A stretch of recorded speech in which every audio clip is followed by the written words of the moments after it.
military bases, Army, Air Force, and even some Navy bases. And why they're doing this, or maybe it's trying to make contact in some way, but again, we can't get in the head of an extraterrestrial. So it's very difficult to try to figure out what their train of thought is, or what they're thinking, or what their reason is for visiting these bases. Maybe just reconnaissance too. And one of the things you mentioned is sometimes they don't land right on the base, but near the base. Like this is a landing that's actually not on the base. It's near a, radar laser device. Right. Stelling Range is about 5 miles south of the main road, which is US 380. And the Air Force Security Gate is about 3 miles from the complex. So, but there's no fences. The only fences around that area is the fence around the radar complex and a laser complex facility. They call it long range razor complex, and is abbreviated. And that's about a half a mile away from the main cantonment area of the base of the radar site. But there's no fences. So it's possible for people to come in, walk in, but this craft landed really close to the laser facility, a few hundred feet away, which would have put up the red flag because that complex is a priority A resource. Right. In the United States Air Force, priority A resources is guarded with deadly force. These Air Force security policemen in there had M16 rifles, full loads, and a handgun, I believe a .38 revolver, and they were guarding that facility with deadly force, meaning if you tried to get in to that facility, they could use deadly force. They would challenge you and then shoot you. And that's the way the military operates in a priority A complex. Now, speaking of this laser, you said it was there to blind the Soviet satellites. Was there any other abilities the laser had? Ironically, they had just installed this newer laser. I think it was within the last 3 months or something like that. I don't know the exact time frame. But the older laser only did certain things, they could just point it in one direction. The newer laser system there in 1982 that they installed could do more. It could function in different manners. And one of the things it could do is project an image.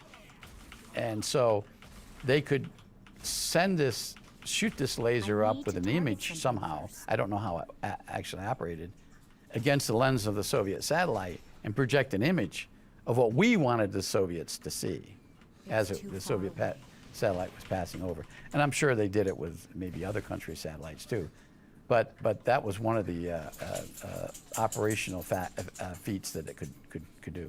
Is it possible, Rick, that this laser being so powerful, we use these out in the field all the time to attract craft, that was maybe a beacon for them? Maybe they saw this laser and said, hey, let's go follow this laser, see where it's coming from. That was the thought of several of the scientists and several of the analysts that looked into this case, was that this might have been some form of a beacon sending out in space, because a laser can travel in infinite direction, especially out of the atmosphere. And so they thought that maybe we were sending a message out somehow to the ETs out there that are flying around. But you got to understand, about 1982, laser technology was really just on the drawing boards. The military had some very highly classified projects, both with light lasers and then chemical lasers. And Kirtland Air Force Base was a base that was experimenting with an airborne laser, an aircraft with a laser inside, and they were flying that and testing it down at White Sands. This ground-based laser was new, was something, as I said earlier, the newer system has just came out.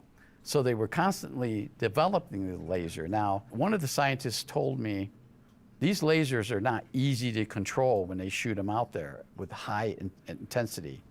And so it's very possible that we were sending a beacon out in space.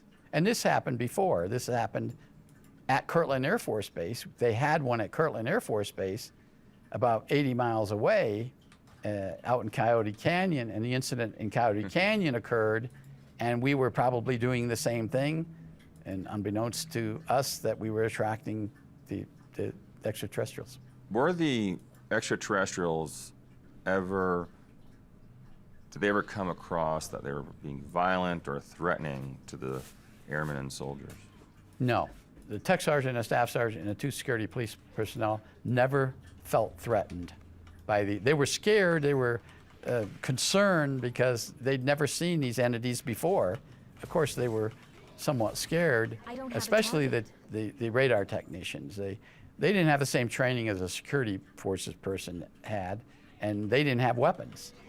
When the security personnel came out, one of the security policemen told me that, you know, it shook him up pretty much, but he realized, you know, he had a mission to do and he had to protect. They never pointed their weapons. They never took their M16s off their shoulders, and they never drew their weapon, their handgun out of their holster, because they didn't feel threatened. Now I asked him, well, what if you were there when they were bringing this tube out? And one of them said, I probably would have drawn my sidearm, my .38 revolver, and who knows what would happen if that happened, that incident occurred. But it didn't, and they didn't feel threatened. Isn't there some sort of protocol that the Air Force security has? I need to get closer. If an extraterrestrial craft were to land, if beings were to come out? Yes, there is protocol, but not for ETs.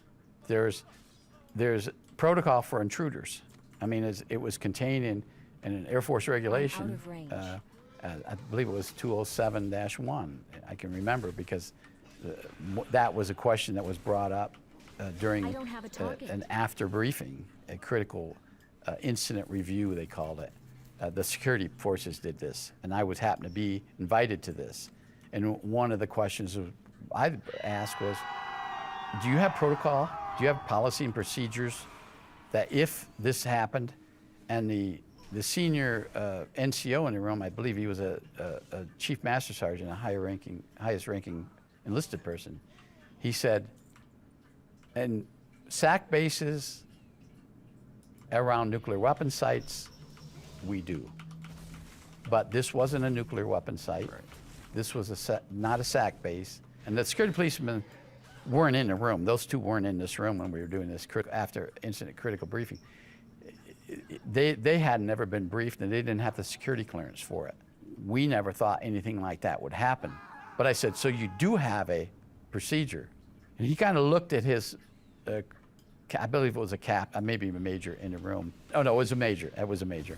And he said, yes, we do. I said, it's classified? He said, yes, it's classified. We do have a document. It's an annex to, and he gave me the Air Force Reg 207-1.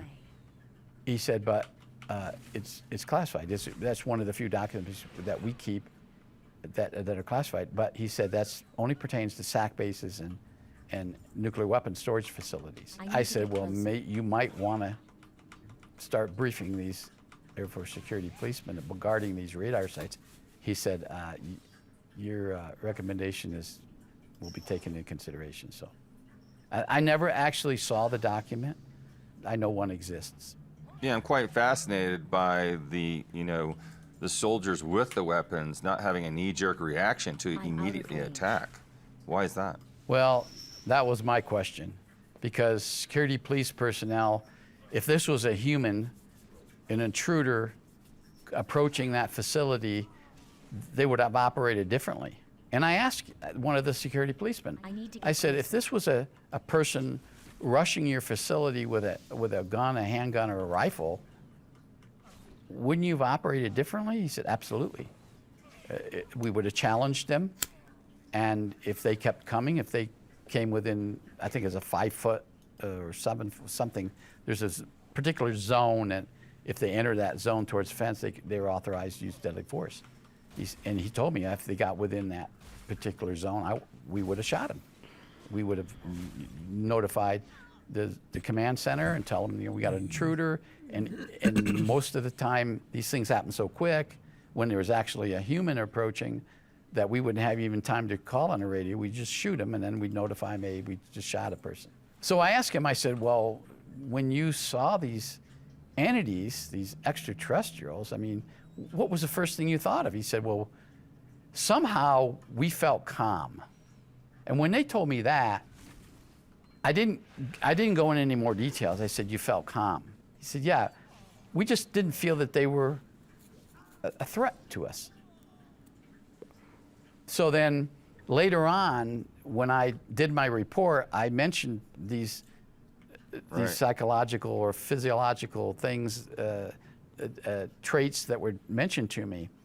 And I'm not a psychologist, but it got to one of ours, who then came to me and said, we need to sit down and talk to these people, because it looks to me, it looks like the psychologist that we use, he's a hypnotist too, looks to me like these ETs put some kind of a spell or something on these people to relax them. Not necessarily change them in any way, but something that they could project onto a human that made the human relax. I'm not a threat to you. Please don't use your weapon towards me. I'm here as a friend, or we're here as a visitor, something to that respect. It could be emitting some calming frequency, and they were picking up on this and were completely relaxed with the situation. Plus, it's kind of like a rabid dog coming at you, you know, and then a dog coming wiggling its tail, and you feel calm. That's very possible. Now, the two security personnel, and I believe the other two were examined by this psychologist. I wasn't there at the time. He did his own report, so I don't know what was ever. But the consensus later was that these ETs were able to relax the humans, because all four of them said the same thing. We immediately felt that these two entities weren't hostile. We weren't threatened by them. They seemed to be very friendly, except when they brought out this object, which they thought at first was a weapon. But at that point, the security people weren't there. They were still inside. But when the tech sergeant grabbed it and then placed it on the ground, then they realized, we need to get some help. And that's when they went back towards the gate, and that's when the security forces came out. So did the ETs have the ability to change the frequencies of the human? They were so advanced, they may have some other type of abilities that we just sort of don't know, because this has happened other times before, and then later on. Right. The same feeling came over humans that were in contact with these ETs. You spoke of the linguistics that neither one could really, on both sides, understand each other. But were there any reports from the soldiers or the technicians that maybe telepathy was used or anything emotional was felt? That was a question that I didn't ask, but the psychiatrist inquired about whether they felt or heard anything in their heads, such as a telepathic message. And as far as I know, there wasn't any type of telepathic message. But I never actually asked either one of any of the four technicians that question. It was brought up later. Now, you told us they received this cylindrical item, metal, was passed off from the ETs to the technicians, and then it was taken to Kirtland Air Force Base, where they did an evaluation and testing on it. What did they come up with? Explosive ordnance disposal specialists came. They checked it for radiation. They checked it for any kind of weapons or explosives. They didn't feel it was any kind of weapon system. They placed it in a container. They transported it back to Kirtland. The EOD did some more tests on it, just to rule out whether it could be something hidden, any radioactivity, gamma source, beta source, any of that. And they ruled anything out. The EOD brought it over to our office. It was in a box, and they said, here. And so we said, okay. So you personally saw it yourself? I personally saw it, yeah. And explain it in more detail. It's okay. Yeah. It's about 20-some inches long. Inside was some sort of a crystal or something inside. When you spoke, the crystal moved. I mean, we, myself and several other agents, one of our technical agents came in, and you know, he was trying to figure it out. It was made of some metal. It was a brassy colored metal. I'm saying metal or material. Right. The only thing that moved, the only kind of a source, electrical source or anything, is this little rock or crystal. That would I don't know what to call vibrate. it. Yeah, Right. it vibrated. One of the scientists came over to my office, sat down. He said, "That's a fascinating," but he said, "What it is a translator, but it has to be It's too far activated away. by the ET voice, and it's only going to translate I can't attack from that the target. ET into maybe English or other languages." Because he said, we couldn't get it to work. We tried everything. We tried to make any type of noise, the squeaking sound that we could into it. The little crystal moved, but there was nothing coming out the other end. Why would they speculate that it's a translator? Was there some other, you know, intel they had? Yes. In fact, the colonel told me out of the blue, not in the report that I got, but on the phone, he said, it's similar to some other items that we have here. Oh, of course, that perked my interest. I said, you have other customers? He said, we have many other customers bringing us gifts. And so, you know, I assumed he meant other intelligence officers. I mean, I wasn't the only one doing what I was doing. Right. There were 122 of us in the United States or around the world that were doing exactly the same thing I was doing. And there were other people within New Mexico doing the same thing. We had Holloman Air Force Base. We had one of my colleagues there, and we had Cannon Air Force Base. And we had one of my colleagues there was doing the exact same thing I was doing. And we didn't always share, and I wish we had of. So that I knew then that it wasn't something that Los Alamos, it wasn't the first time they'd seen something like that. Do we have any idea where this extraterrestrial craft originated from and these beings? Well, I'm not briefed into everything.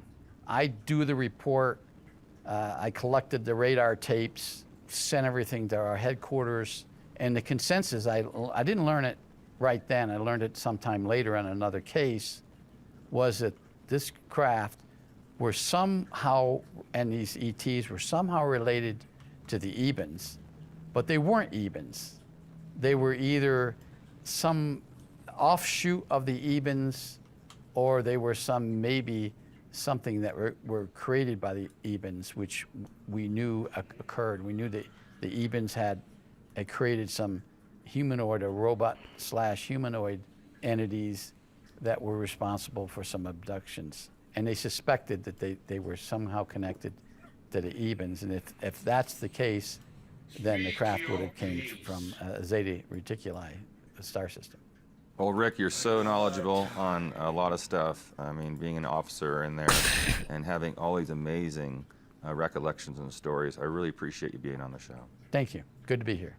I'm Emery Smith, and this is Cosmic Disclosure. Until next time. Here, I'll change it. I just noticed that it doesn't pull up as World of Warcraft.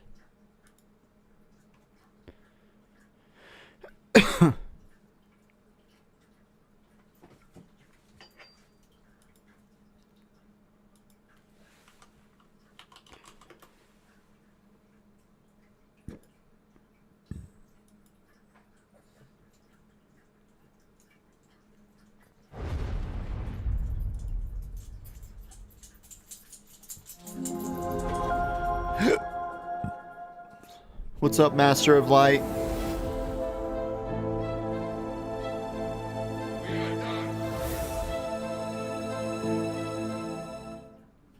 Today on Cosmic Disclosure, we're with Richard Doty, a retired special agent who served in the Air Force Office of Special Investigations.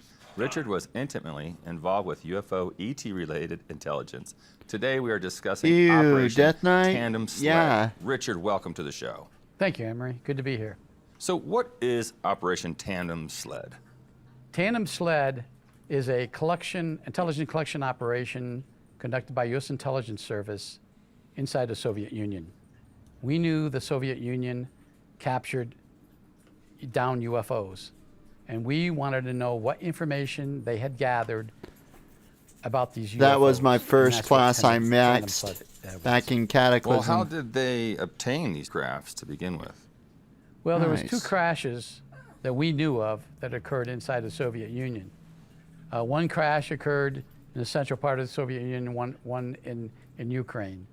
And we knew this. We obtained that information from human sources or human intelligence sources or spies on the ground, so to speak, and from some communications intelligence. We also learned about traveling Soviet scientists. When they left the country, they came to conventions, they would hint that they knew about UFOs and they knew about some crash UFOs, and they related what they knew about where and when these UFOs crashed inside the Soviet Union. Well, where were they kept? They were kept at a place called Kapustin Yar, which is the Soviet equivalent to Area 51. It was located in the southeastern portion of the Soviet It's not Union. ready yet. And we knew exactly where they were being kept in building or area number 107.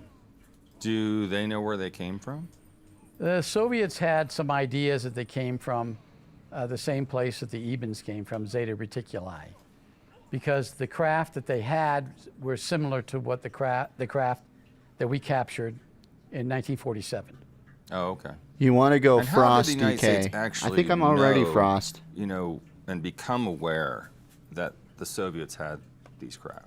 We used human sources or spies. We would recruit Soviet scientists or Soviet intelligence officers or Soviet military officers that worked around there or around Kapustin Yar, and we tasked them with finding the information.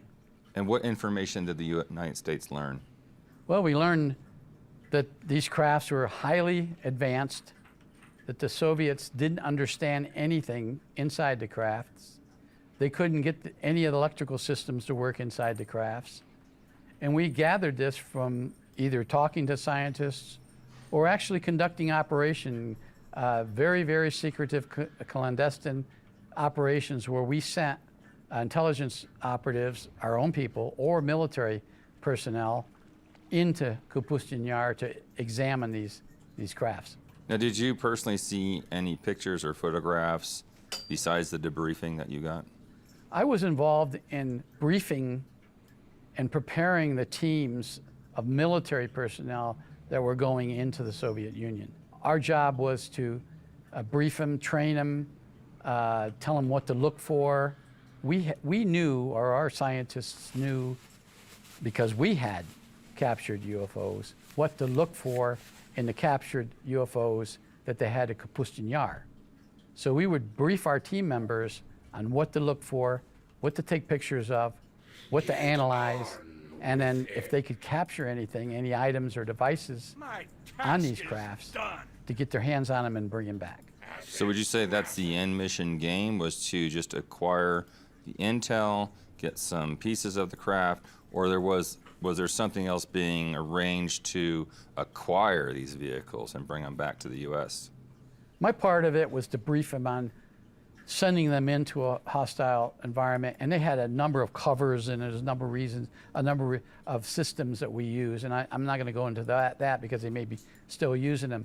But we were able to get teams of 4 to 6 people, and some of them were scientists, but they were all military, from Germany, from West Germany, into the Soviet Union, and get close enough to Kapustin Yar where they would then have to operate on their own to get close enough and to actually penetrate Kapustin Yar to find out this information that we were asking them to.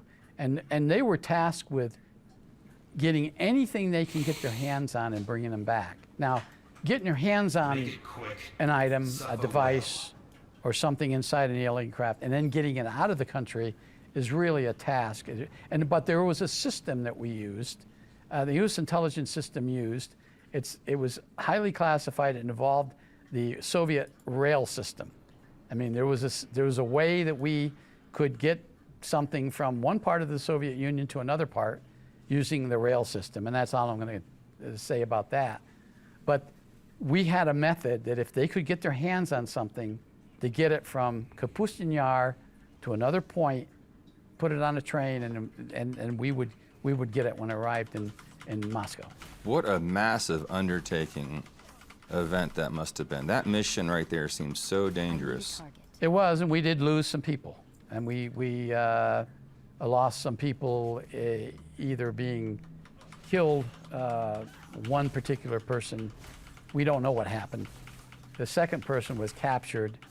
Fortunately, he was later released because they couldn't really, other than he was in a denied area, they couldn't figure out what he was doing there.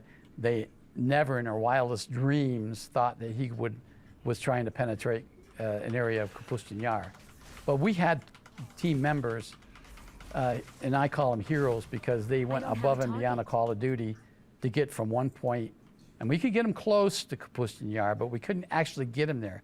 They were within about 20 kilometers, and there was a denied zone around Kapustin Yar. There's about a 20-kilometer denied zone, which is about 12 miles. And we got them close, and then they had to operate on their own to get from that point into Kapustin Yar. So they would actually have to, on foot or by other means, sneak in there. They weren't coming in there as employees or scientists saying, I'm going to be working here. Was it like that? Did you have the ability, or did the United States have the ability to, get contracts for these agents so they would actually be working in these classified Soviet areas? Well, there were some teams that were undercover with a construction company, and I'll leave it at that. So they could get close, but the construction company, which was a West German construction company, they weren't allowed inside the denied zone.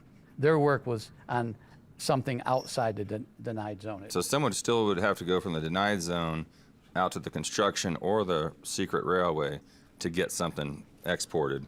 Yes, they would. And it was very difficult, as you said, it was very difficult to do that because the Soviet Union during that time period was a closed zone. I mean, you couldn't operate, a foreigner couldn't operate in the Soviet Union. It was very difficult for our spies, even our embassy personnel.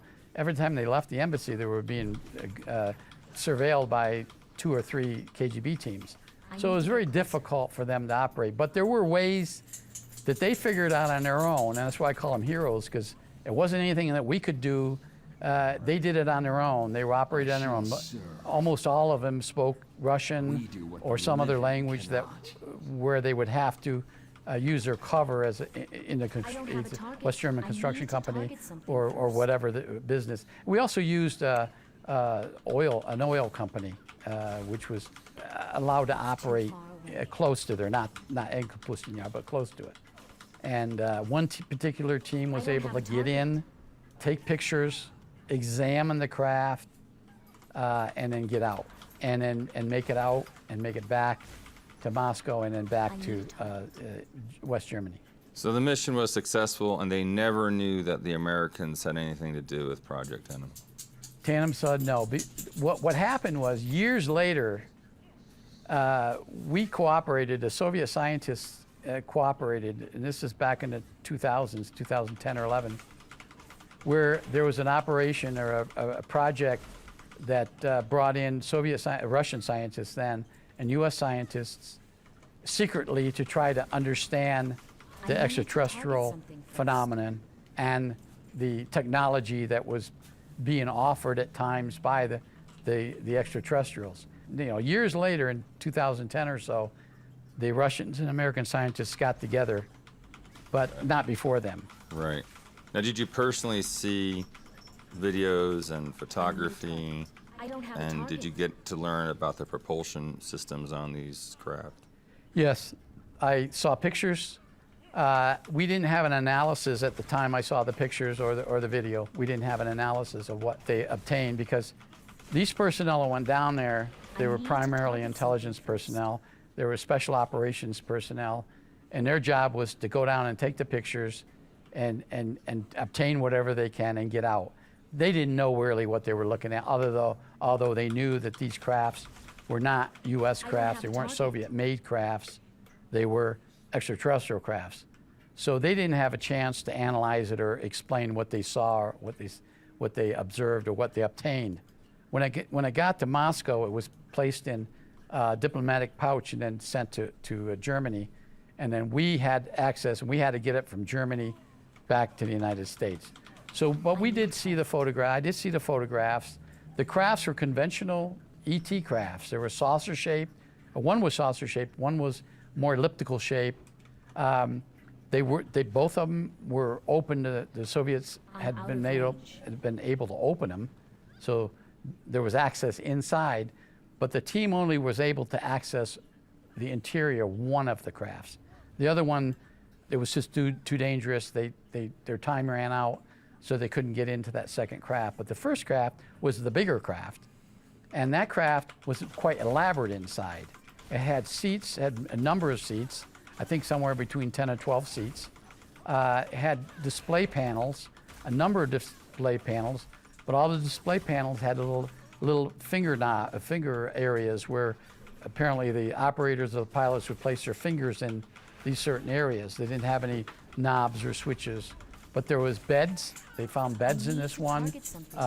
They considered them beds. They found components that they didn't know what they were, such as tools. But you got to remember that this team had limited time inside on target. So when they went in, they couldn't analyze anything. They had to take pictures, examine things, and get out. And then they wrote a report of what they have saw, and including the pictures of what they took. Could you tell us,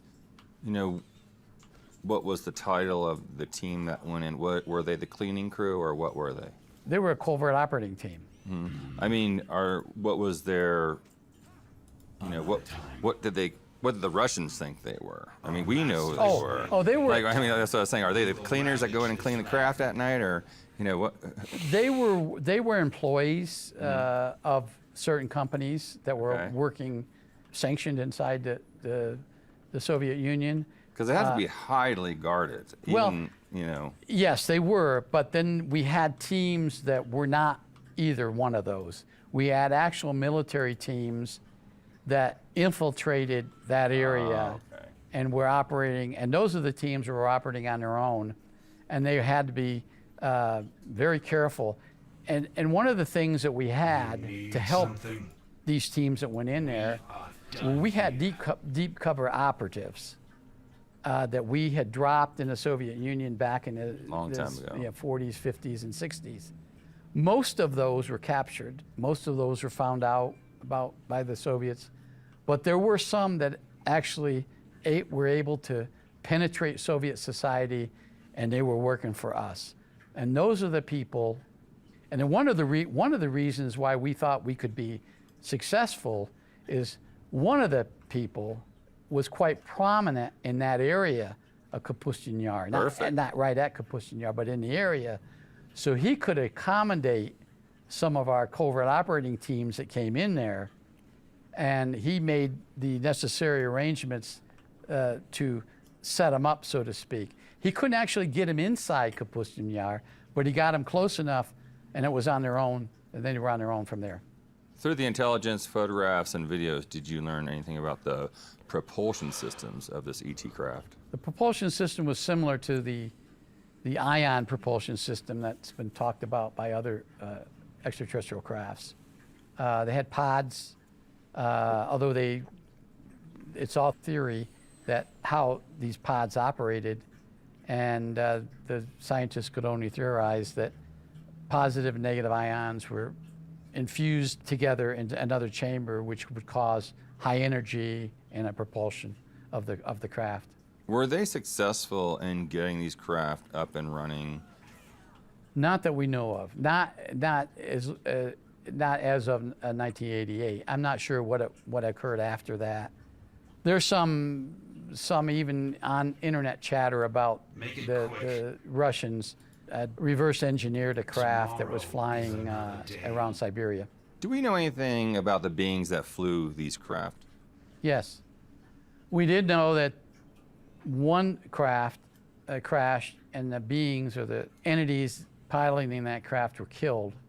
And we do know where they were in Kapustin Yar, and we do know that the bodies, the 4 bodies, were transported to a institute, a pathological institute south of Moscow, and we do know that the Soviets performed autopsies on these. And I believe we do know that one of them, those autopsies leaked out some years ago and was on the internet. What they actually found, and as far as the anatomy or the physiology of these entities, I wasn't aware of, but I know they had them, and I know they did autopsies on them. I think the autopsy was on the internet was very credible, and I think that is connected to the one that I saw years later, and I only saw a small segment of it, but I had a person, a physician, who saw the entire thing and analyzed it, sit down and tell me that was a very credible autopsy by Soviet standards. Were there any other initial intel follow-ups with any of this? There's a lot. I mean, we were still collecting communications intelligence. We had tapped phone lines and telegraph lines coming from Kapustin Yar to other places, and we were able to collect data because the scientists that were studying the crafts inside Kapustin Yar in Area 107, they were categorizing what they were finding, and Moscow wanted that information at their Institute of Technology immediately, so they were sending that stuff as fast as they could get it, and we were collecting some of it. More and more intel for you guys. Exactly. I don't know exactly how much. I wasn't on that end of it, but I know we were collecting it, and exactly what we were collecting, I'm sure there was a whirlwind of stuff. So from day one until how long did they stop collecting, or is it just still going on? It's probably still going on from probably the 60s up until the 80s, and I'm sure, I think probably after the Soviet Union fell in 1991 time frame, it might have slowed down, but the spying, the Russians spying against us and we spying against the Russians, that'll never stop. Right, of course. What more can you tell us about the Copper Green program? Copper Green was a classified program where we shared information that we gathered on extraterrestrials with not just Russia, but some other countries that had gathered information about extraterrestrials and UFOs. And we worked closely with scientists from other countries, such as Russia, and tried to understanding the technology. Now remember, the technology is so advanced that even today, we don't fully understand the reverse engineering or the extraterrestrial technology. And years ago, 10 or 12 years ago, we still were understanding it, and especially back in the 60s and 70s. Well, this program didn't start until the Soviet Union collapsed. I think it started sometime in the 90s. And so what we're gathering as much information as we can, and I'm sure there's a lot of information that we're not going to share with them, and they're not going to share with us. Absolutely. It's always on a trade bargain, usually when we do something like that. What other countries, Rick, can you tell me that were part of that Copper Green program? Copper Green involved Germany, Japan, I believe India was involved in it, Turkey, Saudi Arabia, and South Africa. Those are the ones and Canada, the ones I know for sure. I'm sure there were others. I understand there's probably 30 countries. I don't know every one of them. I just know those for sure that were involved in it. Now, is it still going on to this day, Copper Green? Well, I think it is. I'm not an expert in that area, and I can guess that it's probably still going on, because I know at one point when I was working for another institute that there were scientists at Area 51. So I was wondering, what are they doing there if if it's not still going on? And how developed is the Russian Unidentified Aerial Phenomena Project? They're becoming more advanced, I'm sure, over the years.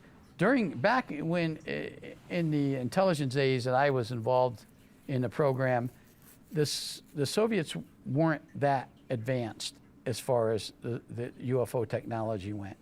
They were still trying to catch up to us. And so their technology was far inferior. And so they were trying more to catch up with us rather than some extraterrestrial technology that was thousands and thousands of years ahead of them. And they realized it. You know, they had common sense. We're not going to understand this. We're not going to realize what this is. But let's just steal the Americans' technology, which they've done over the years. So we've noticed, we're seeing the same craft and beings in Russia and also in the United States. Now, is there some correlation, or is there something going on where behind the scenes politically the ETs are, conversing with the government of Russia, conversing with the government of the United States separately or jointly? I'm not sure. I'm sure that somebody above my pay grade probably could answer that better, but I do know that there is some common ground, so to speak, involving extraterrestrial races. They're not just visiting Earth, they're visiting, the United States, visiting all over. What do you think about the language? Because it seems that other, languages have had an easier time speaking and communicating with these beings. We found that out a long time ago, that different languages sometimes attracts different races of ETs. There was a study done back in the 50s by an Air Force advisory group. They got that advisory group together during Project Blue Book, which was an offset of Project Blue Book. And they found that certain people that spoke certain languages seemed to attract. Now, a lot of people don't realize that Project Blue Book wasn't just in the United States. It operated at Air Force bases all over the world. So if there was a local sighting in a particular country, such as Germany or Turkey or other countries, Greece, that the Air Force would go out and investigate that.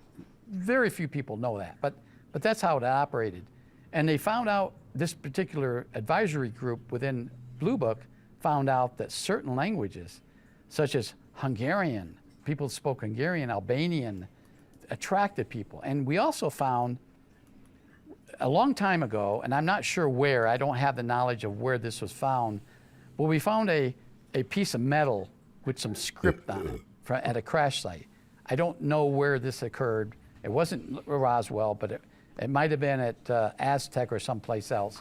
But anyways, we had this, and we found out that this script was almost identical to Tibetan script.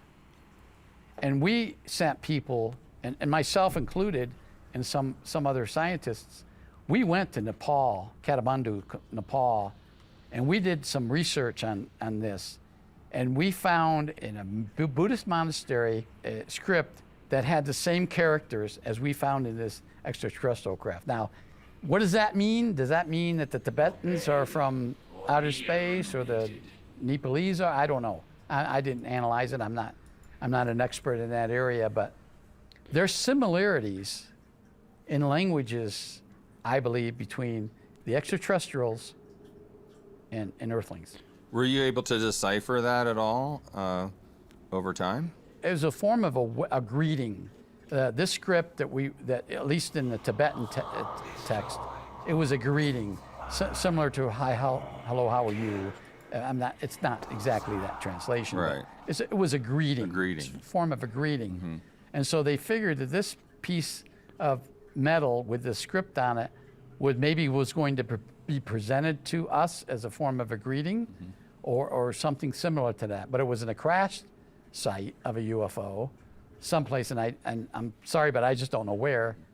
But I knew they had it because they had it at Los Alamos, and so they connected that, and with that, and the only language they found close to this was in Tibet, or in Tibetan language. And this was inscripted in a piece of metal, you said? Yes, it was on a piece of metal found in the crash site. Now, I think the scientists figured there was more because it was a piece. There's probably more written on this, more script on it, but they only recovered one piece, and it had this, I don't know Was how it many. thick like a book or very thin piece of metal? No, it's very thick, possibly, maybe a book. Rick, thank you for being on the show. Always appreciate having you. My pleasure being here. I'm Emery Smith, and this is Cosmic Disclosure. Until next time.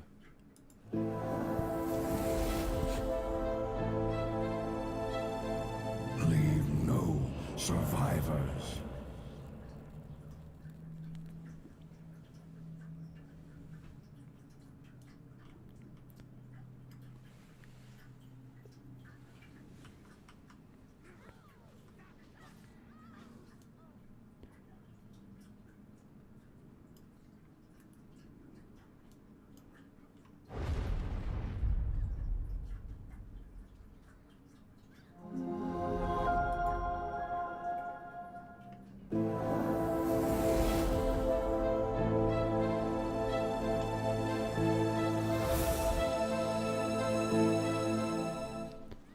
Today on Cosmic Disclosure, we're with Richard Doty, a retired special agent who served in the Air Force Office of Special Investigations. Richard was intimately involved with UFO ET-related intelligence. Today, we are discussing his work with DARPA. Richard, welcome to the show. Thank you, Emery. Good to be here. Rick, you've done a lot of work with DARPA. Let's first tell the audience, what is DARPA? DARPA is the Defense Advanced Project Research Agency.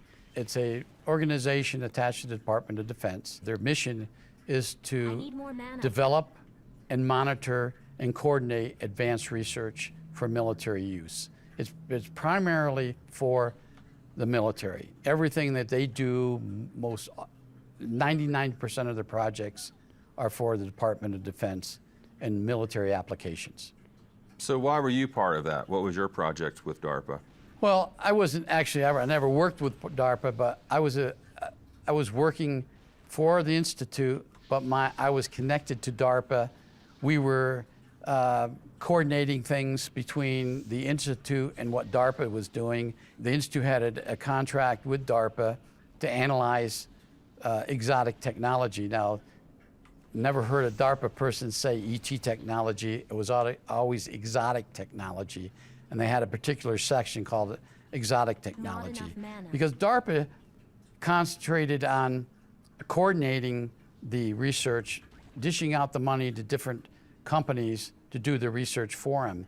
DARPA had about 250 employees, but they had like 50 or 60 contract companies that were working for them. So they would contract a company under a defense contract, a DoD security contract, meaning the company had to have cleared people to do all their work, and they would analyze the project and then report back to DARPA. The primary mission of DARPA was any kind of exotic technology or foreign technology, they wanted to reverse engineer. How easy was it for the United States to reverse engineer this widget that they got from some other place? We want to make a widget better than that widget, but we can't determine what that widget's made of, so we have to find some other materials, some other elements to construct that widget so it would operate just like this one. And that's basically what they were doing and what they're probably doing today. Yeah, I find it fascinating. I'm glad you brought it up that DARPA has hundreds of other corporations that they contract certain work out to test exotic materials to keep it compartmentalized, so not everyone knows what's going on. Do you agree with that? I absolutely agree with it, because when I was out at Area 51, DARPA had a big office out there, but they didn't do a whole lot. They were coordinating the other agencies such as Raytheon, Motorola, E-Systems, Los Alamos and Sandia Laboratories, among many, many other companies that were building something and contributed to the reverse engineering of something. Now, again, DARPA would never say ET related, but secretly speaking, if you spoke to one of the project coordinators, DARPA project coordinators, he would use, or they would use the word ET. We found this ET device, and now we want to, but in a practical term or in an open term, they're going to use exotic technology. But when you confront them with what is exotic technology, they're not going to give you an answer. Now, some of their work obviously is foreign technology, things that we're getting from the Soviet Union back then, or Russia now, or China, or some other countries, because most countries, most civilized countries have some kind of research project going on, and we have to keep on top of it. And then there's also the branch of DARPA that is creating something on their own. I mean, they want a company to make the best laser or the best other widget that we can use in an application to advance military technology. So let's say, for instance, Air Force, Army, Navy, Marines finds some exotic technology. Do they get to keep it, or does it go to you or DARPA? Well, there's back in my days, there was a standing instruction for other services that if it was a flying device, if something flew, exotic technology, a UAP or UFO that crashed, the Air Force would have primary responsibility for the recovery and the analysis of that craft. Now, did that always happen? I'm sure not. I'm sure some occasions the Navy found something out at sea, and I know of a case, I know of a very, was at one time classified incident about a Navy ship, a carrier group that saw something crash into the ocean. They went out there. It took them. They retrieved it. And they retrieved it. It took them days and days to retrieve it. And here it is sitting on the Enterprise, because the Enterprise was the aircraft carrier that was in the carrier group. They brought it up on some kind of a ship that they used to bring it up, and it was sitting on a deck, and there was pictures, and there was one on the internet some years ago about this flying saucer sitting on a deck of the USS Enterprise. And that thing ended up, the Navy kept it for a long time before they eventually had to turn it over to the Air Force, and that craft ended up at Area 51. Could you share with us any exotic technologies or materials that you guys had that you actually shared with DARPA? I was fortunate enough to witness a testing of something that was recovered in a UFO crash in 1969. It was a large softball-size object. It had very strange powers. It was brought to the Institute to examine, as it was with other places. I believe it went to, because it was recovered in 1969, and we didn't get it until like 1999 or 98. So it went through a lot of different labs, but nobody could understand it. Nobody could understand what it was used for or how it operated. They knew, number one, if you put it in a sub-zero cooler, it would heat up. If you took it and put it in a furnace, it would cool down. It couldn't be damaged. It was emitting strange radio signals in various wavelengths, the radio spectrum, and they couldn't understand if those signals they were using those signals to function, if this object was using the signal to function, or if the signals were coming in to it from an outside source, or whether this object was sending out this signal to some other location. But it would open up. The middle portion of this ball would be flexible. It was a silver-colored ball. If you looked at it, it looked like just a silver ball. It was heavy. I think it weighed something like 6 or 8 pounds.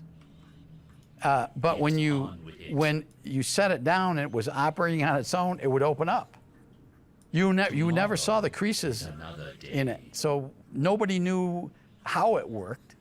There was no power source that they could determine inside. Mm-hmm. They used all sorts of different methods of looking into it, X-ray, and I'm sure electron microscopes. I'm just guessing. I'm not sure how they did it, but they were trying to look into it to determine whether they had batteries, if there was some other electrical system that was using the outside atmosphere.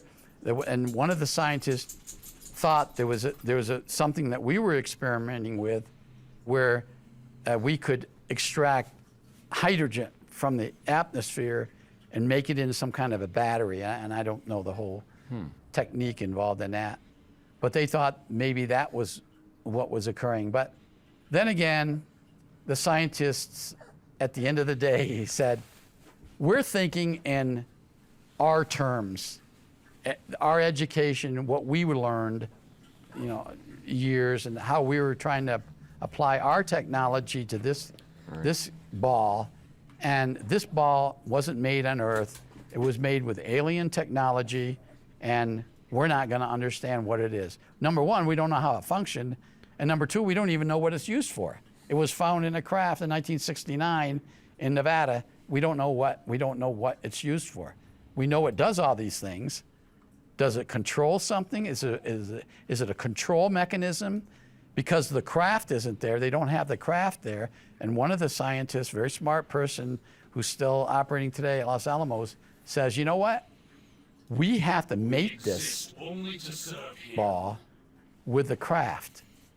And then maybe we'll figure it all out. Now, whether they actually did it, because I was only there for experiments over, I think, 5 or 6 days. I'm not sure exactly how long it was, a week at the most, and watching all this being done. I mean, I'm sitting in the back watching this. And consensus was, we're going to have to get a hold. The DARPA reps were there. We're going to have to get a hold, take it out to wherever the craft is, probably Area 51, and mate this with that craft, and this was in the 90s, and then we'll figure out what it's to do. And whether they did that, I never heard. I'm sure they probably did, but I was never privy to that. And what's the name of this 1969 crash in Nevada? Well, it was one I never heard of. There was a crash site near Hawthorne, Nevada. I think there was I believe, an Army base there, Hawthorne Army Depot or something to that effect. And it was not far from Fallon Naval Air Station, too. That's out that way. I believe it's in northwestern Nevada. And it was recovered. And I didn't know much about it because when the DARPA people and the other people that were there start talking about this, they mentioned Hawthorne. And all my years in intelligence, the 10 years that I worked with UFO events and incidents, I never heard about this case. So all I knew was there was a crash site near Hawthorne. They recovered the craft. They found this ball, power device, or whatever it was. And now over the years, now you figure 1969 to where we are 20 years later, and they don't know what it is. They still don't know what it is. So they still haven't determined, what materials it's made out of or how it operates. No. Now, it's been 20 years since. Maybe they have since that time, but I wasn't privy to that. What other objects were examined? There was a cylinder that had been recovered, 18 inches long, a hard metal cylinder, had a little moving piece inside of it. Again, we were allowed to look at it, try to determine what we thought it might be used for. And there were a lot of consensus that had brought along with it, that maybe a translator, maybe some kind of a weapon system, maybe a stun gun, all sorts of different possibilities. And where did you obtain it from? I'm there. Somebody I'm brought here. it into the lab. Oh, Joe. What's up, man? That's all I can say. So you're Somebody on. brought it in Here and I come and said, play. figure out what you this doing? is. And just we don't trying know, to do I don't this quest. have the I got, knowledge of where this came from, how long we had, the What government is going had it. on? But we spent a lot of time, the lab, the scientists, not me, but they spent a lot of time trying to figure The out hell? what these things were, and it was given back. Oh fact, man, I this was, game is glitching. I was on a small plane that we flew back to Los Alamos with it, and we had to spend a night at Los Alamos, but we turned it over to the people at Los Alamos, not the Air Force Scientific Laboratory, but another section of Los Alamos. They just shrugged their shoulders at, we don't know what it is. We'll put it away on the shelf, and 5 years from now, we'll bring it back out. Maybe our technology will have advanced far enough to understand what it is. So they couldn't find any unique characteristics about it or any uniqueness. It was just something that we received it, we don't know, we shelved it. Well, it put out frequencies, just like the other devices. had seemed to have a mind of its own. Those It damn functioned Morgan are in my by town. powering itself up and powering itself down without any outside influence. What level are you? No manipulation on our part. And level you know, 9. the puzzle is Oh, that we okay. had good batteries, some good batteries back in those days, but we didn't have anything that could keep Are you a charge paladin? for as No. long as these things did. And they Hunter. couldn't understand it. Oh, They couldn't okay. understand how it would generate frequencies. You know, we could generate frequencies by a frequency generator There you go. Now you can or see me, right? building a radio or something like that. Yeah. But they couldn't understand how this thing maybe. could create frequencies, that they could track the frequencies and they could Right measure there the under your frequencies. name. We could. Oh yeah. But they couldn't determine how it was generated. And that, you know, when you give something to a scientist and they can't understand it, they get very upset. You know, we should be able to understand this. We should be able to figure that out. But our technology hasn't advanced. Well, sometimes they have to be, you know, humble about it, because it's sometimes we wouldn't understand it, you know, until that technology, we get up to that consciousness level and that technology level, just like when forensic science is with murder victims, you know, it takes sometimes 20, 30 years to find out who really did it. And I see that a lot with, you know, artifacts of extraterrestrial origin. Now, DARPA, you know, purchased an artifact from a rancher in South Dakota. Tell us a little bit about that. You know, this was an energy device. Feast, my children. Feast Yeah, upon well, the flesh I'm not sure if it was of DARPA the that, living. I think it was probably DARPA's money, but another company actually Funded it. funded it, and it was What are sent you to the up lab, today- up to today, and they found Joe? some unique characteristics. I mean, this Nothing, thing has just been, Playing some we don't know WoW. when it was manufactured, obviously, but it was sitting in a rancher's house for 20-some you ready? years. What and are we now doing? It still functions. Oh, They it's just 'cause we're in a analyzed party. it. They determined that there was just frequencies screwing around. involved. They used it to power different devices in the laboratory, something from a small. I got a pin light, skull on me. I mean, they had an elaborate setup in the Now I lab. got and a I'm not moon. sure exactly what voltage they were needing, but the voltage was this My thing children. Now you get small nothing. device was able to power these and provide a proper voltage, you're happy, Joe. amperage, voltage, wattage to power up different devices, different. So work was lighting all right today? systems, Power Yeah, it generator. was okay. It was able to power a That's good. generator for a long period of time.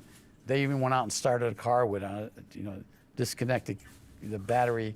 They had to manipulate in order to get to get the connectors on this energy device. How'd they even know that it was an energy device to begin with? Well, in 1947, they found What are a you doing? plexiglass.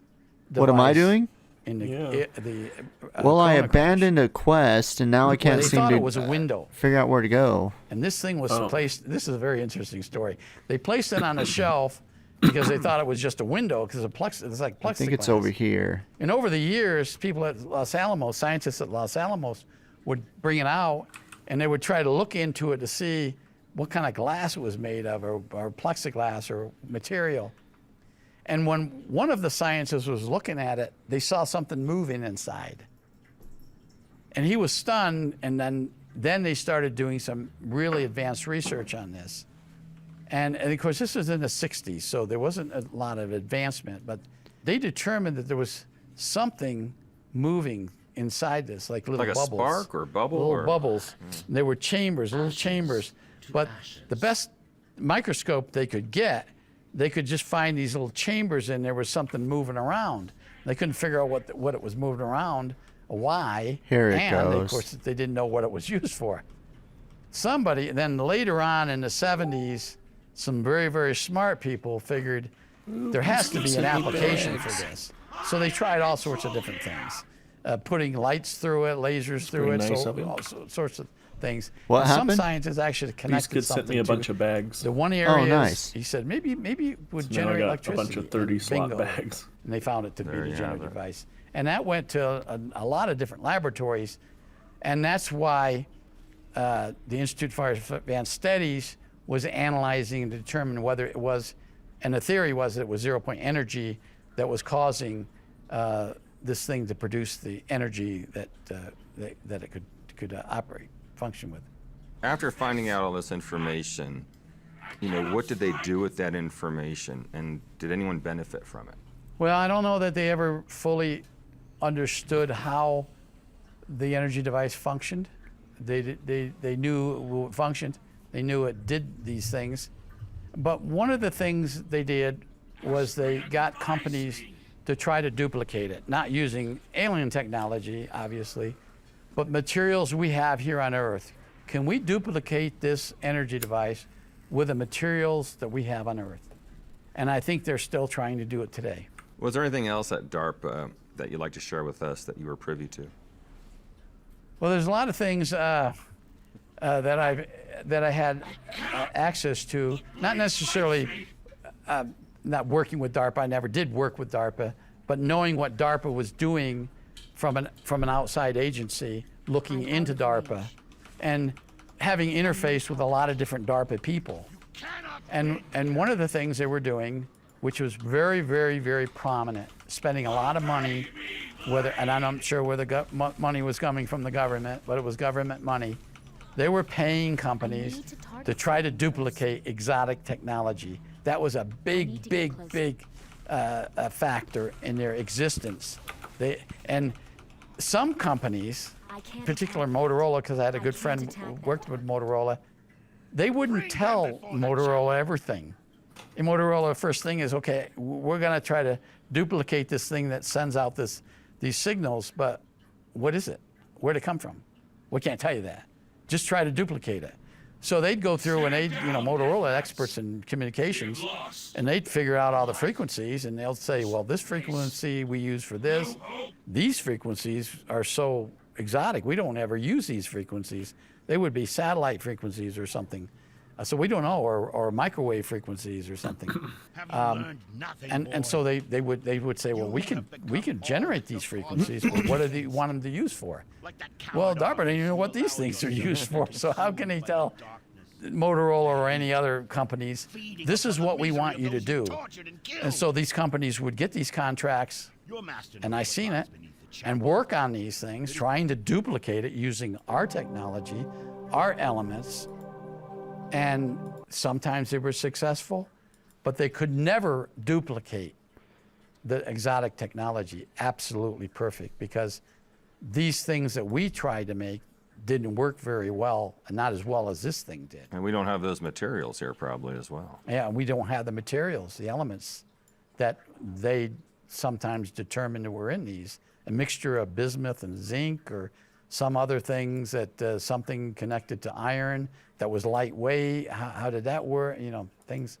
And I'm not a technician, so I can't talk about everything that explain everything they were talking about. But they had a lot of questions, a lot more questions than answers.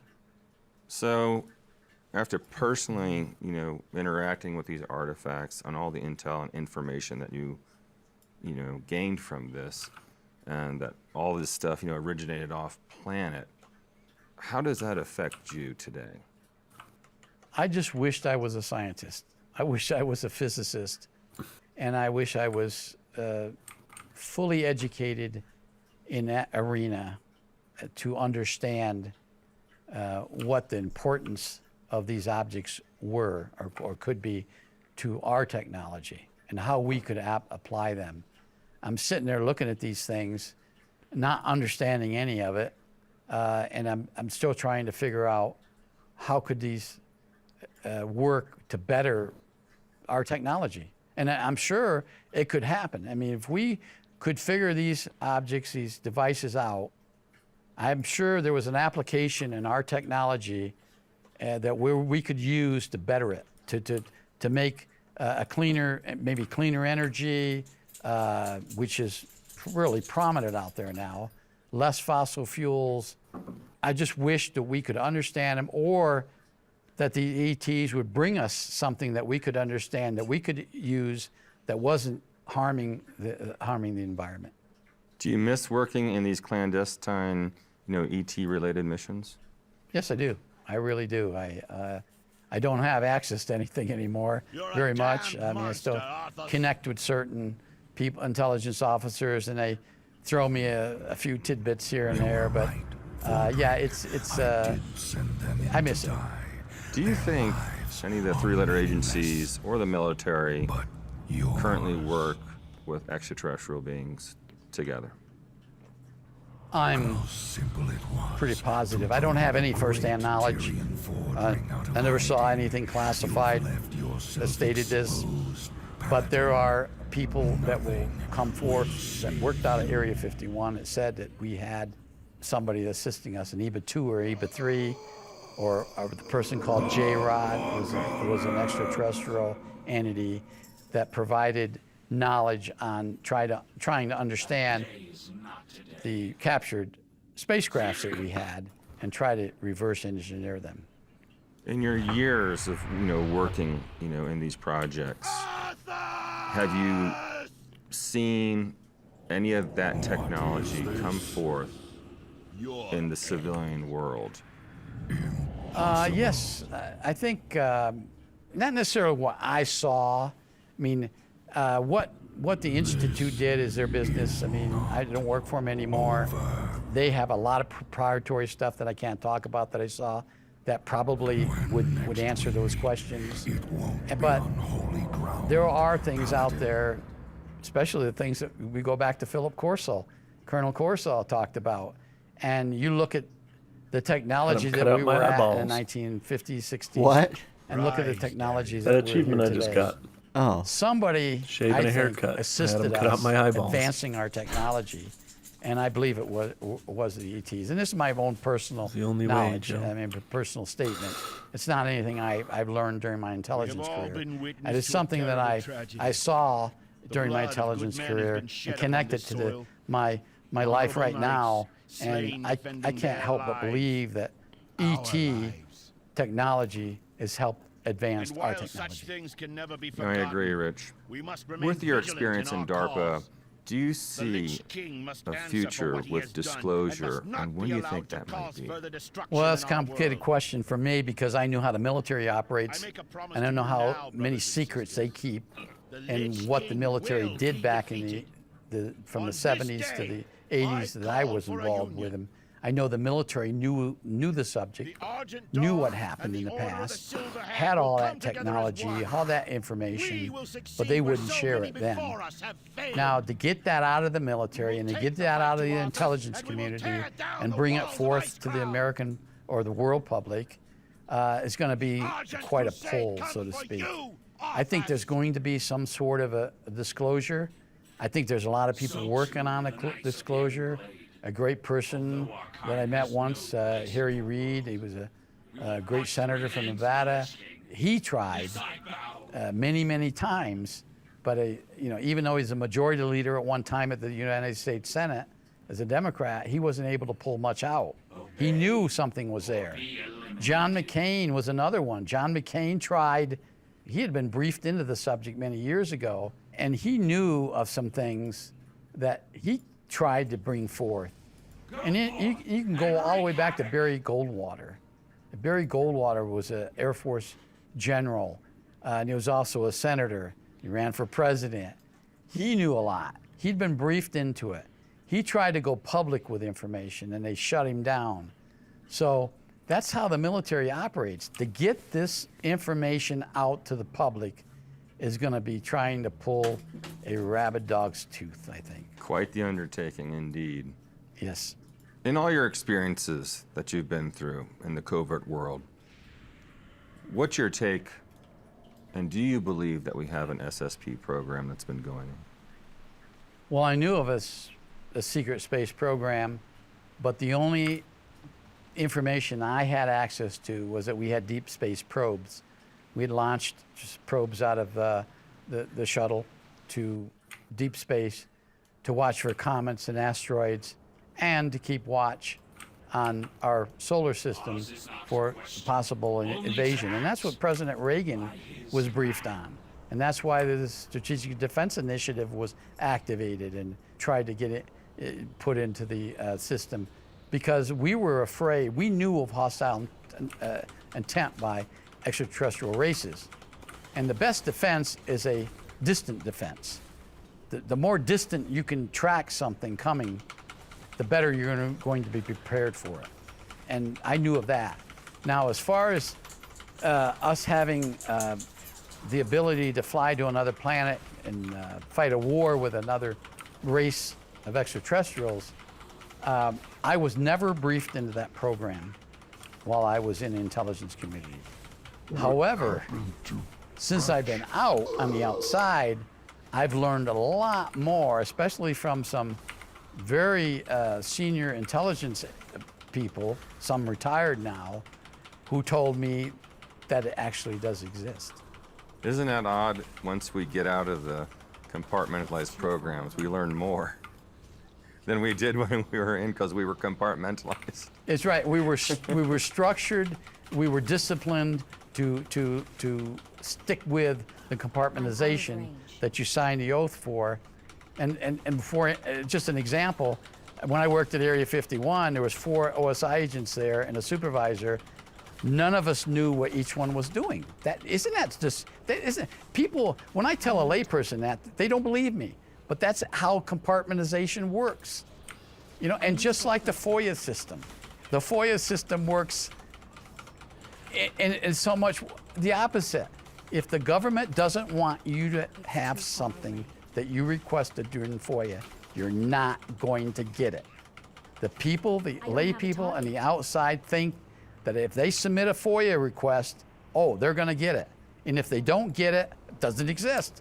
You're lying, it doesn't exist. I sent a FOIA request in, and then you explain to them what Title V of the United States Code really means, that's the FOIA, is that they can withdraw anything they want to.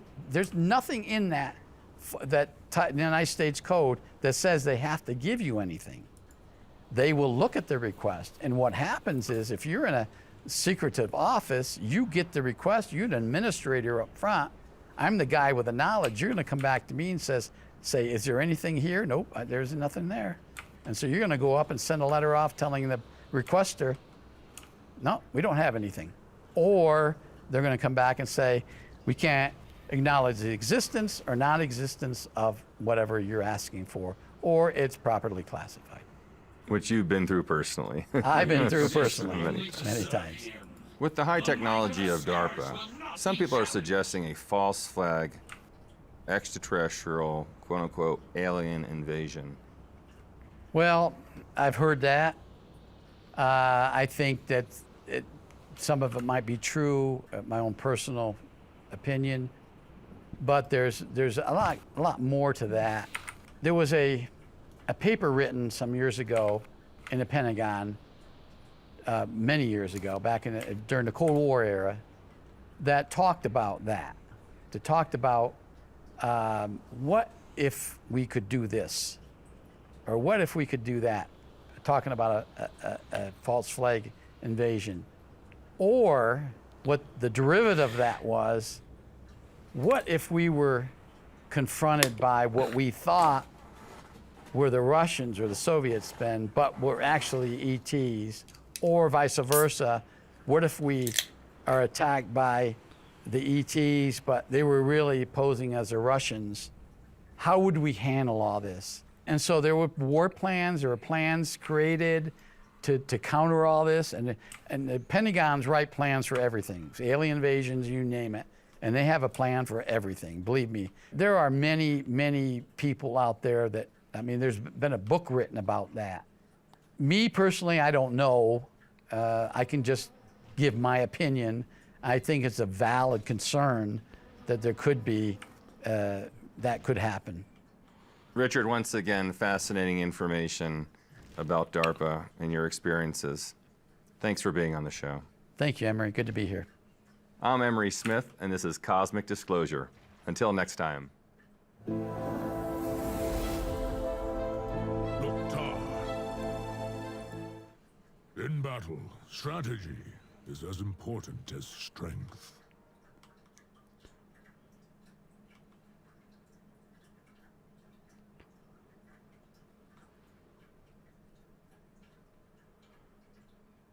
What the fuck?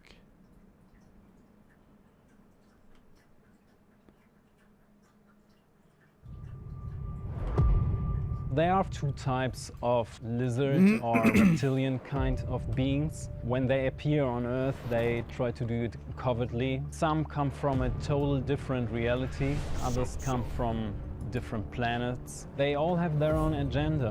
When we had EBA 1 in captivity from 1947, 1952, one of the big questions was, do you have a soul? EBA 1 said, absolutely, I have a soul. It is eternal. There are phenomena going on. We also have different life forms, and the Pentagon reports acknowledge that. So when Earth enters a full harmonious level 4 consciousness, those things will appear, and they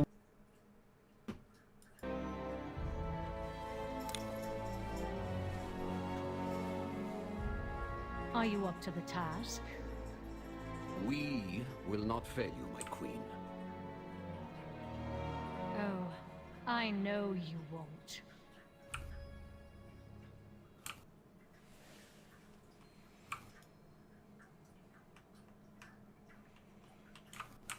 I have taken the liberty of assembling a team for you. Retrieve my prize.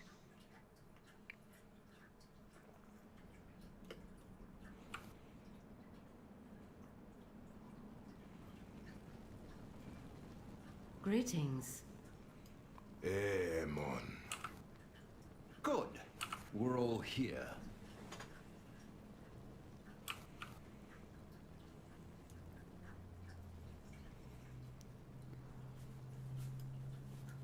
Do not test me. I have a potion for each of you. Don't drink it just yet. Let's move out.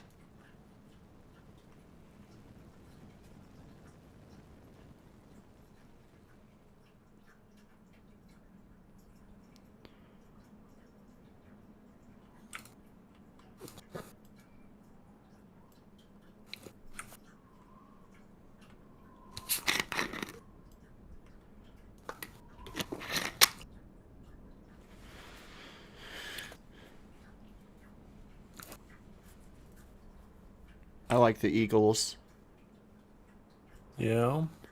that are the mounts for Orgrimmar. The griffins or whatever the hell they're called. Yeah. Listen Cool. closely. We will not be in contact once we have entered Stormwind. You, I like making Thelyssra money. and Rokon, will infiltrate the stockades. I don't and know how to extract make money the in this prisoners. game. Our scouts have located You can a quest to hidden make money. entrance. That's what I do. But I used to like playing the auction house, doing I have mining supplied each for. of you with an Oh easy God, what death. was it that I forgot You what I find would yourself out use of to sell? options, But use wool. it. I used Yeah, to you sell. can find something else that sells well though. Like leather. Leather sells pretty well. Oh yeah, I probably should change that and go to leather. And There's our I way think I'm out. doing freaking something Get else to that stupid. ship once you have the prisoners.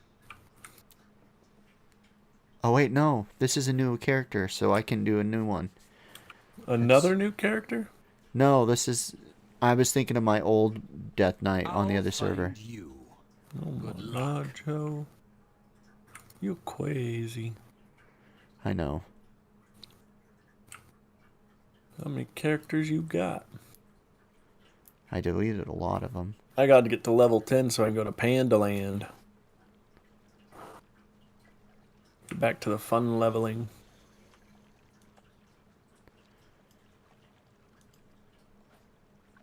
Where are you going to level? I don't know. Oh. I'm leveling over here in Orgrimmar right now.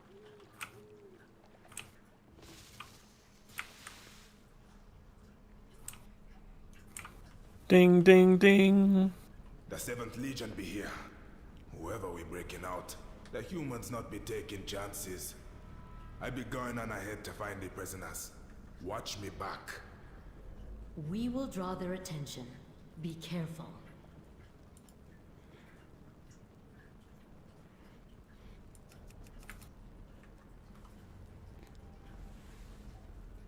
will affect everyone. And we can see that there are some forces on this planet, extraterrestrial forces, that try to ascend humanity faster. I'm out of range.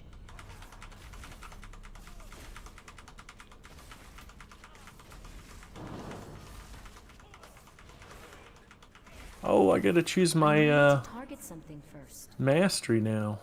Oh, nice. One day at a time. Beastmaster. Greetings.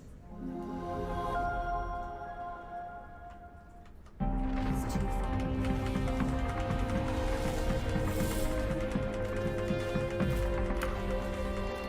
I need to get closer. Today on Cosmic Disclosure, we're with Tim, a tactical advisor from Germany who analyzes and suggests various strategies in relation to extraterrestrial groups in contact with Earth. Also joining us today is Richard Doty, a retired counterintelligence agent who served in the Air Force Office of Special Investigations. I need to get Welcome, gentlemen. Thank you. Good to be here, Emery. Thank you, and I love the perspectives. It's so rare that we have two guests on the show exploring the same topic together. It's really going to be a fascinating day. I'm very excited. And we have one thing that you guys all have in common is extraterrestrial types. So I think what we would like to do is get a U.S. perspective of that and also a German perspective of that. far away. So maybe, Rick, you would like to start off with that, the types. During my time with the Air Force Office of Special Investigations, I had access to information pertaining to extraterrestrial life and contacts that we had with these better be entities taking this. that visited Earth over a period of time. The DIA had named these entities, and we talk about the first one, Ebens, who came to us here from Zeta Reticuli, the crash site, and crashed in Roswell, New Mexico. And then we had other races, such as the archeoloids, the trantyloids, the hepaloids, and the acryloids. So one thing I want to really stress is that each one of these 5 entities that we knew about back then came from different planets. They came here with different technologies, and their bodies were biologically different from each other. Yeah, I think there's a misconception out there that all these craft and all the extraterrestrials were all from one, place. No, they were from different places. The Ebens, we know they came from Zeta If Reticuli. you are certain. The archeoloids came from another a star group. The quantiloids, they're all different, and they look different. If we were able to capture, say, for instance, an archeoloid and an Eben, we would have to set up different facilities in order for them to adapt and live on our planet, because they breathed different air or gases. Rick, can you define these types that you just mentioned to the audience so that they have a better understanding? One of the things that was so confusing to us was that we didn't know it at the time, but later on we determined that they were able to manufacture humanoids which are somewhat androids. They were somewhat computerized. And we don't know how they did it, and I don't have the necessary background on explaining that part of it. But they can take on a different appearances. Oh, yeah. Whereas the Ebens, they were the Greys. They didn't take on other appearances. They were Greys. They appeared as Greys, and now they were able to manufacture other robotic types of entities that assisted them in space exploration. But they were, if they came to you, and here in this room, they would appear to be the Greys. Now the quantiloids, they were different. They could take on appearances, humanoid appearances. They could be considered the Nordics or the Scandinavian types. Again, they had other entities that they could create. The robotics, their assistants, so to speak. When we dealt with them, what I read was that they had what was referred in the document as assistants, entities that did work for them that they wouldn't do or couldn't do. And these assistants also spoke other languages, whereas the Slavic-looking ones, or the Nordic-looking ones, they could speak English, but they couldn't, for some reason, they couldn't speak other languages. And so each one of these, the hepaloids where again, they took on different appearances. They can be the smaller ones. They can appear with the larger heads. They're the ones that are the frightening ones, appeared possibly the ones that might have appeared in the Mississippi incident, where the two men on the dock saw these entities appearing at missing time back in the 70s, I believe. So every one of these brought on a different appearance, but they were all from different places in the universe, and they were all biologically different. Tim, what's your experience with some of these beings? You heard Rick talk about his experiences. Maybe you can tell us a bit about yours. Sure. So the first thing I have to say that I am, from my background, I don't know the names that Rick brought up, but I can confirm the information. I did have several years of direct contact with some of them, and it's true. So there are those praying mantis style insectoid beings.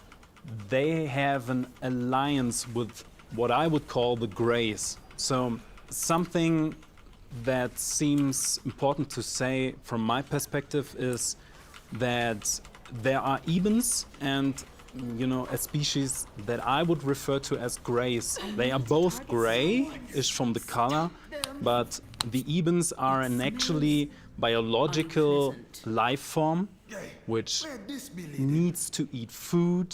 They consume, they digest, they breathe. While what I would refer to as Greys are smaller beings. Sorry. Very. What was that? You seem like your attention is very focused. Yeah. I'm listening to a documentary and I'm playing the game at the same time. Right. So, I'm sorry. It's okay. About 1.5 meter, maybe less. The Ebens are a little taller, and they are fiber beings, which means they have developed over the necessity to have biological bodies. This is something they got rid of because they felt there's no actual need anymore. That brought some problems to their species. That's also why they are kind of interested in humanity, because humans have from a table of potential evolutionary options, humans rank very high. They have a lot of diversity going on Earth, which means they need to solve a lot of things. They make a lot of experience. That brings the potential of evolution, you know, in a pretty high range.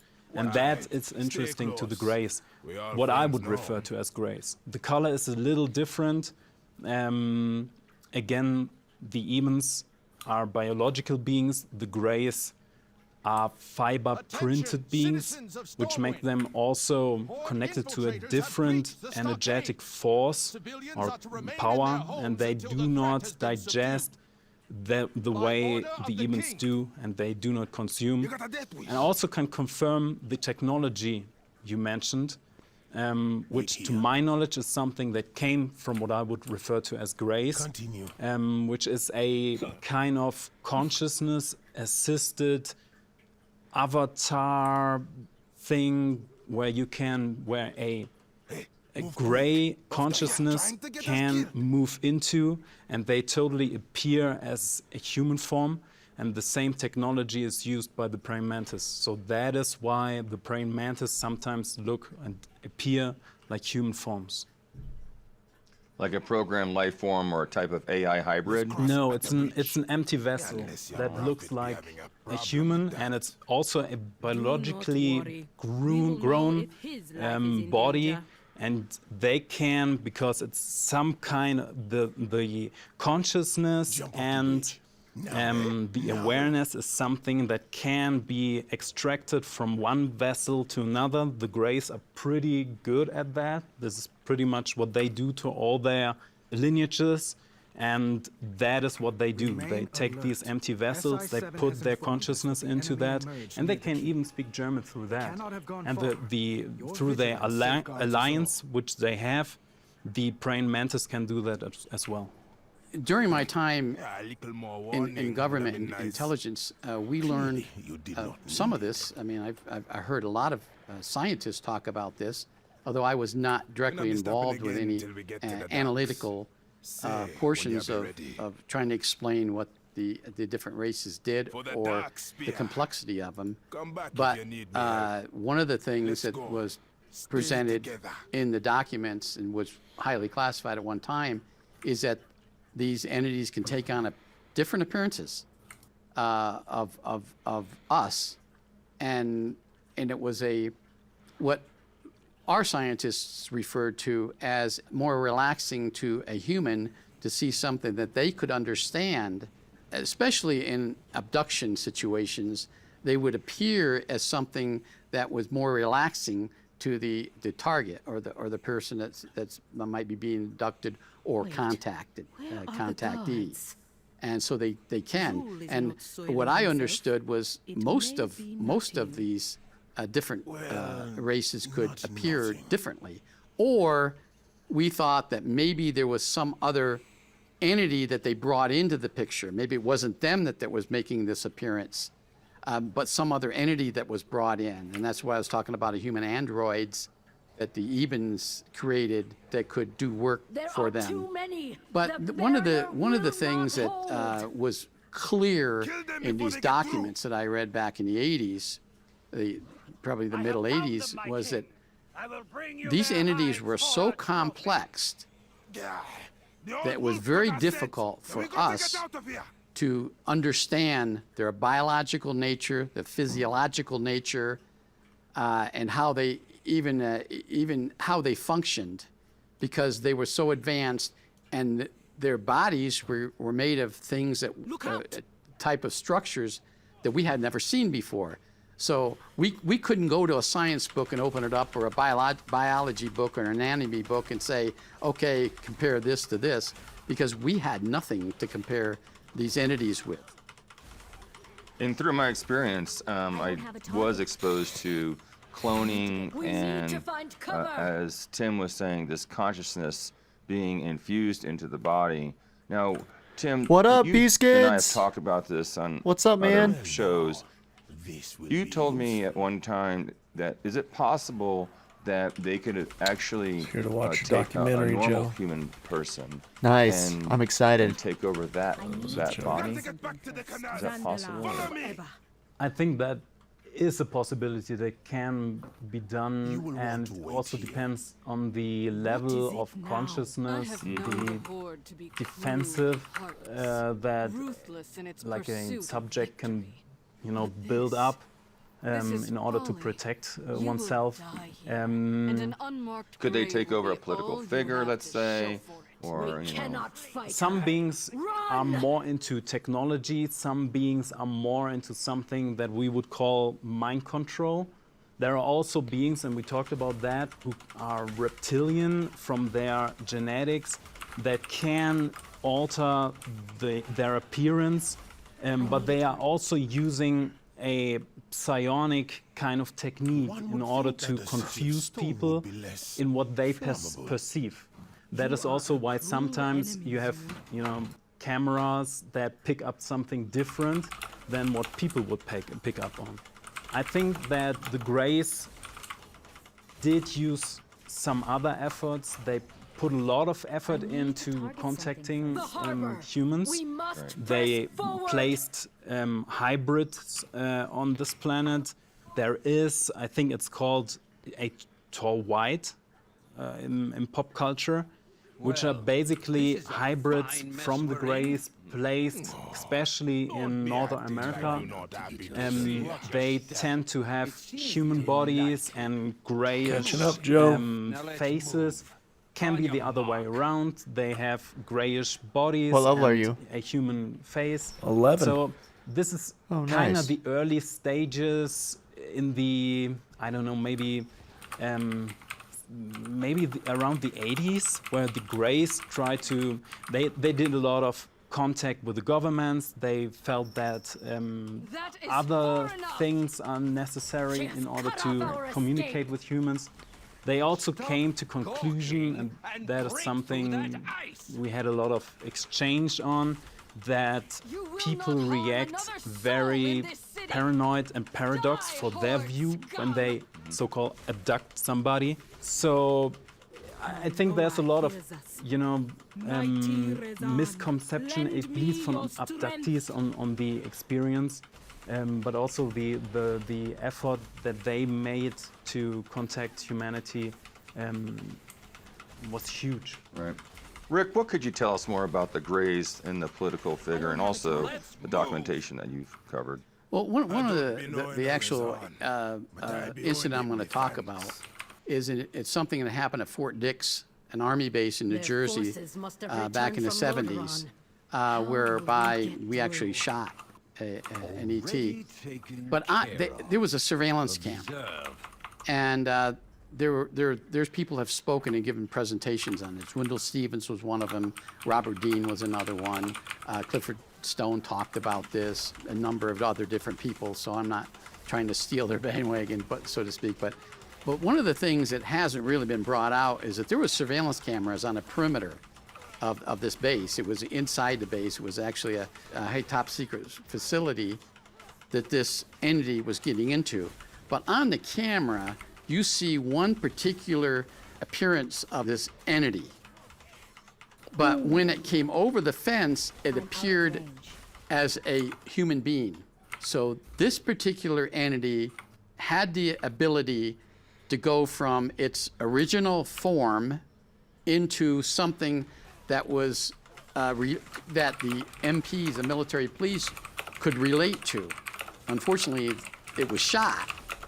But that's an example of how they can change appearances.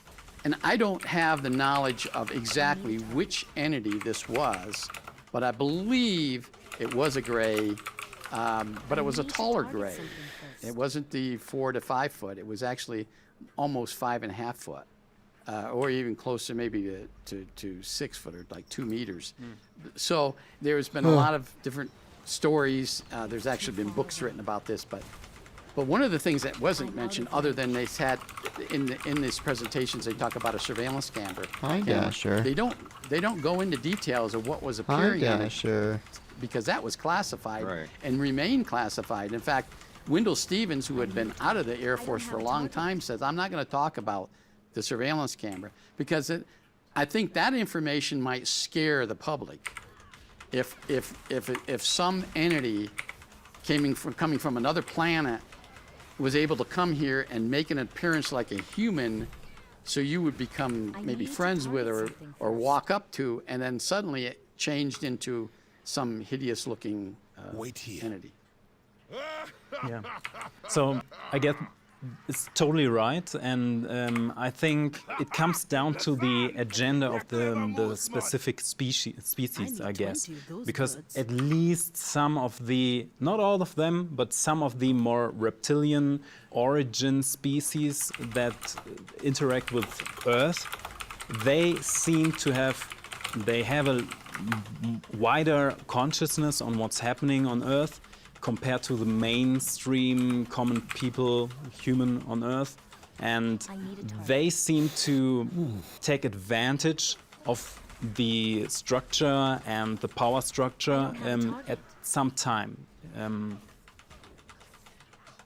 The Greys seem to have a different agenda on that. I'm they pretty not sure, pursuing us? to come back to your question, Emery, they could produce But I some think I kind know of why. clone or something that appears like a political figure, for example.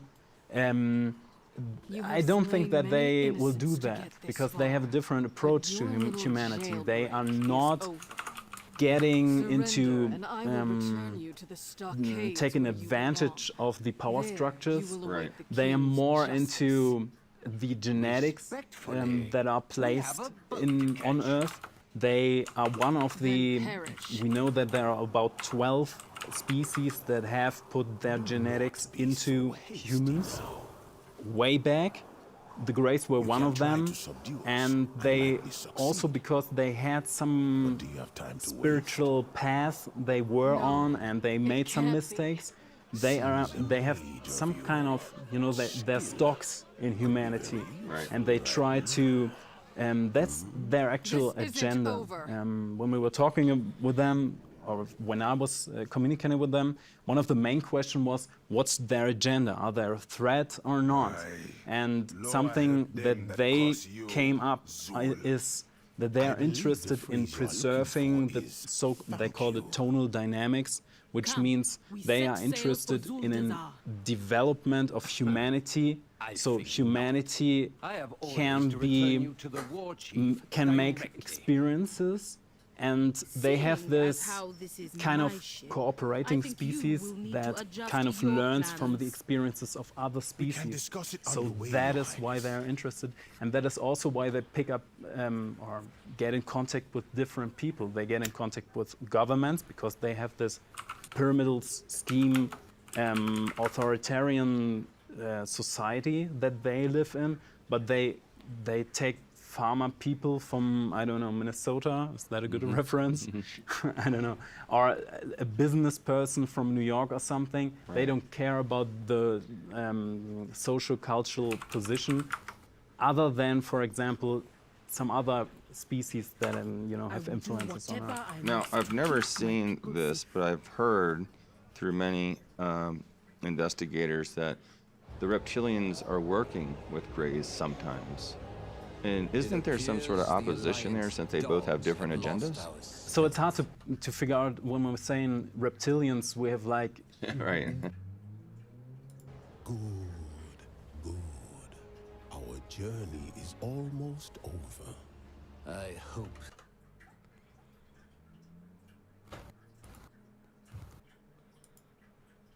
The war chief's faith is well placed. She seems very powerful, certain, in control. It is an honor to serve my queen. My princess is also strong-willed and sure of herself. Our king has always found her to be challenging.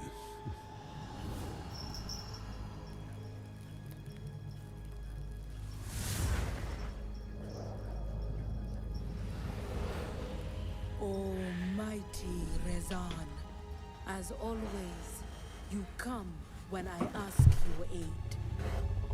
Are you playing an Alliance tune, Joe? I'm Horde. I have sought So how did you get into Stormwind? It was one of the quests. Oh. And then we had to escape Stormwind, and we got onto the docks and went on a boat. I figured I'd ask the question since you're not reading your chat. Oh. How did you get into Stormwind? Is this a story mission? I think so.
I'm not sure which zone yet. I don't know what you're talking about, Biscuits. Are you going to the B or A zone? Battle of Azeroth zone. Oh. B of A. Oh, okay. Thank you. Battle of Azeroth. Yep.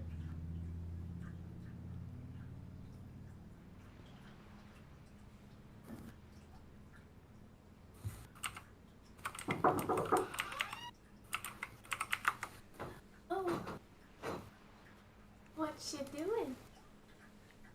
Playing games. What are you doing? Playing games? What are you doing?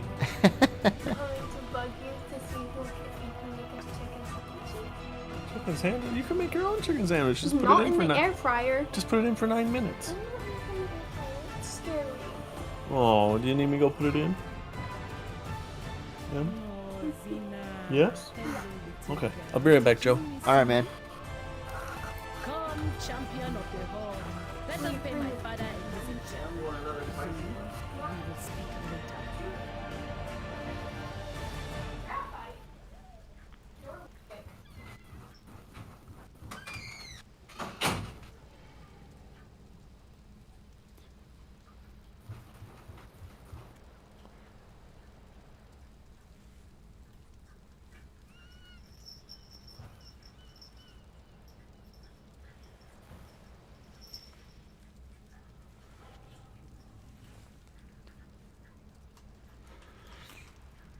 Out with it.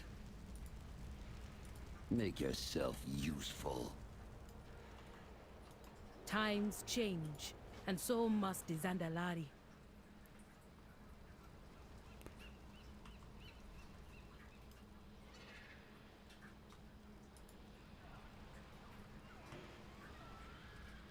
We have only a few moments alone. There are things about my kingdom that you must know. Zandalar is beset by enemies, both within and without. This is why I went seeking the Horde, and why I call upon you, one of its greatest heroes.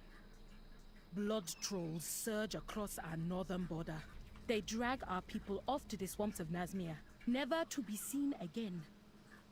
Meanwhile, there's Enchuli Council.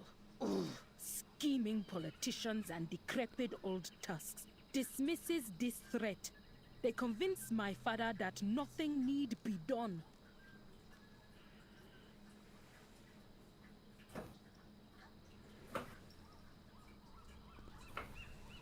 Princess. When you left, you told your father you were going exploring, not negotiating with mongrels from the Horde. You are sworn to protect this kingdom. If you will not do your duty, then I must look for someone who will. The best way to protect the kingdom would be for me to banish this thing to Vol'dun. The Horde has no place in Zandalar. Their fate will not be decided by you, General. Nor you. Your father is displeased that you have brought these creatures here. He has ordered me to collect you.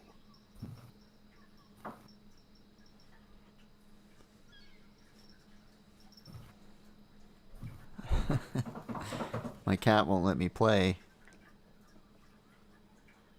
He's so old. Yeah, he is. He's all old. Oh. Dasher. Alright, Dasher. Let me. Alright, I'm back, Joe. Welcome back. You don't belong here. I don't belong here. Oh. Watch your back. Not you. I was talking about a. No, there's an old add-on I used to use called Gather, where you could like share node locations with other people, but it doesn't work anymore. Oh. So I have to use one called GatherMate, and it doesn't have that option. Just show respect and let There's I have to this. do all the work myself, Joe. There was a add-on that allowed me to do. It was a navigation thing, and I don't know what I think it was called Zulgon or whatever. You have to pay money for it, but Zul'Gon. So I don't know. Beastkids knows the name of it. I got it from him, but I would use that add-on, and it would help me level quick, because it would show me where to go. That was a long time ago.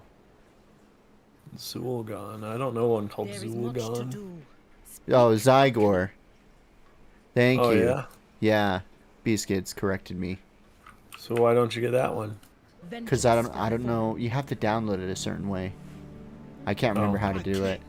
The Horde has only come to steal our You just go to their website and download it. dead war chief. I think you have to pay money for it. Oh. Don't want to do that. No. An audience, Father. Enough. Maybe I will. I don't know. I think you have to pay a monthly subscription. Jacques Rosette speaks true. You seek our fleet's might against the Alliance. But my daughter is right as well. Rescuing her showed great courage. They made it a monthly sub to use that add-on now. Halanji worries that I do not see our true enemies. Maybe I'll get it. That I am not as If it's not that blind as much. she fears. It's probably a lot. If the Horde can 40 prove bucks its a worth month. to Zandala, Is it? let them stay in the No, Great I Seal doubt as it. my guests. Oh, okay. For now. Only the Zandalari may walk those sacred halls. The law states. The law is what I say it is. For so long as I am king, the eyes of the kingdom rest upon you, champion. So when you just like sub for 1 month, download it, and then Speaker of the Horde. just use it forever. Yeah, I'm not sure. I guess we could look it up. Let me log out and look at it. Beastkids, do you have the link for it? If you just type its name into Google, I will. you'll Yeah, find it. I will. That helped me out a lot. If I get that, I'll be able to. Hopefully, that's only if I can understand You might it. have to get a guide to install a guide, though. Yeah. Possible. I don't need to exit out. I just need to make a tab and bring it over to the front so you guys can see it. I think I might have an old version of it in my email, but it probably doesn't work anymore because they've changed everything.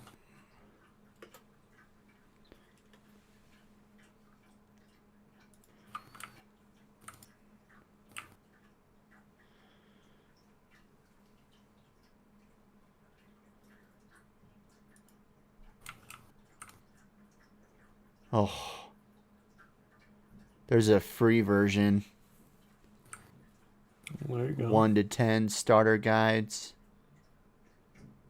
Level full 1 to 60, $10 a month. Oof. Ouch. I'm gonna get it. I'll try it for 1 month. Yeah. Yeah. Let me Hit it and quit it. Or if I like it, I'll keep on doing it, but that's only if That's Beastkids telling you no. Don't do it, Joe. Not worth Okay. Not worth it. But it'll help me though. It might be worth it for me, cause I need guidance. And Just run dungeons. yeah. Okay. I'll be right back again. Okay. Yeah. No worries. I want to try it for 1 month, Beastkid. Don't get mad. 1 month.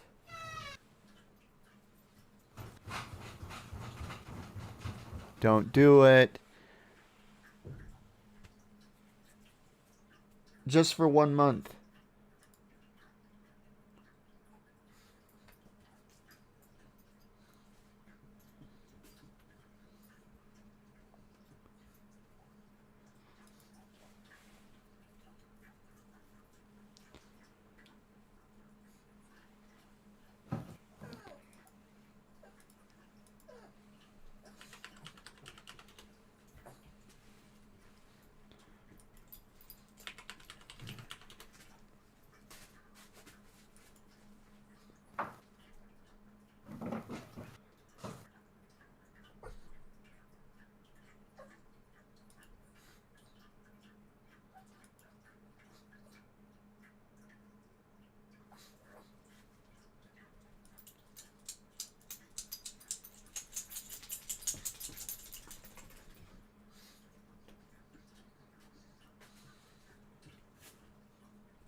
Look up an add-on called WoW Pro Guide. I think I already have that.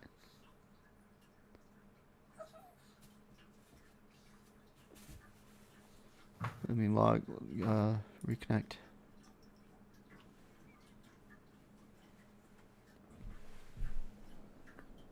Do you want to get off, Dasher? Huh? You want to get off? There you go.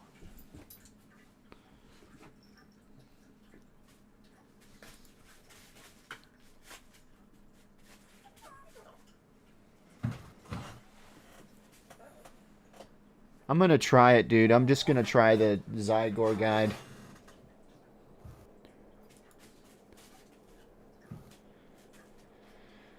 For 1 month.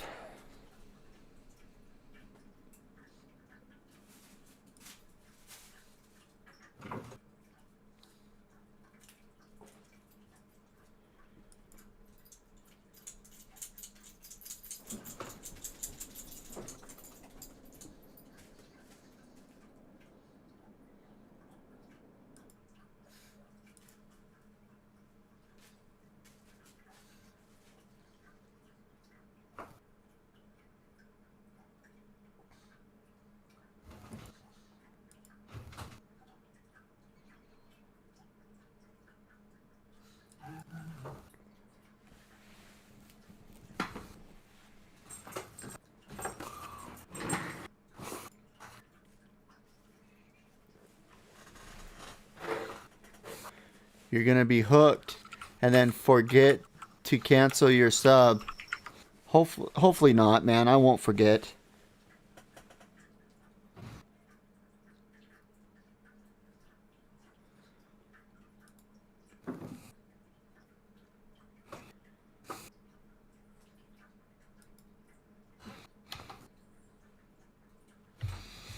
Oh, were you doing it, Joe? Yeah, I did it. Oh, no. Oh, I need to log in. What's my name?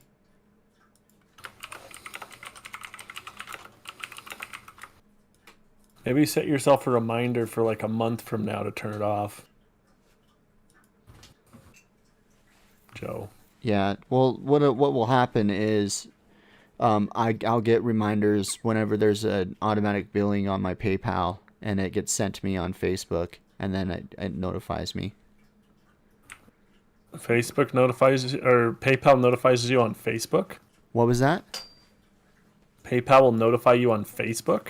Uh-huh. Weird.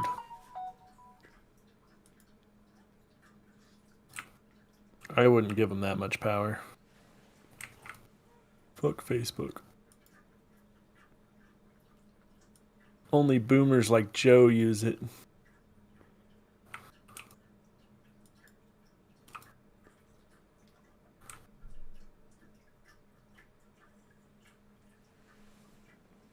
Wow, Joe, you are loaded. No. Well, he just bought a $400 microphone. This is nothing. Yeah, Kenneth told me about that, Joe. It wasn't a microphone. It was a mixer board you didn't need? Yeah. That you could have got at work for $20. You guys have mixer? They have them all the time. Oh.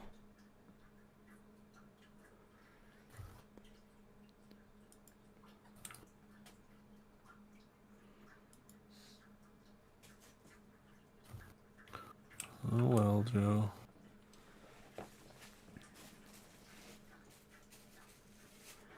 All right, let's see if this works.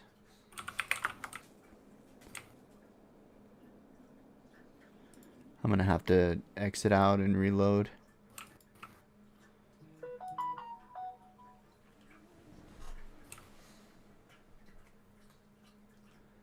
It doesn't even have the Shadowlands update. Are you serious?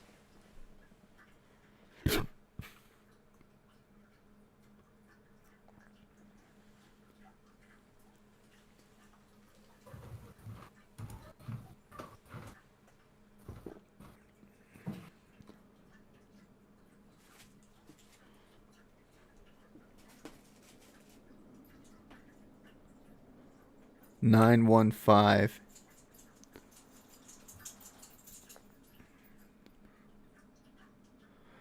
Zygor guide. The add-on only said 8.1.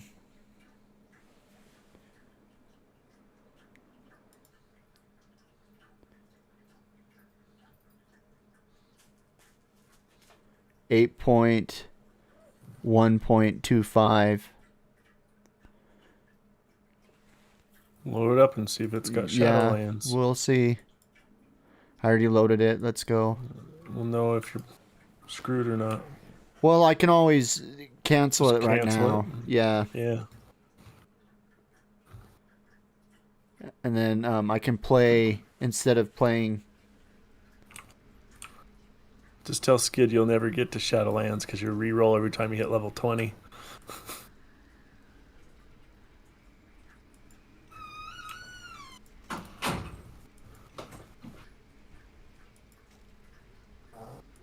Hello. Hi.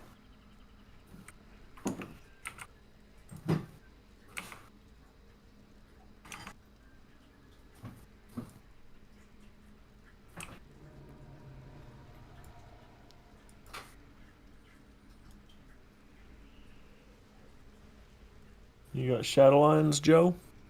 Says cast teleport to Eastern Plaguelands. I don't think it does. Did you look?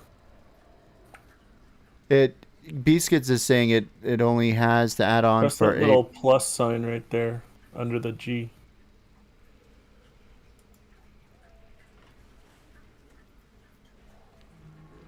And then look at your leveling and see if it says Shadowlands.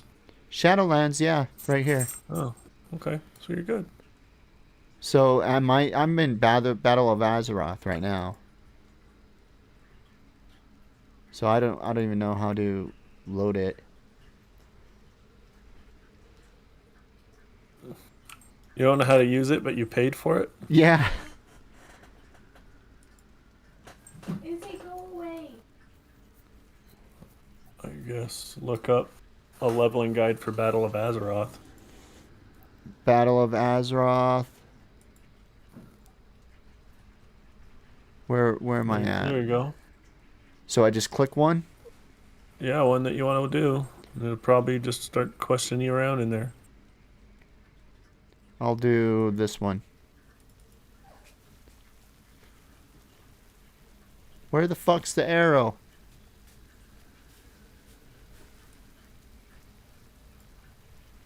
Reach level 35. You gotta read what it says, Joe. What does it say? The one you picked is level 35. Oh. So we want Battle of Azeroth. Where does it say level 35 at? We'll click on one. Okay. I'll do the top one. Okay. Well, you clicked it so fast I couldn't even see it. Oh, that's the one you're doing right now. That's why it wouldn't flash through them all like that, because you'd already completed the quests. There you go, Joe. It wants me to go elsewhere. Let me So easy a Mojo could do it. leveling. Yeah, you just follow it now. Battle of I got out of it. So Oh, why? well, because there's different. Yeah, it just showed you a bunch on that one you'd already completed. It tells you where to go, Joe. Okay, It doesn't just pick up wherever you're at. We'll do it That's again. not how those work.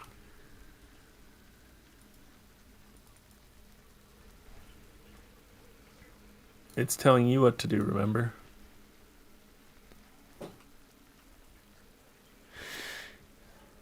Okay. I will. How do I get down? No, there's stairs over here inside. Just jump off the edge of it because the arrow points that way, Joe. Or jump down and Oh, the elevator brought me back up after I jumped down.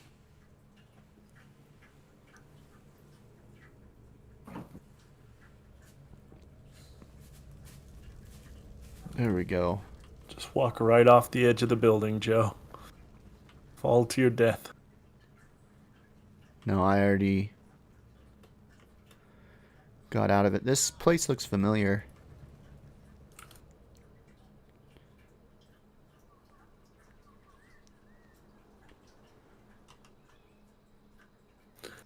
Yeah. Fall to my death.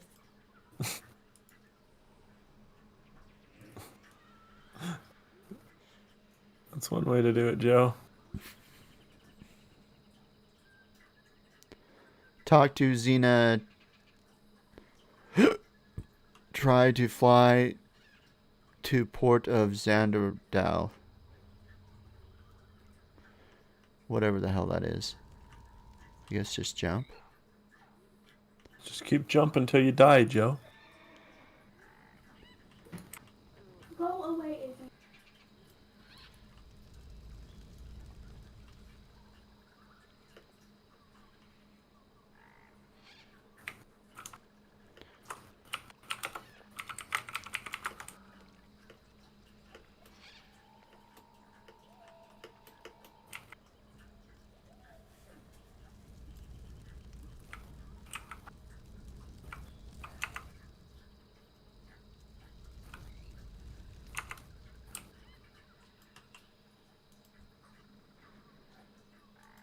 Zandala will endure.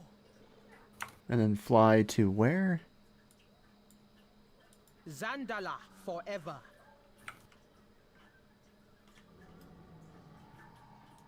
Greetings. Our kingdom will... I think I went to a different place that I was supposed to. I think it's going to make you fly right back, Joe. I think so. Oh, Joe. I just can't read for you. That's the only problem with that guide. Flying again to Temple of the Prophet, Zoldazar. So you flew there and then you went right back. No, it's turning you around. It's going to keep you on track, Joe. Don't worry.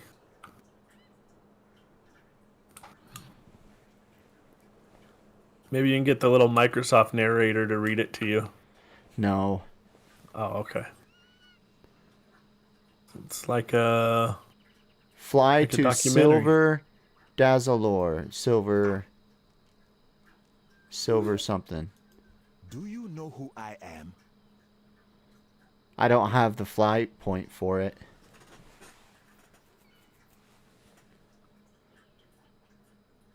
Oh yeah, I do. It's right there. Dazzalore.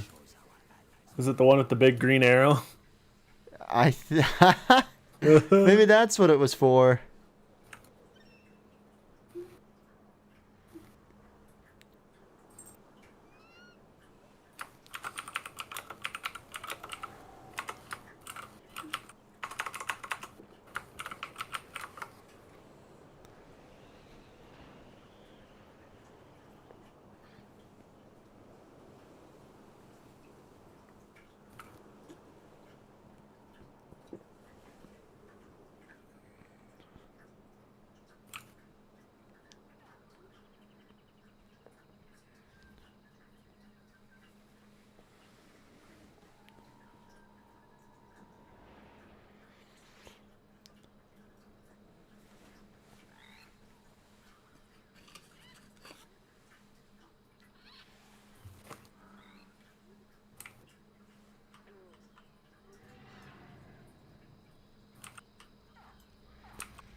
Summon the horde.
How the fuck?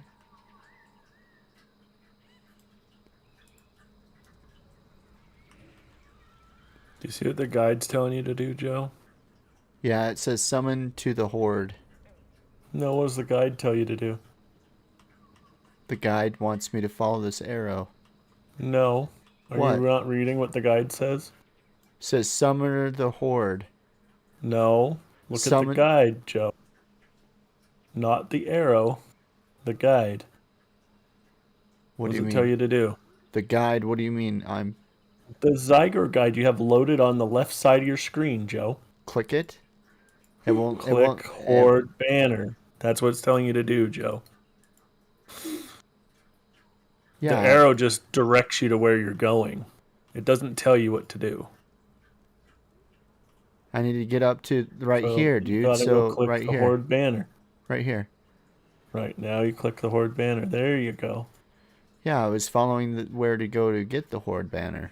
No, you were going to go summon the Horde. Well, that was what the... I'm just saying you got to read that stuff because it's important. Okay. Show you around. Like, read what it tells you now. What does it tell you? Explore the halls of ancient paths. No. What? Downstairs inside the building. There Watch you the go. dialogue. So look, it's telling you where to go, Joe. So if you just follow the arrow, you might not find it. You'll walk into the side of a wall. Does that make sense, Joe?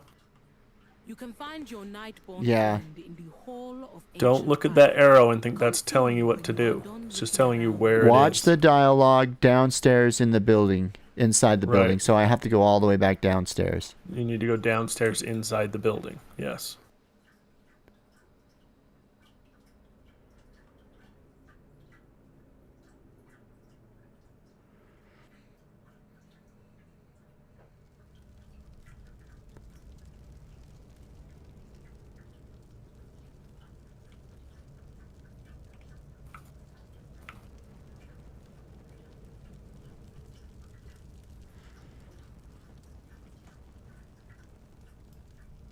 There is much to do.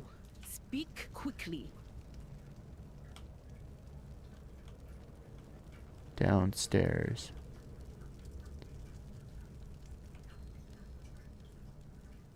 Princess Talanji was kind enough to inform us of an old portal network we might be able to tap into. You need to walk down the stairs. Thanks, Beaskid. Oculus, see what you can do with the portal system here. We will need supply lines to the Horde capitals. Champion, you seem to be on the right track for gaining the trust of the Zandalari. I must attend to my other duties. Good luck. Explore the royal treasury. Downstairs inside the building. Watch the dialogue. What about going over to this one over here? And which lower do you bargain with? Entered the building.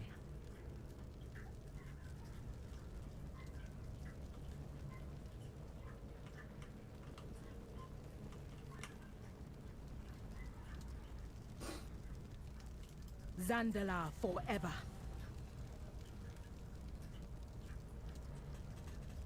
Accept.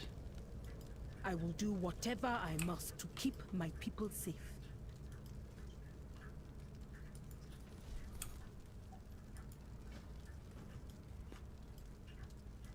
Times change, and so must the Zandalari. Talk to the beauty inside the building.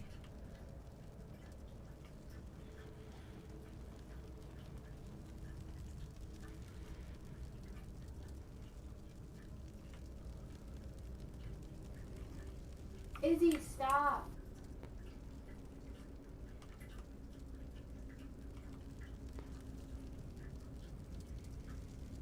Get down.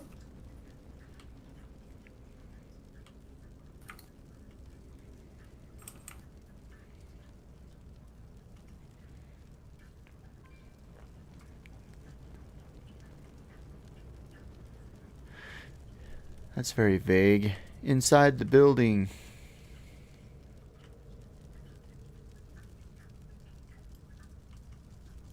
And then what? What's in red, Joe? It says, talk to Brillian the Beauty inside the building. Make the and then what great does it say? seal in your inn. Make the Great Seal in your home. Oh. Goodbye. Turn in. Oh. I think you might have wasted your money, Joe. You think so? Well, yeah, because you can't even understand this guide. Because you're not reading it. Turn in Trust of Kings except to... Okay. Trust of Kings. Outside on the top of the building.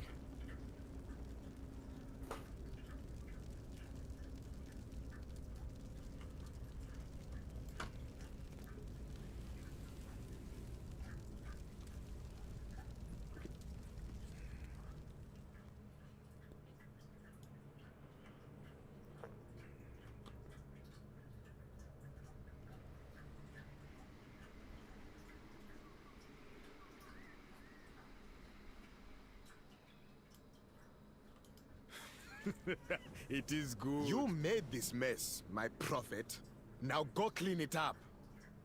As you will it, it will be so. Only, I have foreseen that Voljamba will not die by my hand. Then take our new speaker with you and be done with it. Ah, What do you yes. ask of the They crowd? have proven themselves useful. Rabble should be seen and not heard.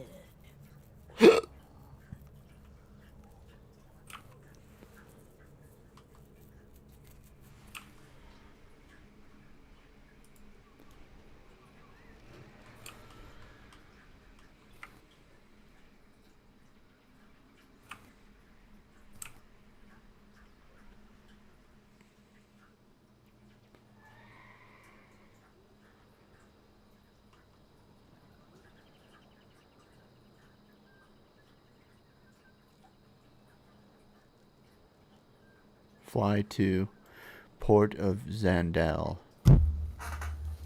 I am listening. I am sworn. Yeah, there's an arrow and stuff pointing on it.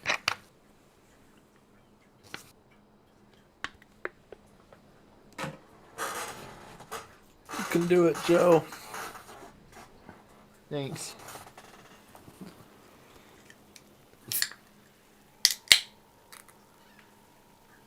Oh look, Skid told you go to Zandalar 1,000 times. Zandalar, Zandalar, Zandalar.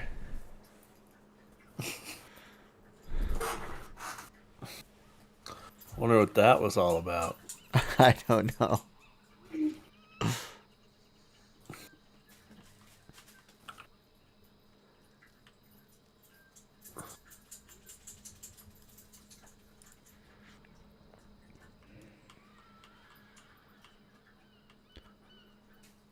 Do not concern yourself am with listening. a few petty crimes. We have far more important matters to address. I have no time for nonsense. Giddy up, Joe. Except the red market.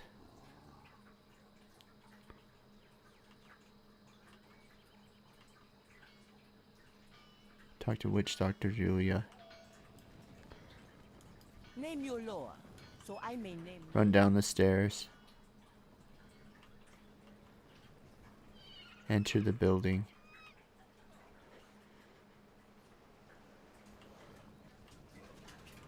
Oh shit. These guys I have to kill. I'm gonna die. Oh my god.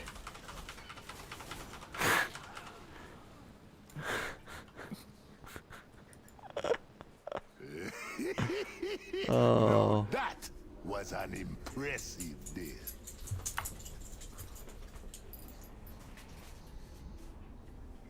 Rip. Dude, I wasn't paying attention to the surroundings. I didn't realize that they were red.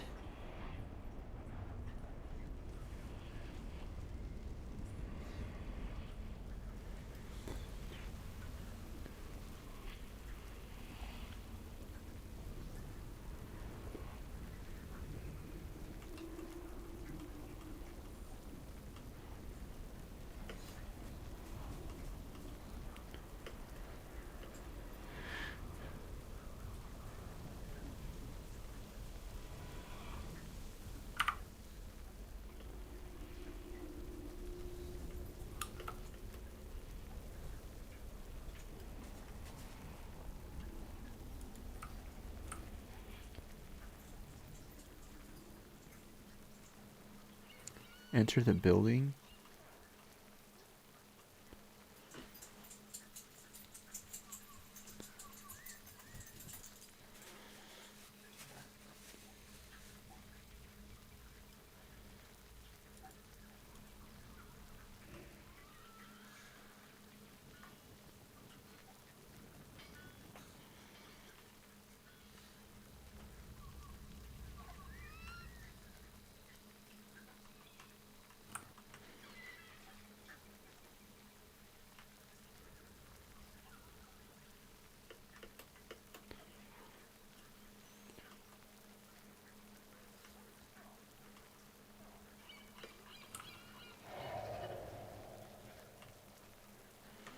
I'm out of range. There's the building. It's too far away.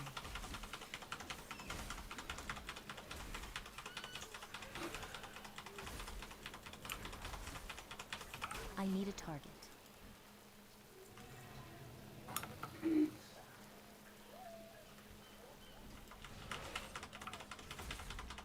I need to get closer. I don't have a target.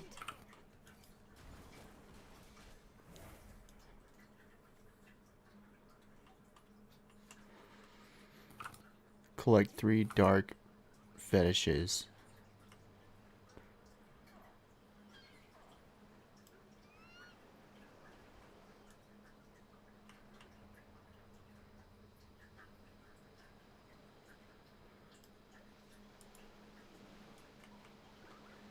Okay, I just killed them all.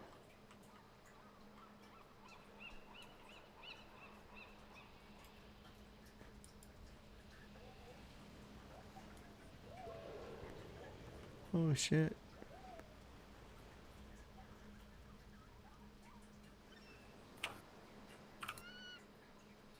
Kill crimson enemies around this area.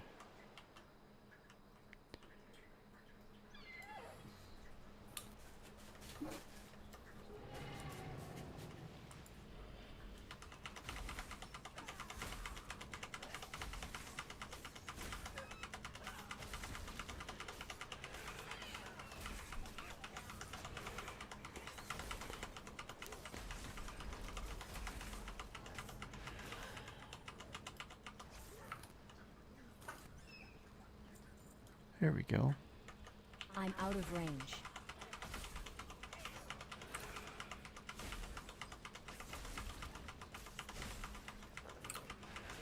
I need to target something first.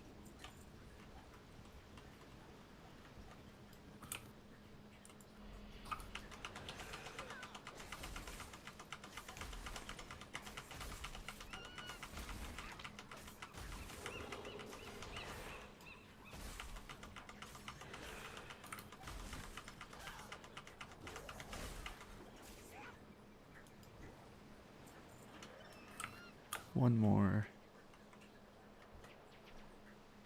It's too far away.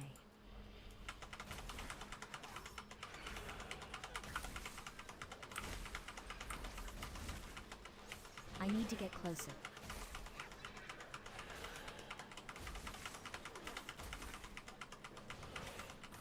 I need a target.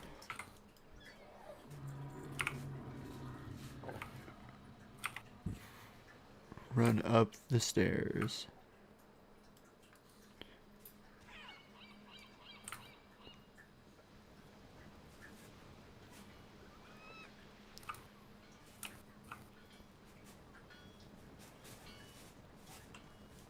Which Loa do you bargain with?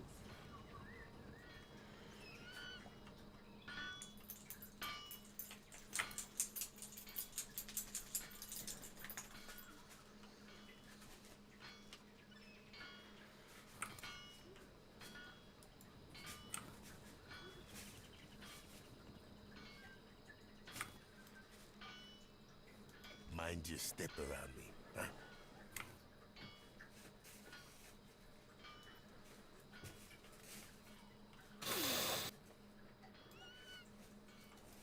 Do you want something? Give my regards to the throne. Slay 15 dockside thugs.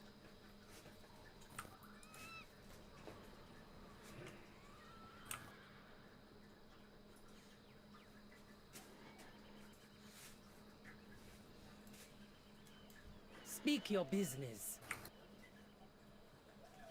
My life for the throne.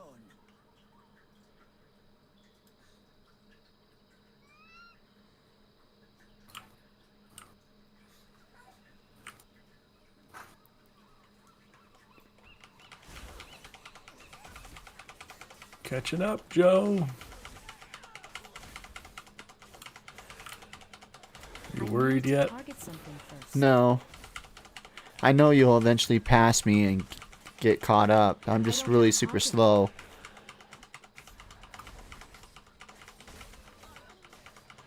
I get stuck on the dumbest things.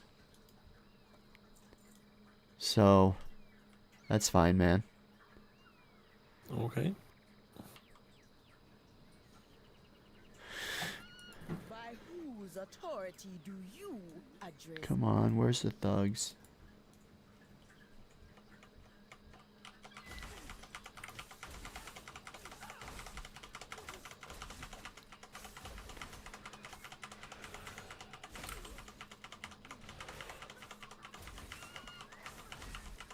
It's too far away.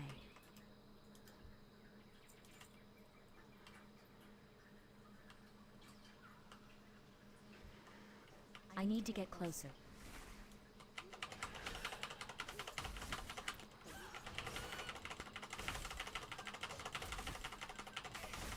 I need to target something first.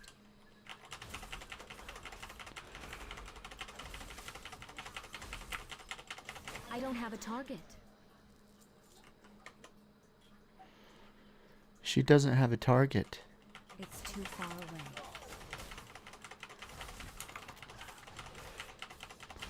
I need a target.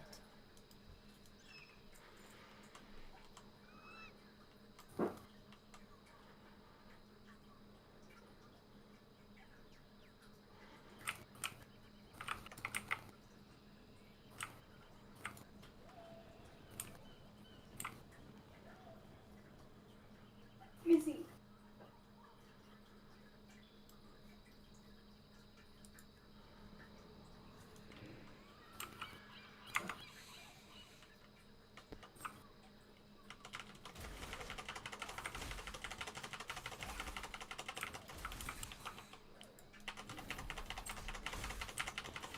I need to target something first.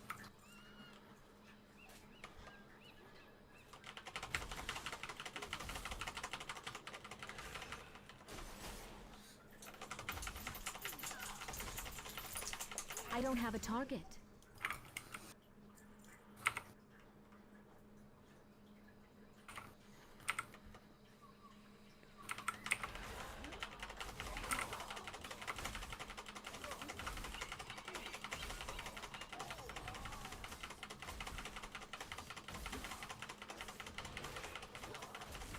I need a target. I don't have a target.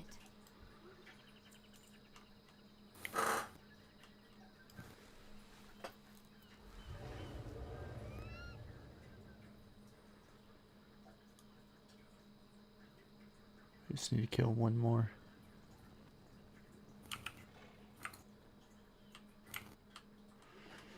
There he I is. need to get closer.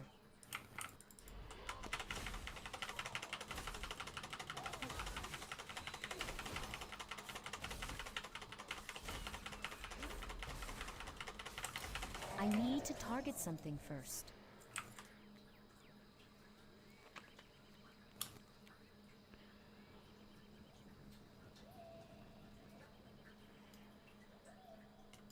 Greetings.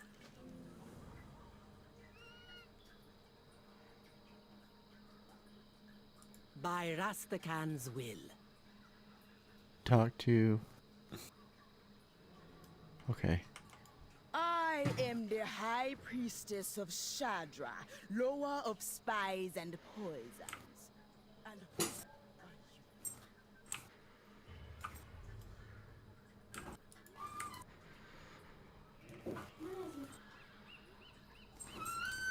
are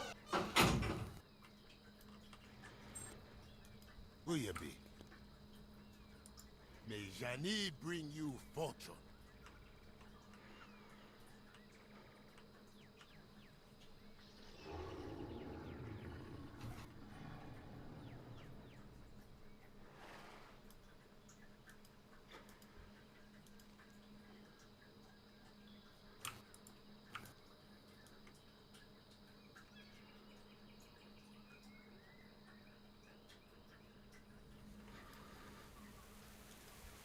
have been stabbed in the back by more races than you even know existed.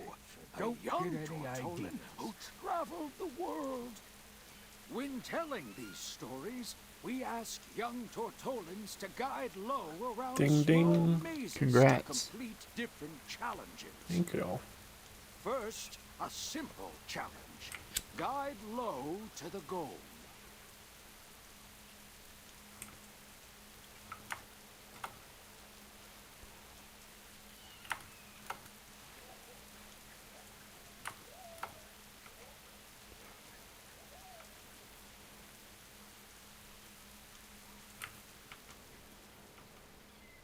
Well, that's not how the story is supposed to go. Why don't you try again?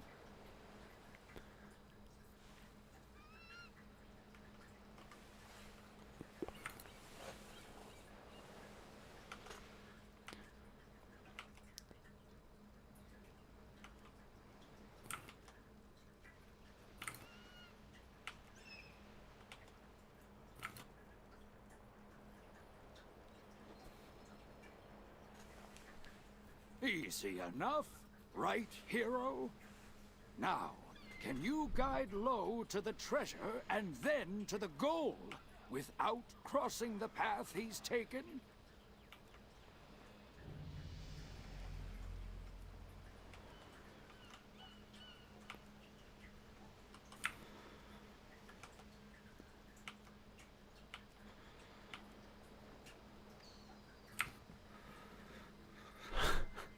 This minigame is dumb. What are you doing? A minigame.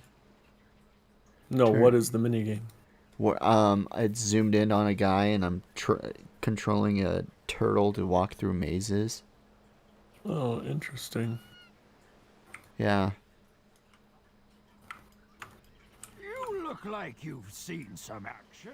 We should swap war stories.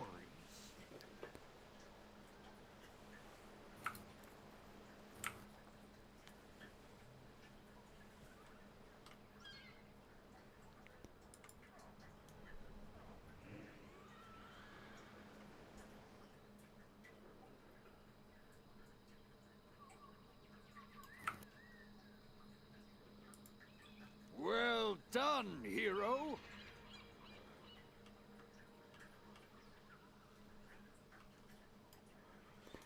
Knowledge is the best currency. But I do take hold in interesting trait.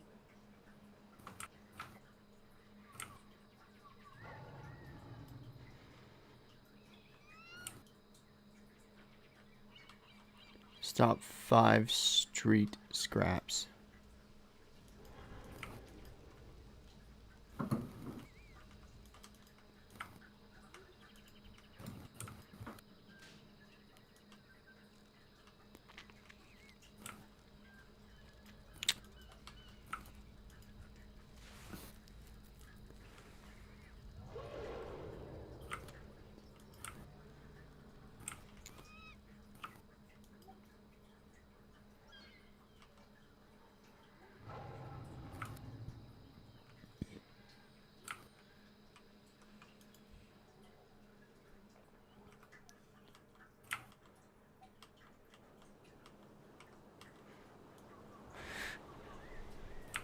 I wonder if I can move the arrow.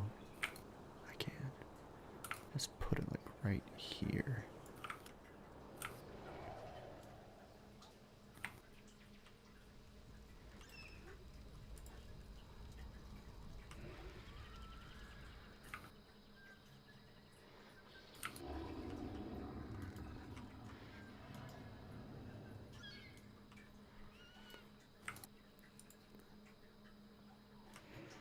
Turn in scraps.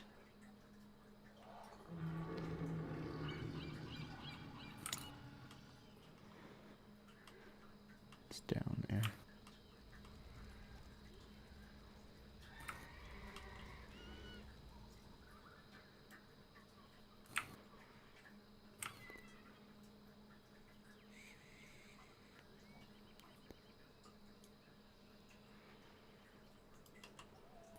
Knowledge is the best currency. Ding. But I do take gold and interesting Good job, trait. Joe. Thanks.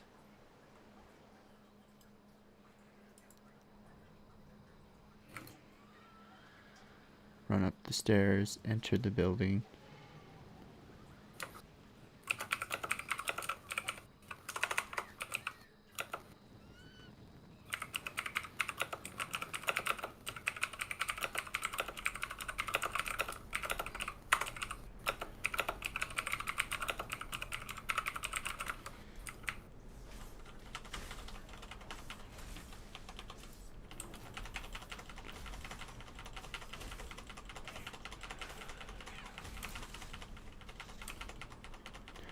Oh, it turned me into a cute little dinosaur.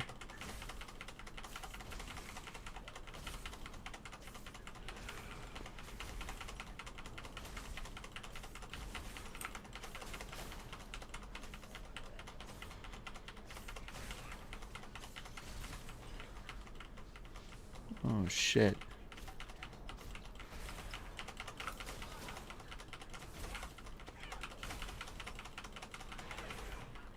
I need a target.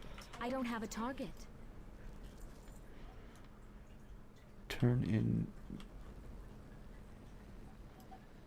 Where do I go now?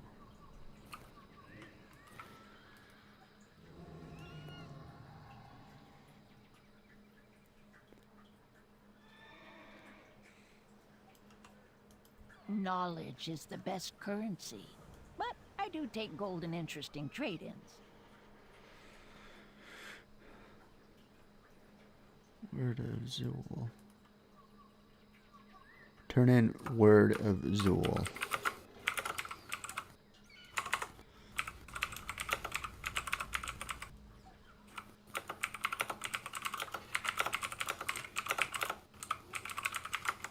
Rabble should be seen and not heard. Follow the path.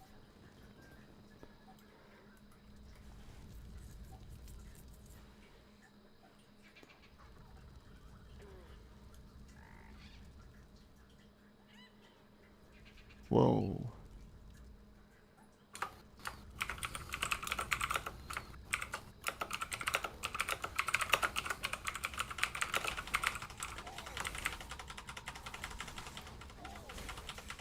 Oh shit. I need a target.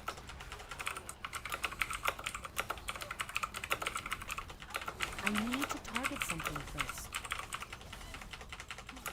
I don't have a target.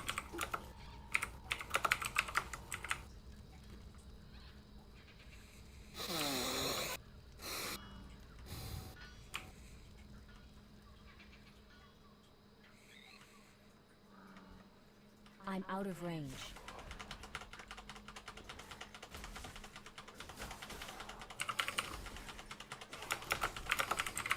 I need to get closer.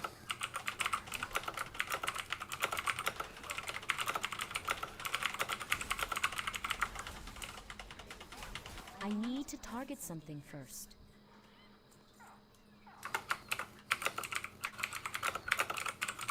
I'm out of range.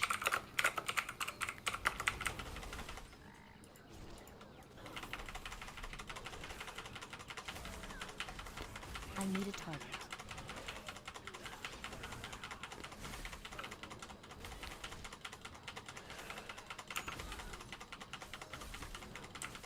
I don't have a target.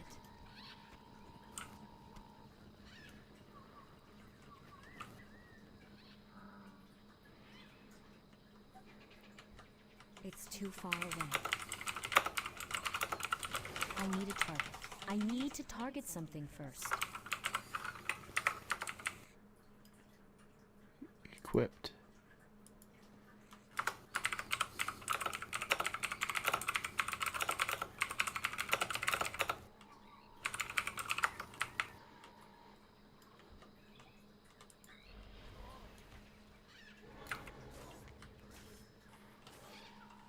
I'm out of range. Oh shit, why are you coming after me?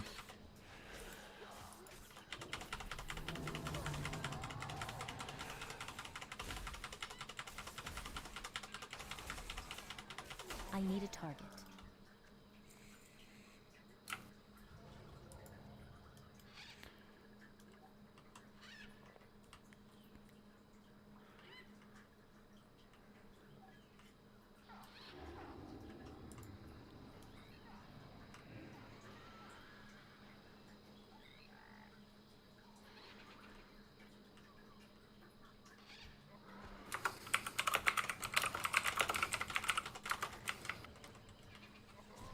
Oh shit. Come on.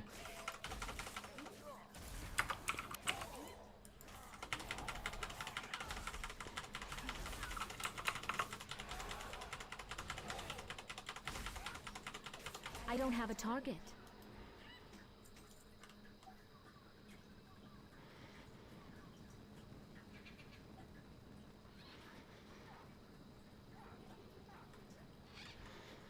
I gotta kill that bear.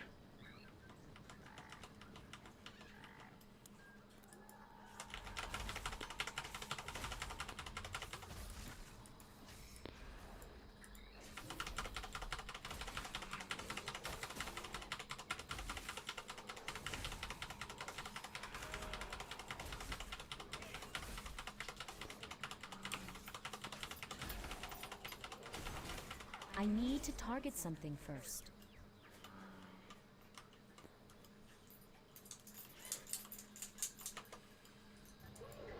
I can't attack that target.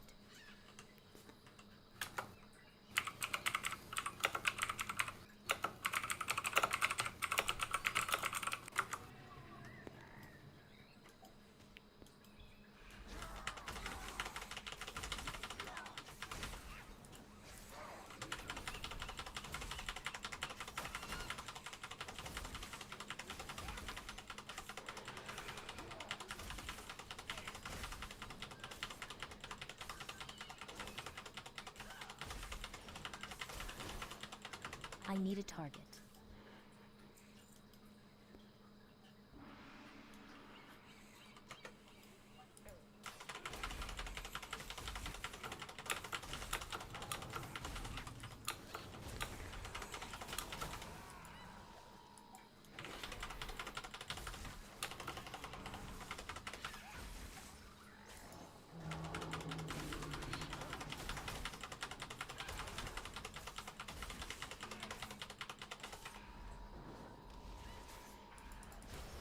I don't have a target.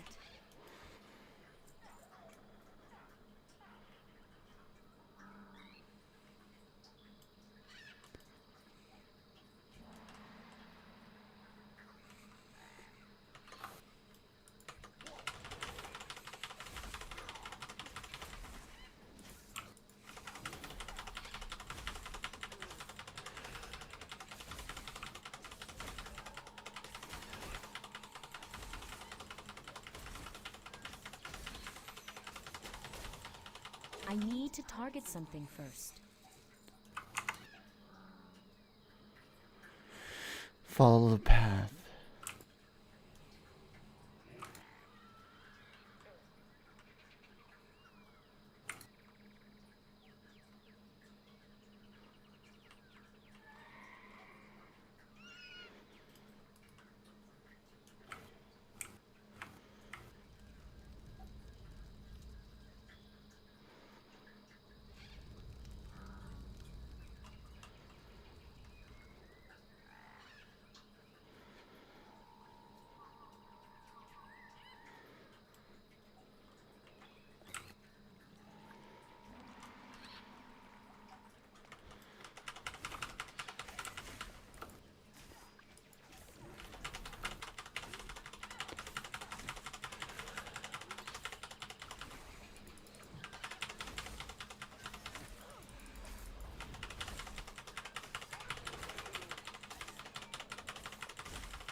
I need to get closer.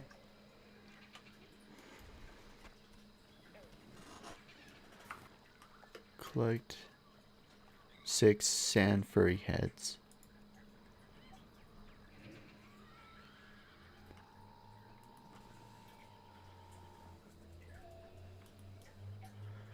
What the fuck? Oh, they're right here.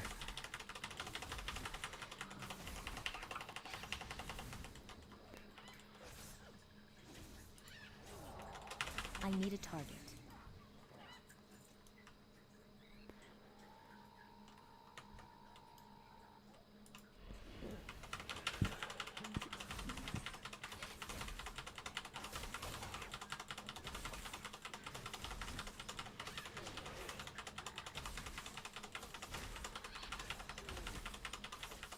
It's too far away.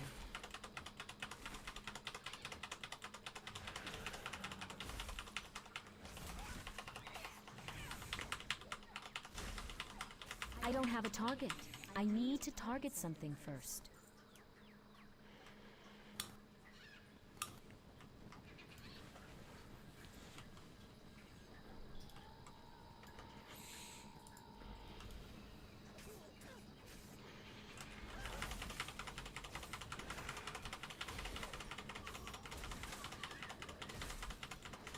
I need a target.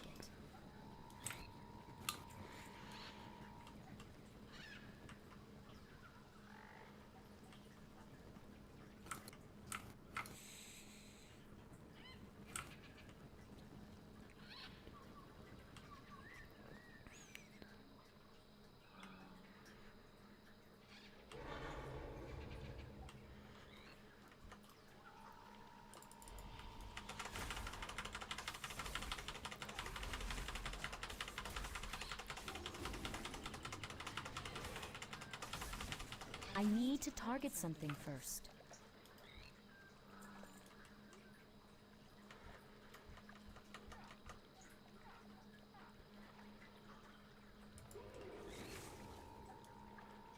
Oh shit. Well, I'm gonna die. I'm out of range. Uh-oh. What'd you do, Joe? I pulled too many of them. Rip. I'm still alive though. Oh, that's good. I don't have a I target. killed him. Nice. There we go. Oh, somebody gave me something.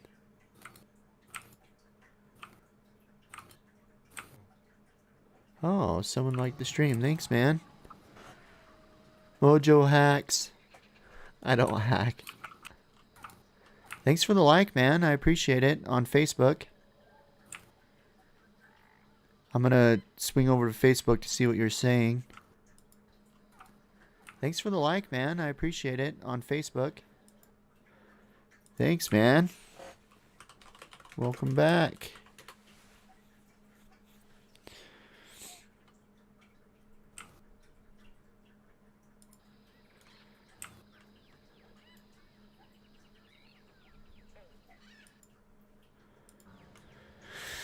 Okay.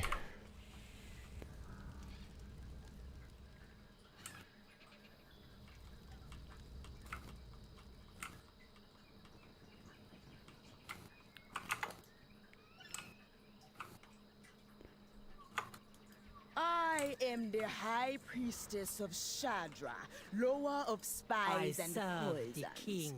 And who are you? I Lady can't Loa, carry favor anymore. you. Oh, shit. I can't carry anymore. Ruh-roh. What do I get rid of?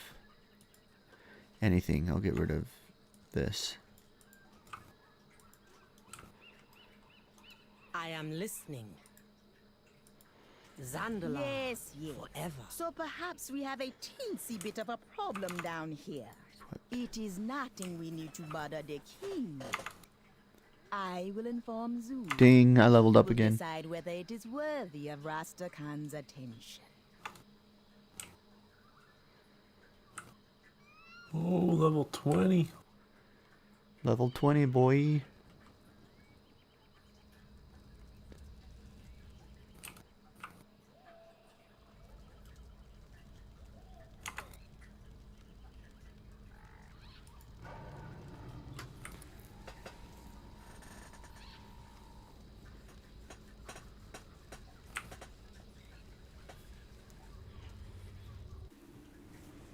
Turn in royal report.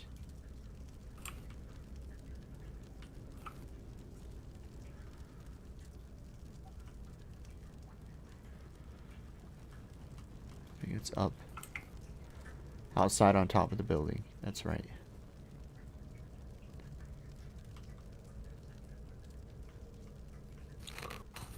Ooh.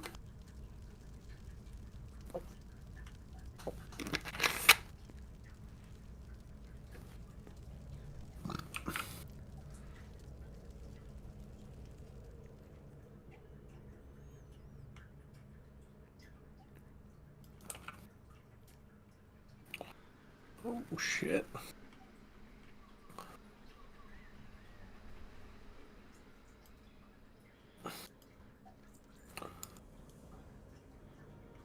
Accept the mission handler. Inside the building. Probably downstairs.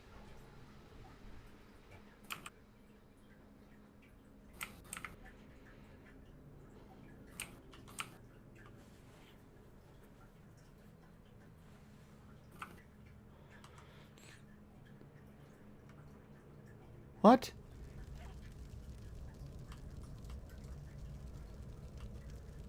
Okay. They say you have the heir of the throne? Turn in Zoo Councils.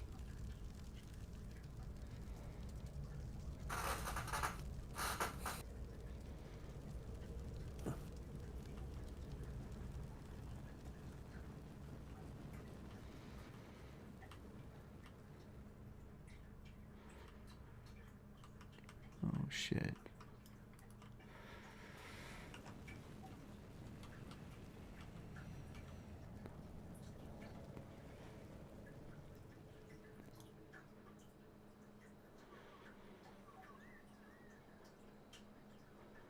Talk to and fly to Silver. What is your business here? Watch yourself within our city.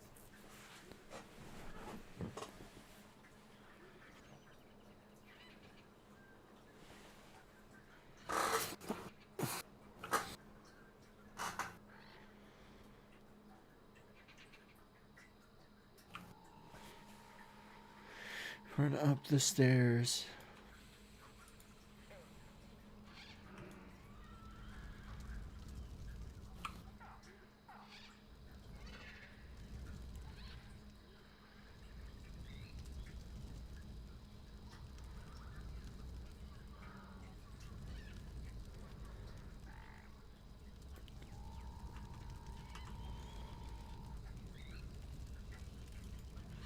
Inventories. The Loeb is strong here.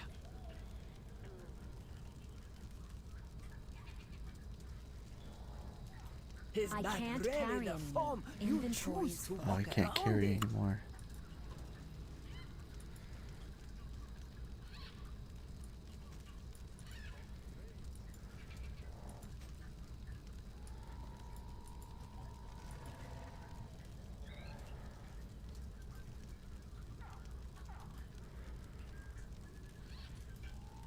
You can find Hex Loral down at the Talk other to him. end of the terrace.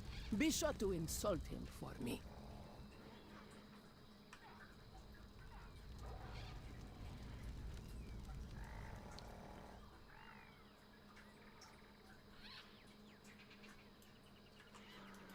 Zandala will endure.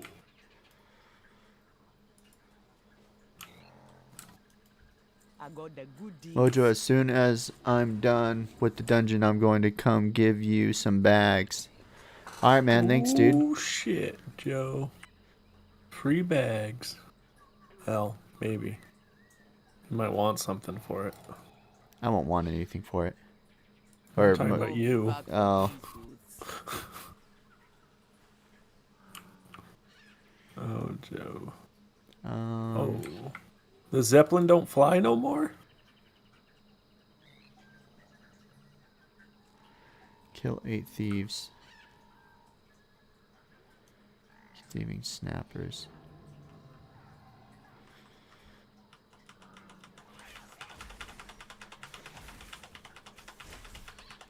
I need to target something first.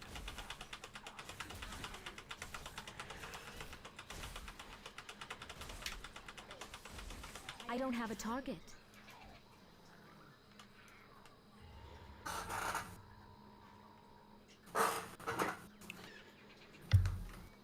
I need to get closer. I'll be back, Joe. Okay, I'll be here. Target.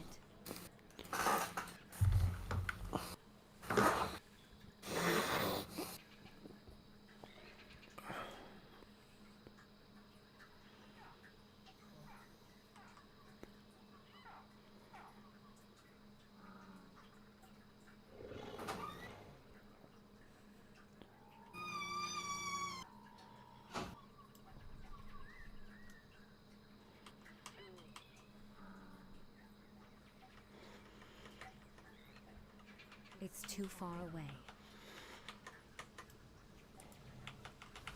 I need to get closer.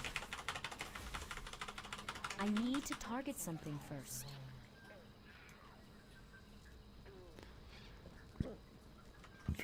I'm out of range. I need a target.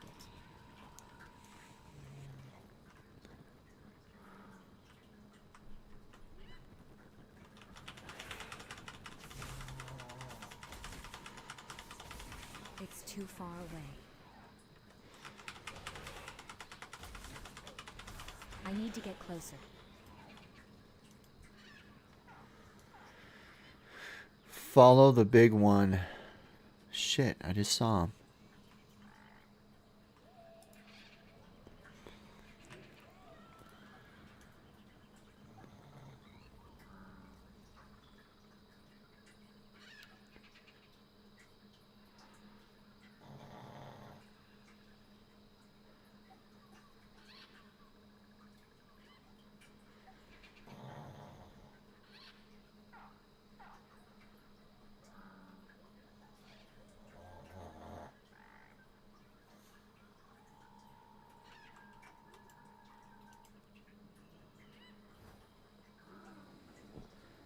Big one. Like I always say, not so big and strong now, eh?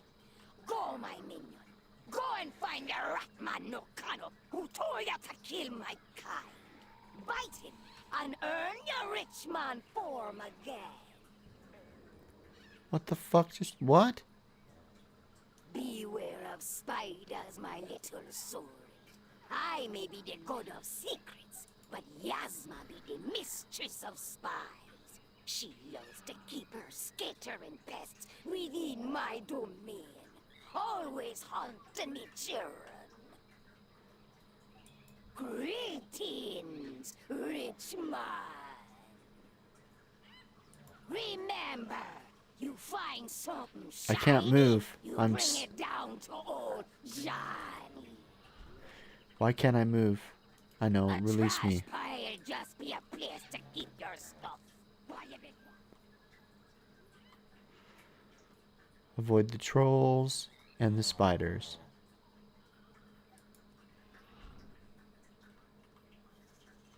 Silly sword, ya be dead again.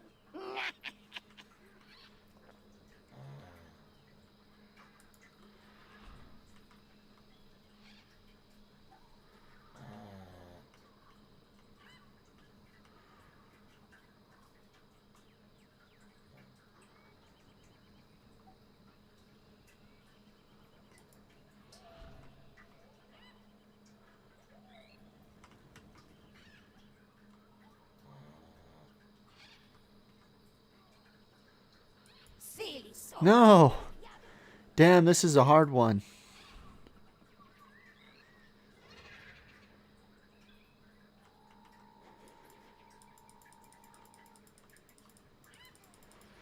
Silly sword. Shit. Ya be dead again.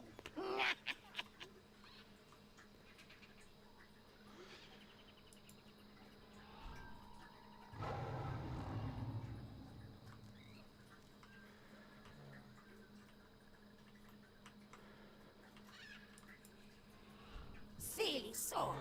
Ya be dead again.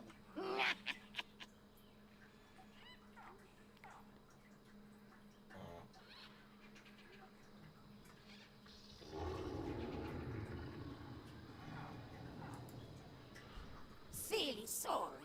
Ya be dead again.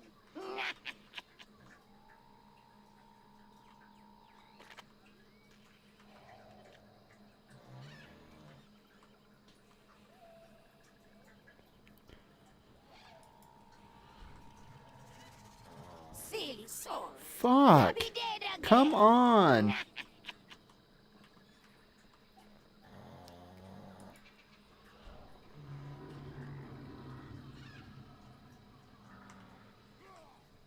Silly sword. Ya be dead again.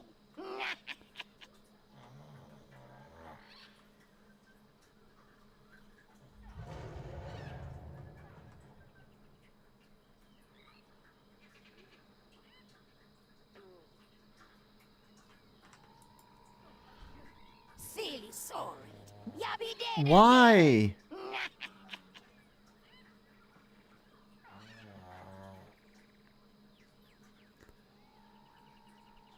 Oh man, these quests are kind of tough. Yeah. Shit.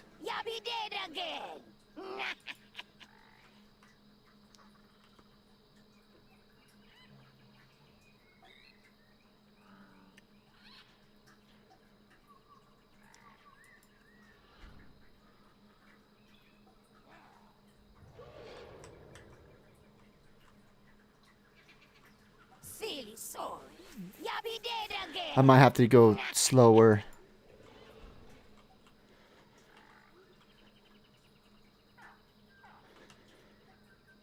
Oh, shit.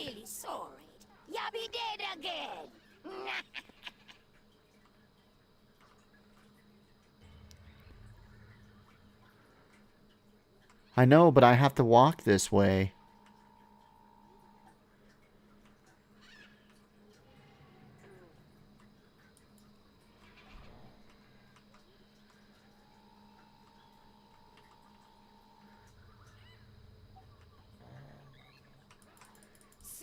No!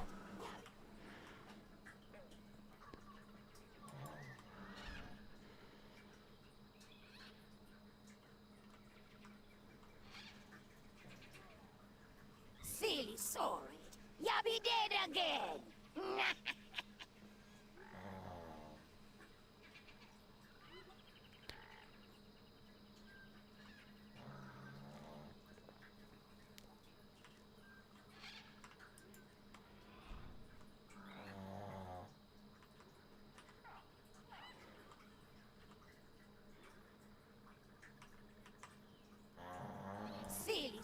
No!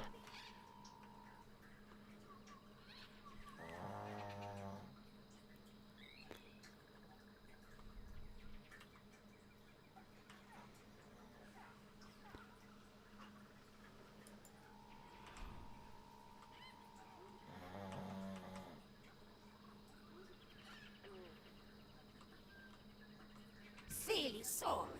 Ya be dead again.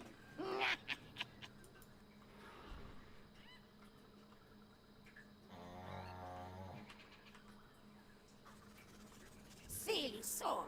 There's spiders, man.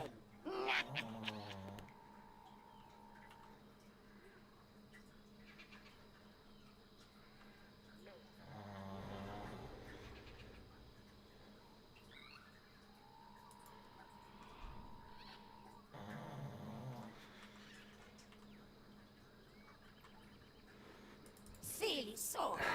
Ya be dead again.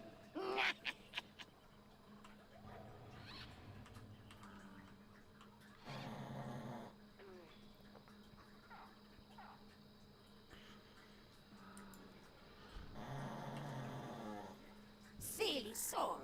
Ya be dead again. I wonder if I go when they're not looking at me. So let's do this again. It's just gonna take a while.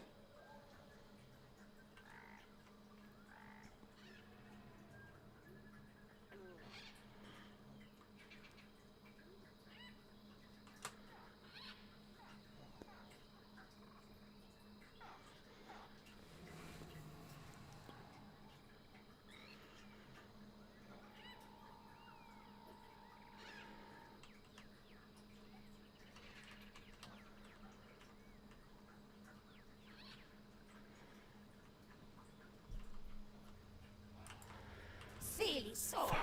Ya be dead again.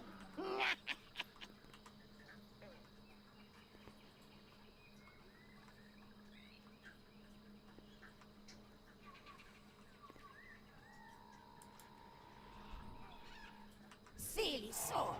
Ya be dead again.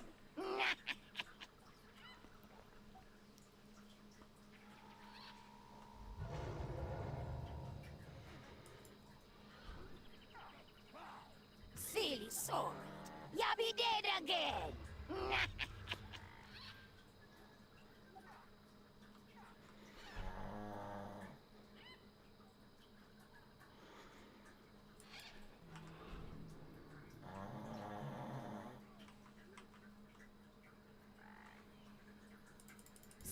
sword. Ya be dead again.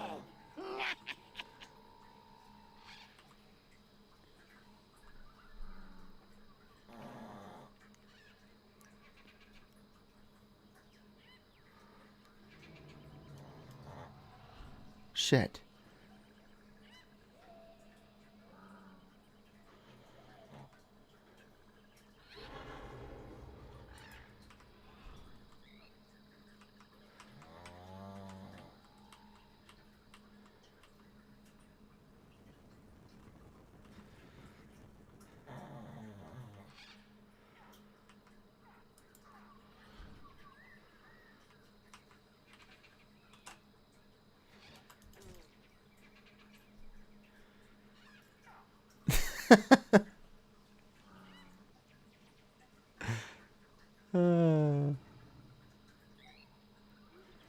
I finally did it.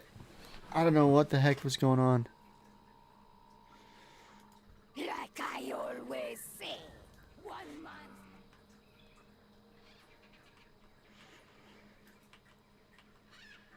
Follow the path.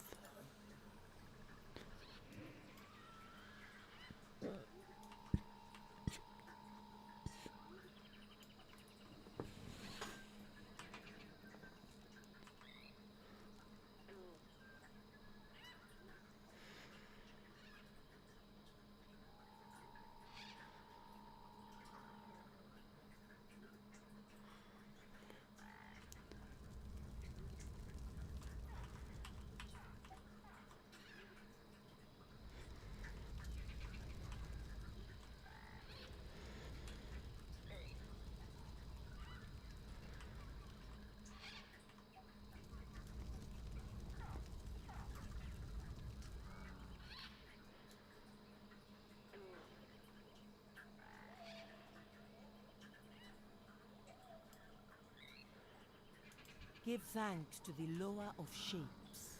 May the lower guide your path.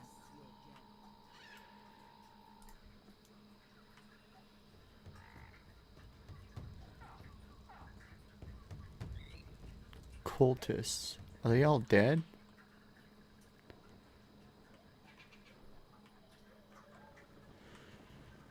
What you want?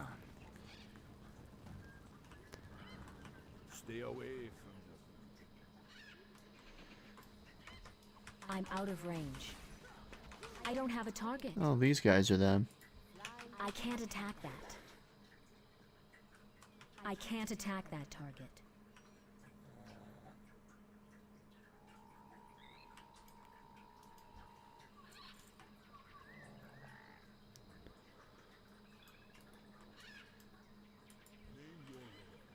So I may name mine.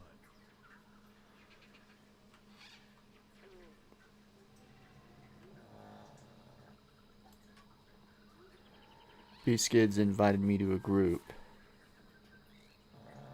Invite you to his group. So how do I do that? Suggest invite. I'm not the king of the... It's Dorf. Dorf is gone right now, B-Skids.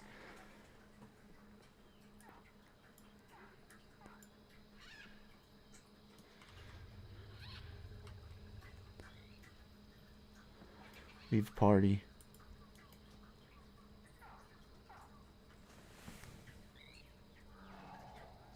Leave party. Okay. There we go.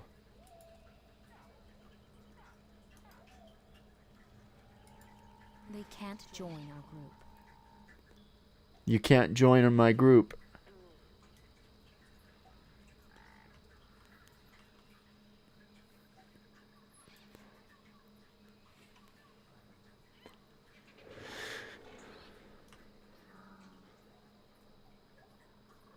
Oh, there they are.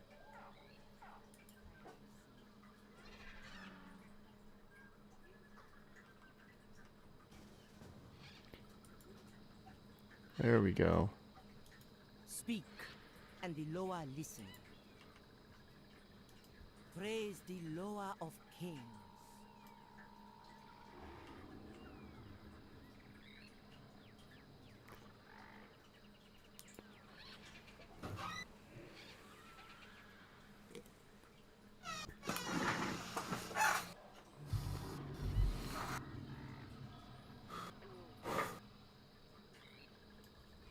spirits whisper your name. I can't attack that. When the Loa speaks, I am listening. I can't attack that target. Loa, keep I'm back. Welcome back.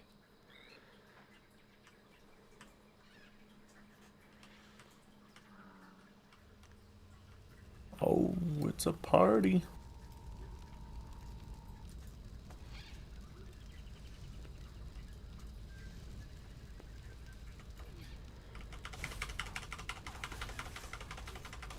Oh, oh, you're in. Beastkids invited you. Yeah. Nice.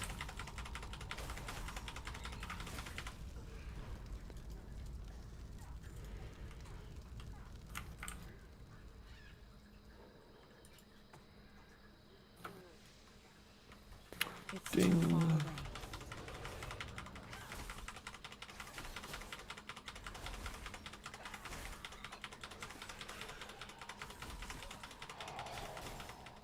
I need a target. I need to target something first.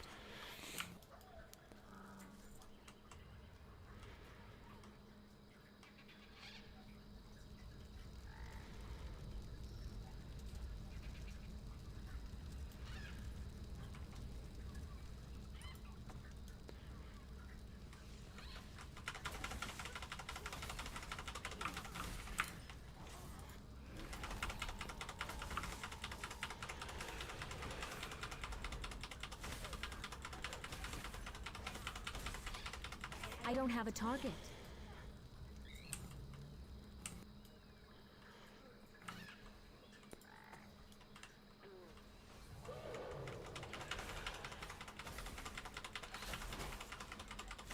I need a target. Talk to... Oh, it's Beastkids. And he get... Wow, thanks, man.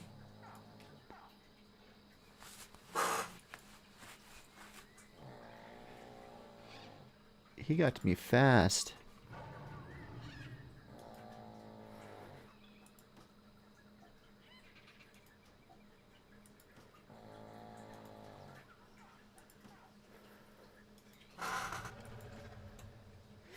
You're still playing as a boomkin, huh?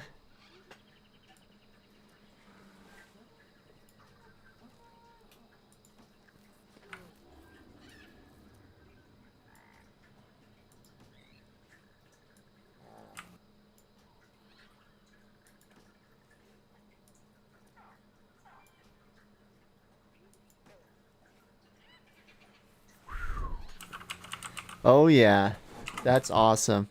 Druids are the best. I know, dude. I almost made one. Almost. I'm pretty sure you did. Yeah, I did make one. He's all transforming into multiple characters. Oh yeah. That's pretty cool, dude. Well, thank you. Thanks for that. If you want to follow me, you can. I'm just doing the quest.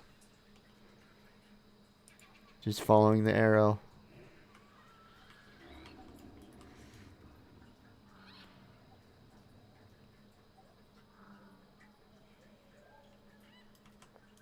Like my Loa always says, duck. Speak with Helix Real. I serve Baku, one of the oldest. Lotti's method is too grounded for my taste. I prefer a pterodactyl eye view.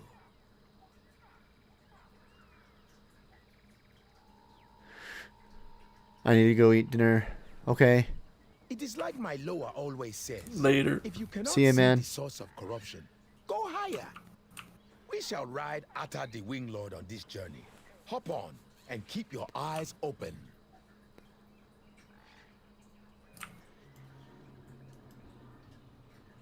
I will call out the best spots, and you can have the honor of tossing down a sentry totem.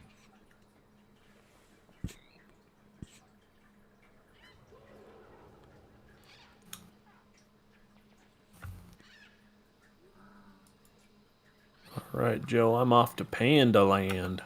All right. Gonna suck not being able to fly, but you know. A Yeah. few years back, this whole land shook during the cataclysm. Our northern gates fell. I'll get that and in a few swarms levels. of blood troll savages poured through.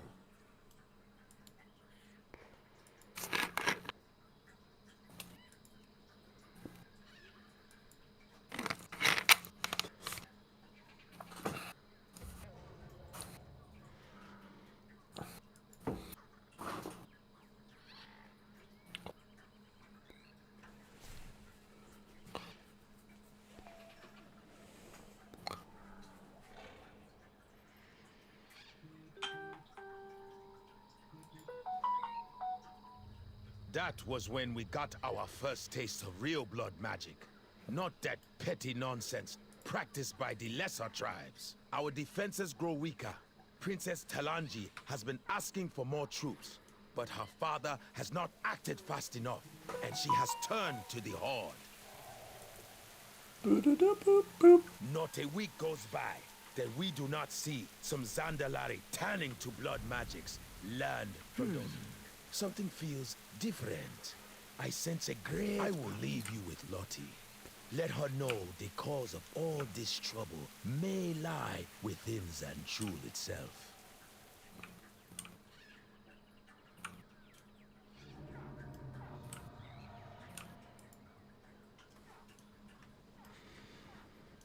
Ever walk on the wild side? Never tame the beast inside you.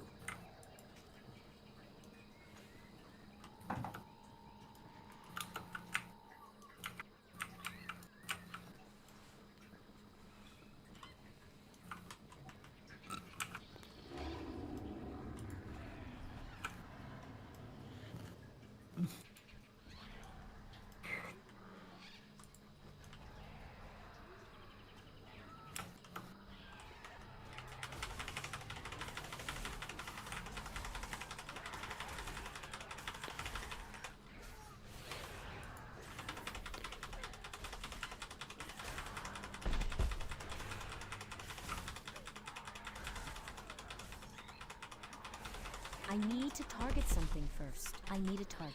I need to target something first.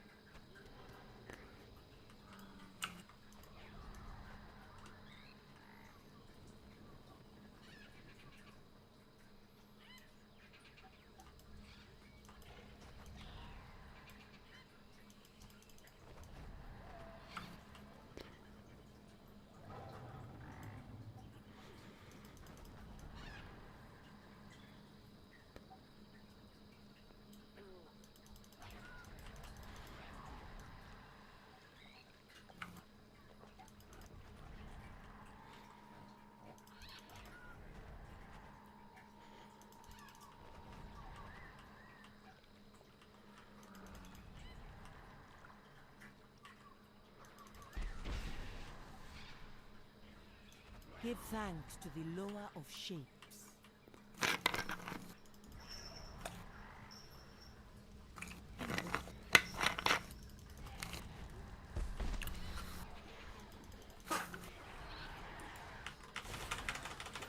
I'm out of range.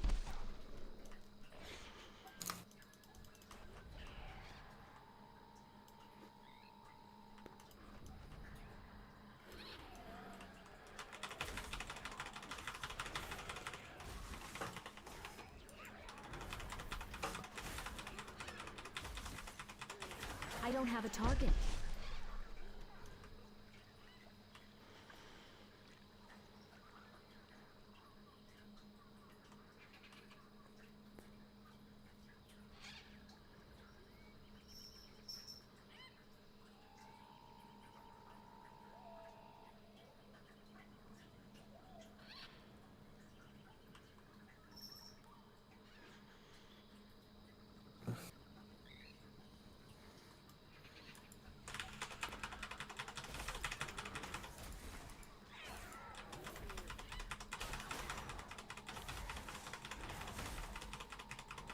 I need to target something first.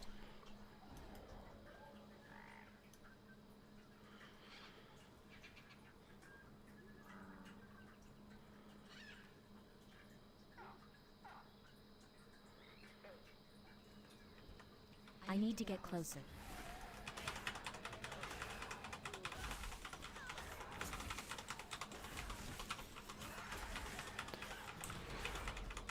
I don't have a target.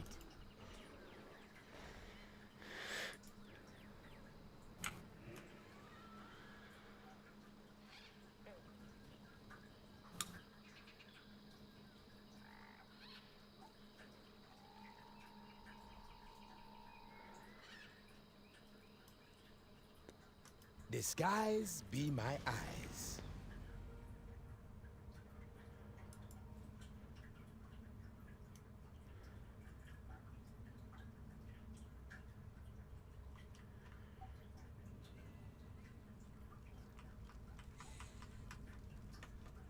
It's too far away.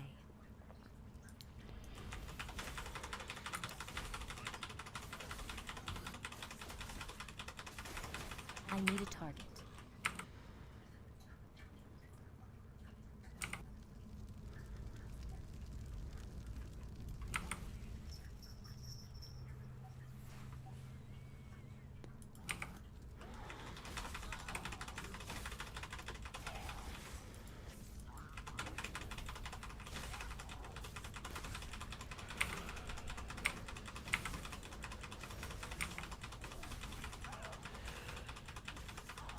I don't have a target.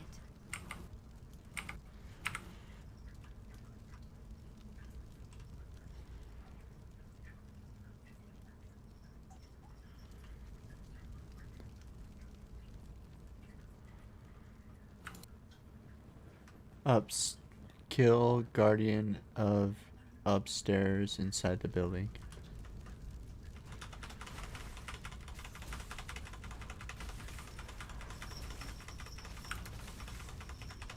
I need a target.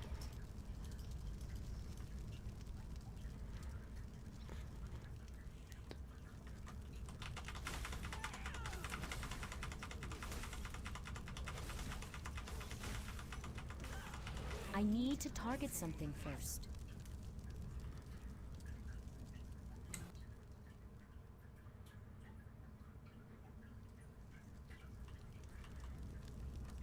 I need to get closer.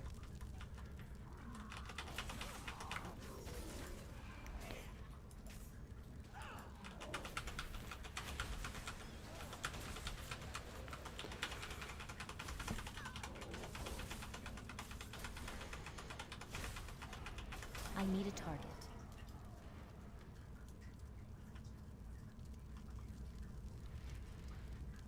Follow the path.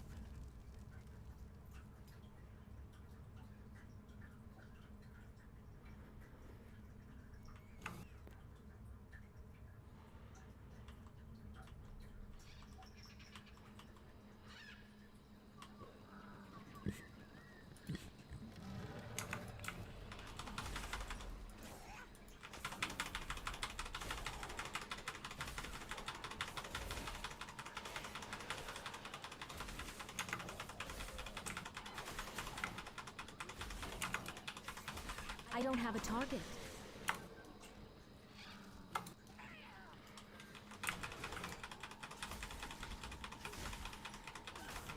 I need to target something first. Run up the stairs.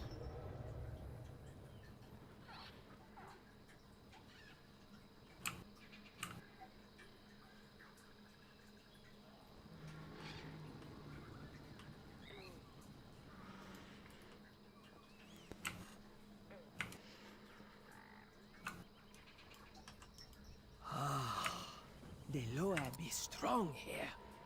At the top of the building, your allies will help you fight him.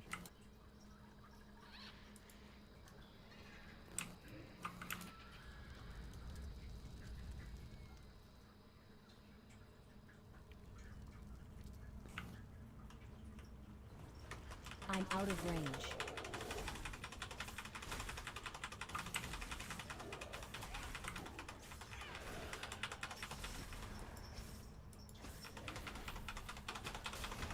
It's too far away.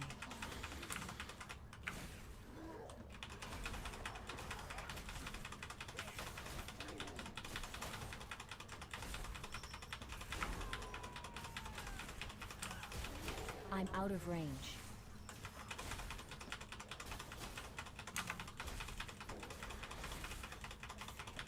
I need a target. Turn in. You are still not allowed to mention my sister.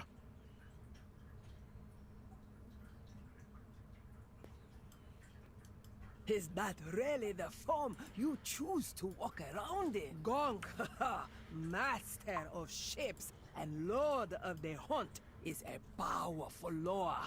He can grant you access to his many totems throughout the city that will increase your speed just by being near them. Sure, if you like running. If you want to soar. See Paku, Loa of Winds. Her totems are fewer, but provide flying shortcuts throughout the city. Ever walk on the wild I side? knew you would make the right choice. Come over here, and I will fly you out to see Paku face to face.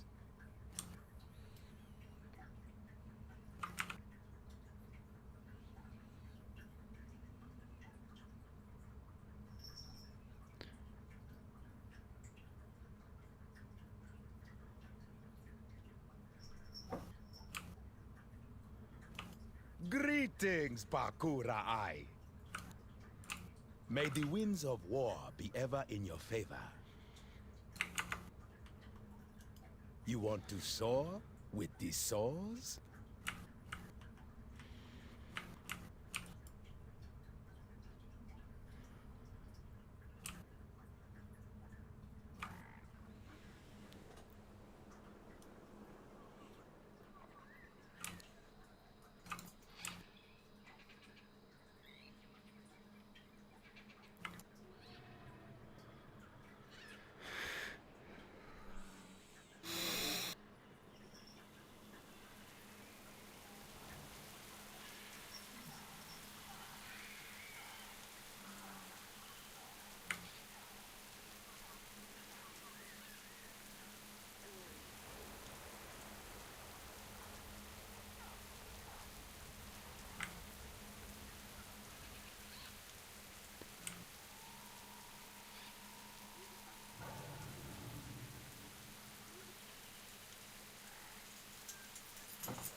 Have you come to bargain?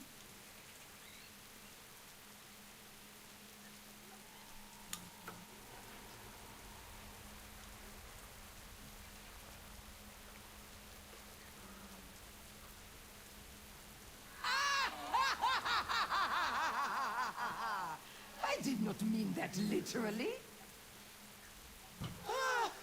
I admire your passion. Go, raise a statue to me before the steps of Dazalo, so the trolls of this land will know with whom you have bargained.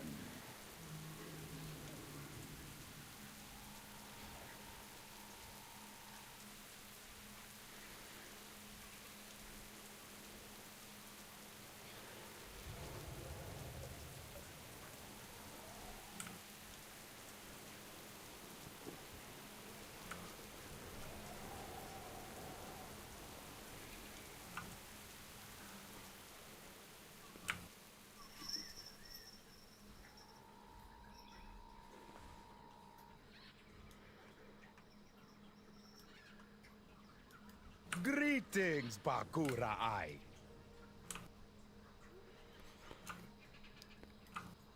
Click Tom Paku.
Be you predator or prey?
Do you need protection? Go carefully. Speak your business. Dichuka Zandala.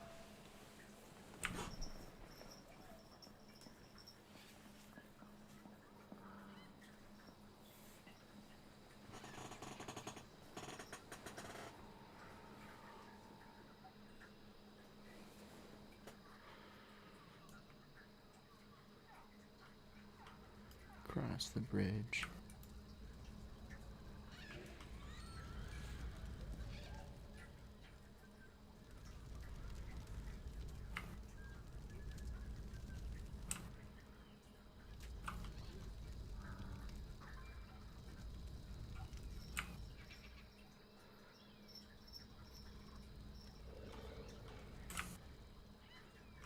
Down the stairs.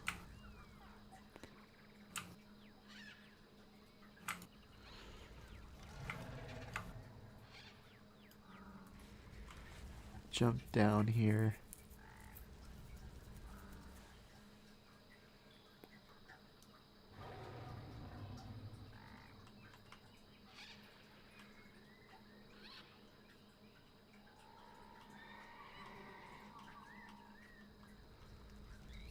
Quit hiding behind your masks.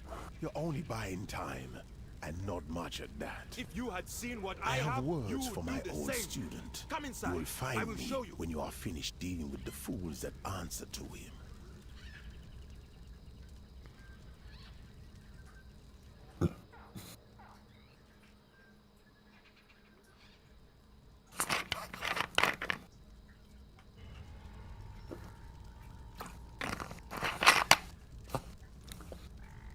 Ooh, Joe. Level 21, almost level 22. Nice.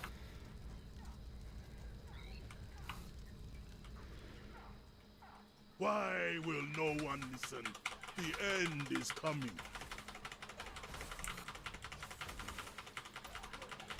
Ding.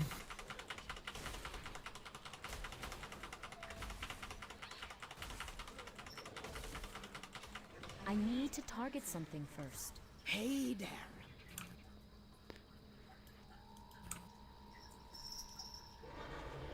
Run up the stairs.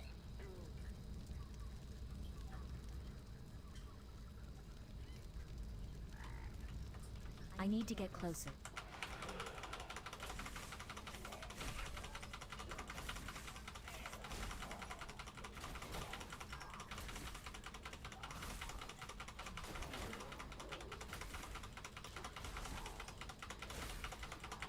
I don't have a target.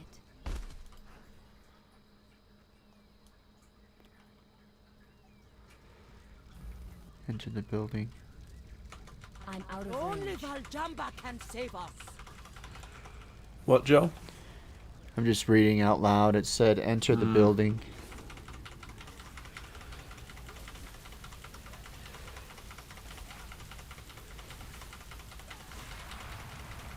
I need to target something first.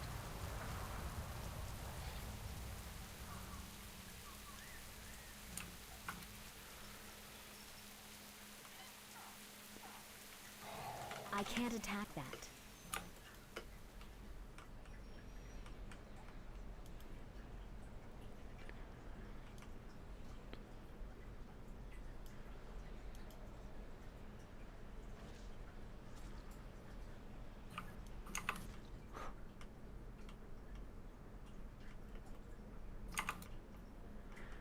Cross the bridge.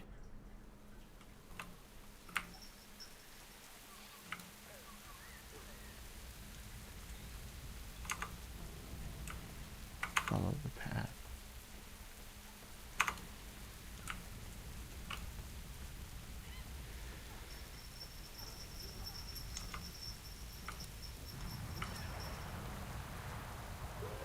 I need to get closer. Only Voljamma can save us.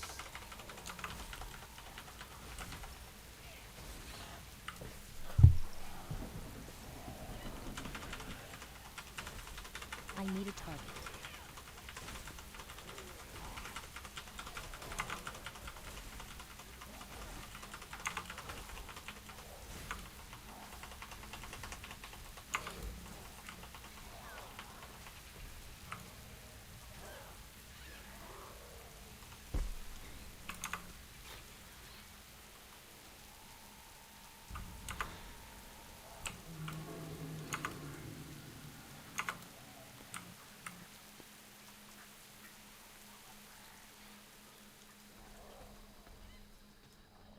It's too far away.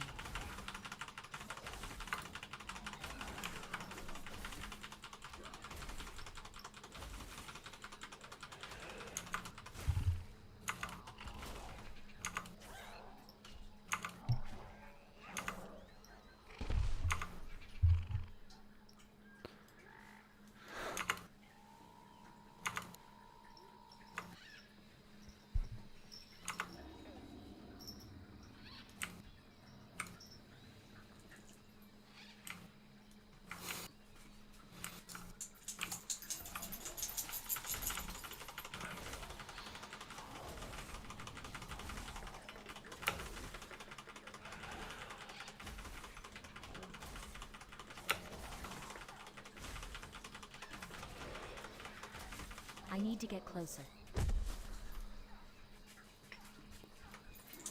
I'm out of range.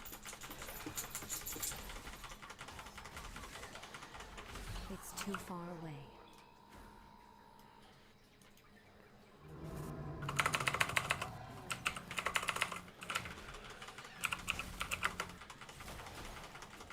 I don't have a target.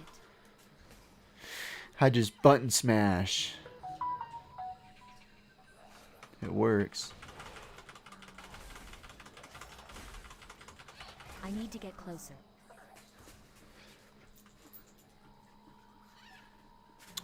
Is that what you do, Joe? Yeah, I just hit It's too far away. 1, 2, 3, 4. And then I lay down 5, which is that little red goo. Oh yeah. Yep.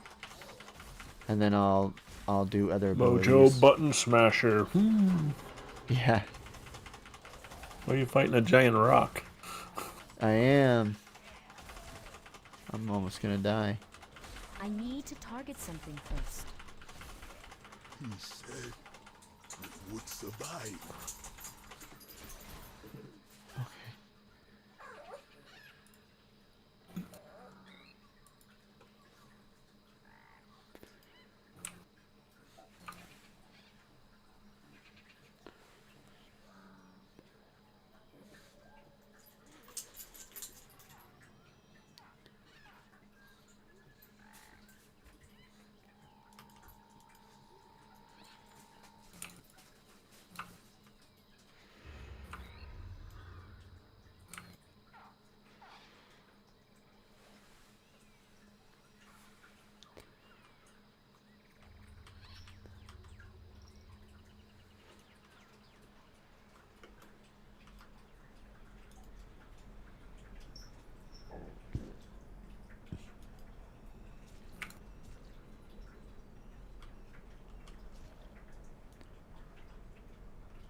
I'm out of range.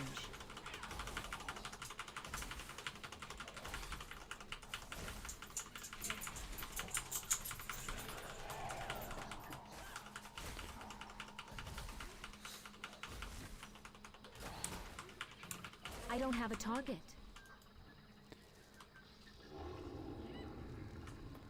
It's too far away.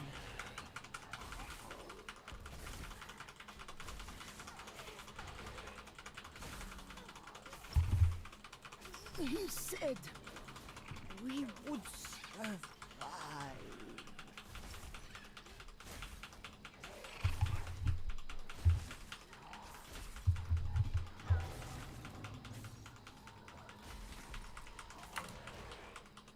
I need a target.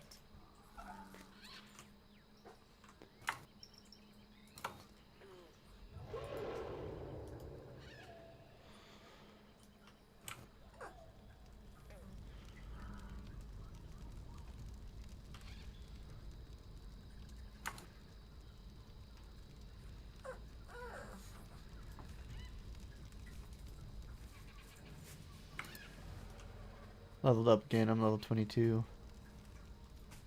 Woo woo. Yeah. Call off your dog, Zul. I You're have making seen a mistake. me, vision or not. You wasted Rustacon's patience. I am feeling generous. I will hear you out. My friend here, however. The vision goes like this. Golden sails mark the final coming. The manipulator seeks to break the seal. Get away! Do not touch it!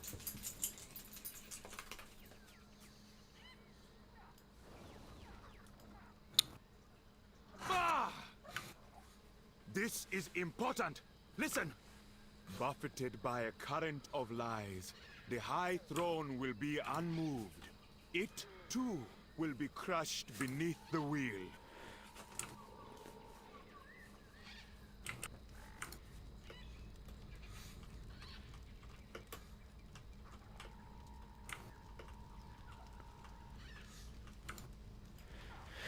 I'll be back. I'm gonna take my dog outside. All right, Joe. I'll be here. Okay, I'll be back.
Oh, I'm back. Sorry, I forgot I muted my mic.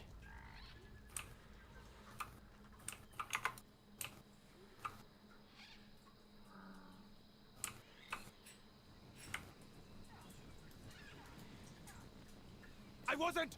You're all right, Joe. Lower above, just let me finish. Just trying to Shadows catch up to twist you. the strings of fate, bending the empire to its will.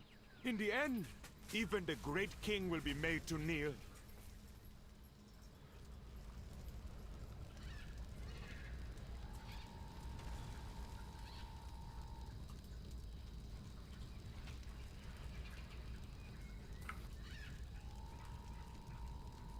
Betrayal, the doom of an empire, and a threat against the king. Now that is a properly dramatic prophecy.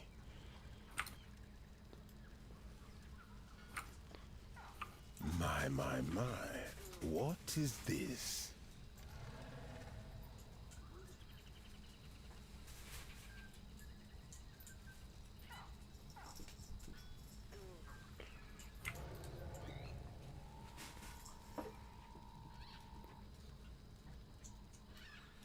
We all have our parts to play.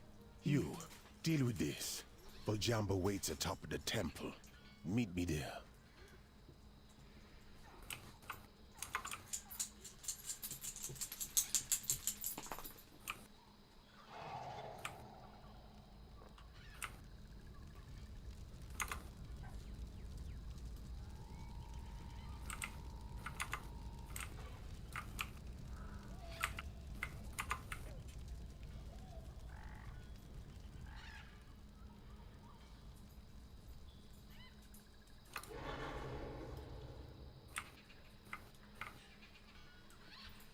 I'm out of range.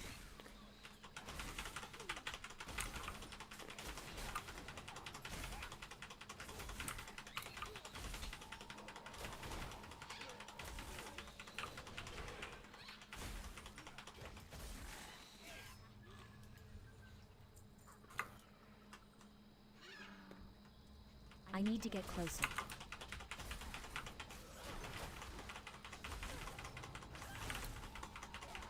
I don't have a target.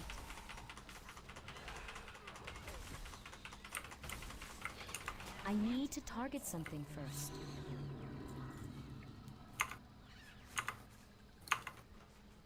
I'm out of range.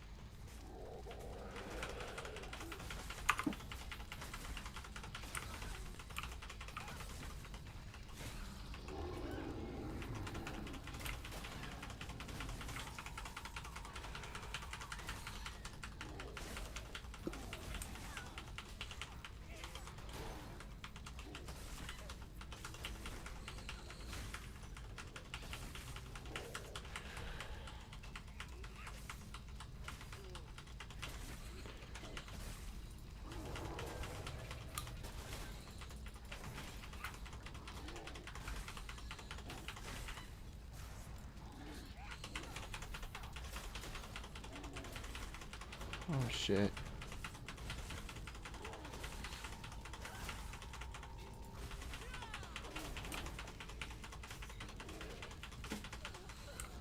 I died.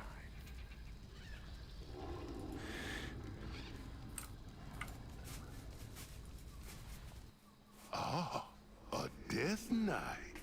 You should come see my death gate.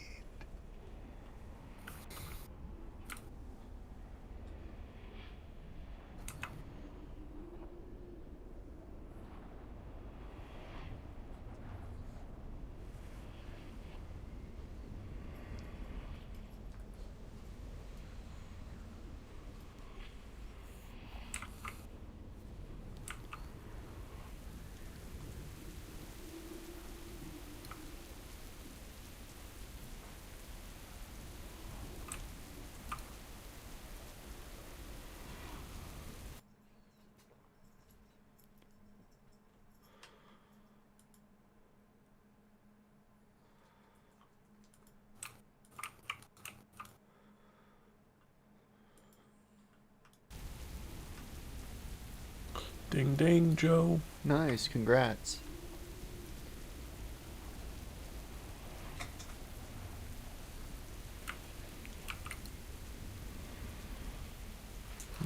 died? Yeah. What happened? I was trying to kill this guy. And I can't kill him. And I need to kill him, though, to get...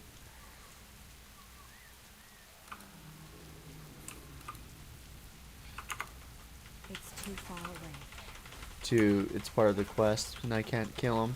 He was too strong. Uh-oh. You're not supposed to do something to weaken him, are you?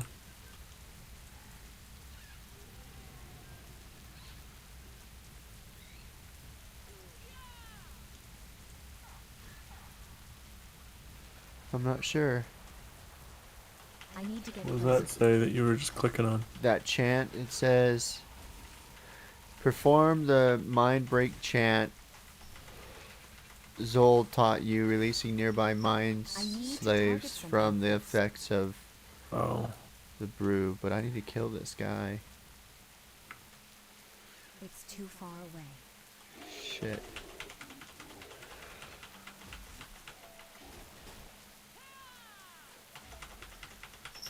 I can't attack that target. I can't attack that. I can't attack that target. Oh, I did something. He just ran away. I think that's what I was supposed to do. You use that chant thing. Right. I'm out of range. Yeah. To help you kill him? No, he just like makes them passive and they run away. Oh. That works. I can't attack that. Nice.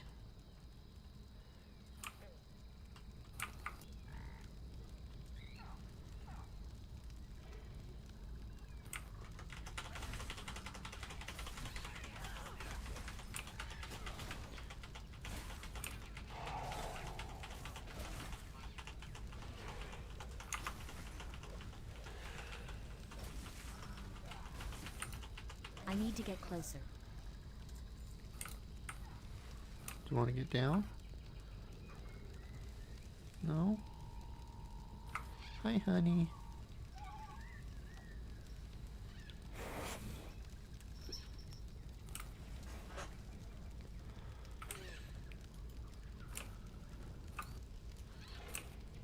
Kill.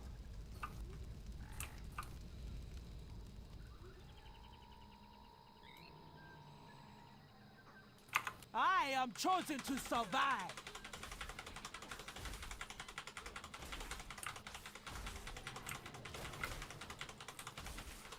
It's too far away. Come, I'm out of have range. a whiff. We will see who's got the stronger will. Breathe deeply.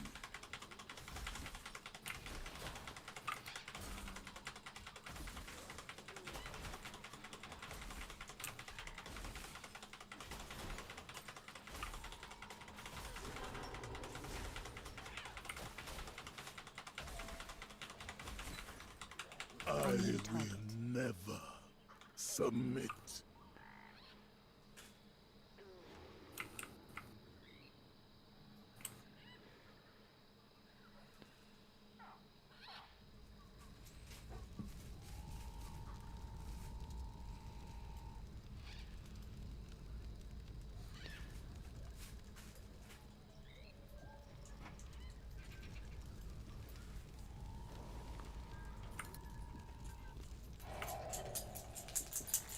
I need to get closer.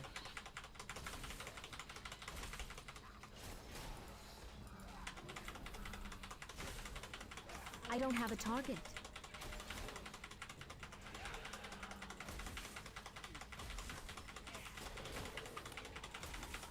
I'm out of range.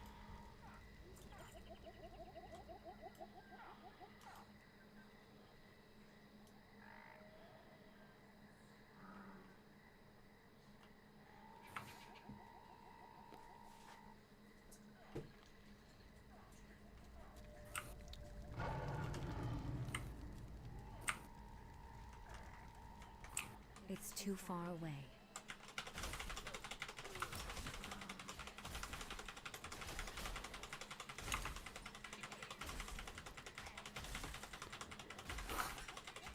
I need a target.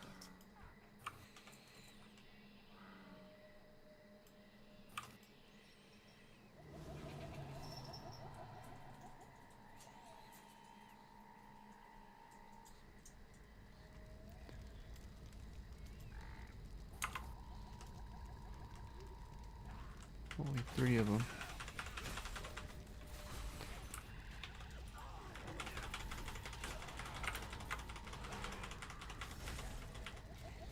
I need to target something first.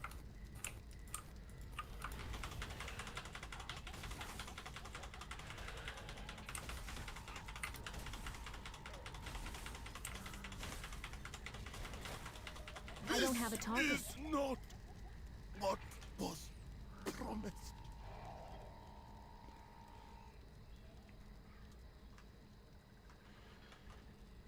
I need to get closer.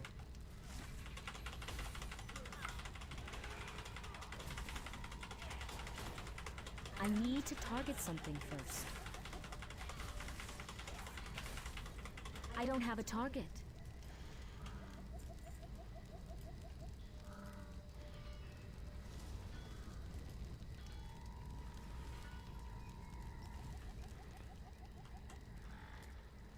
It's too far away.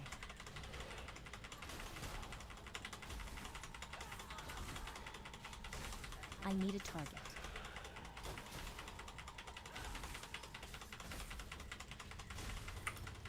I need to target something first.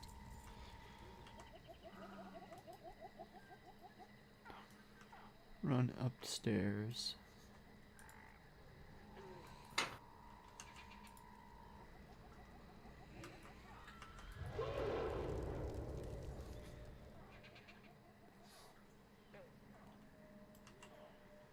I have foreseen what you will say.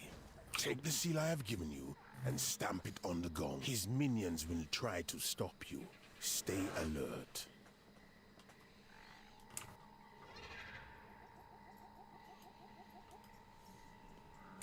Now set the urn near the archway.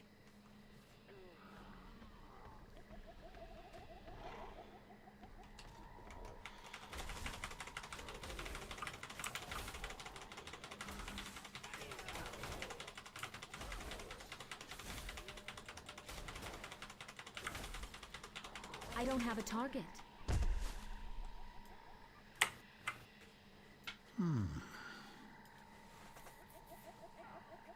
On second thought, move it a little to the left.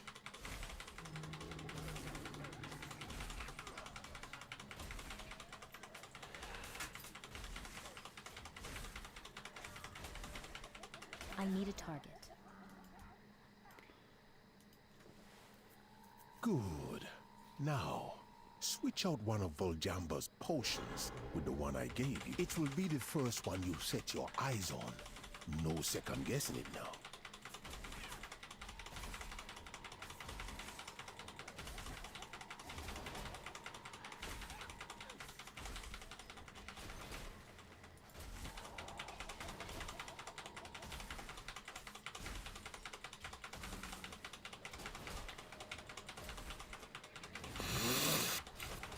I don't have a target.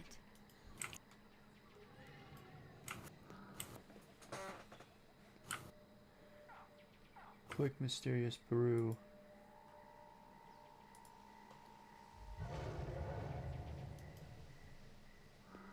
I'm out of range.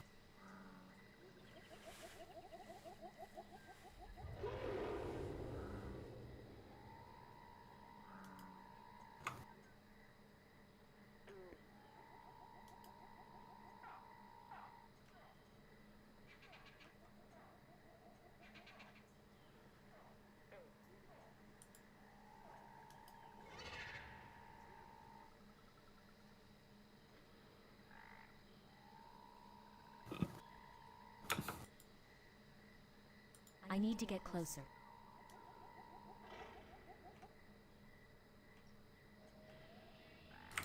What brew?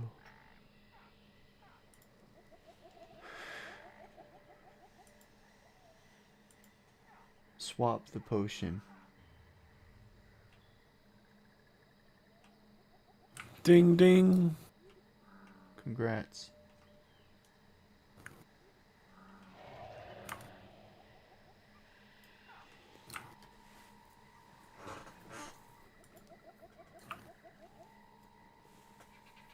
Potion swapped. What the freaking hell?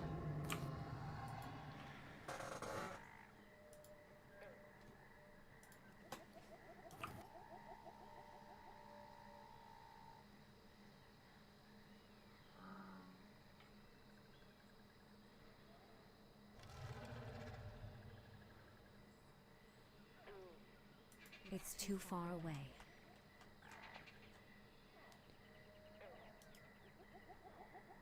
I need to get closer. I'm out of range.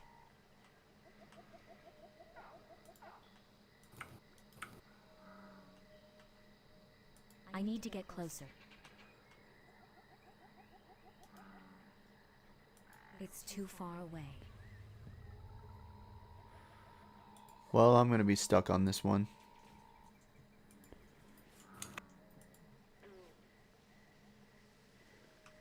The potion.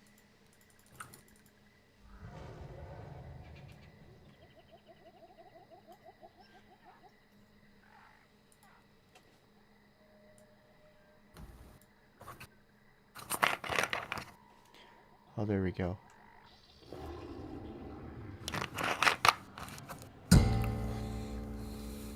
Come here.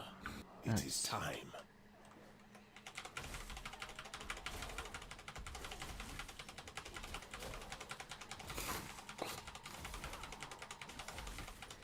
I need to target something first.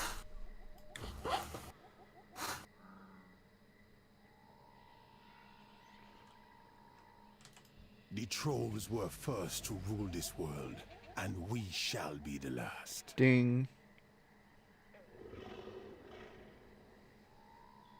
I tire of this game. You delivered your message. Now, it is time to face your fate. We both know I will not die by your hand. You cannot stop me. You are right. I will not. But my friend will. You are not ahead of me, old man. It is you who will die here. I'm out of range.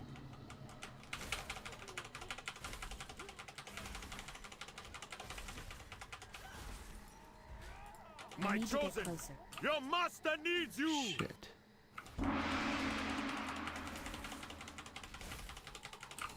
Get away! I command you!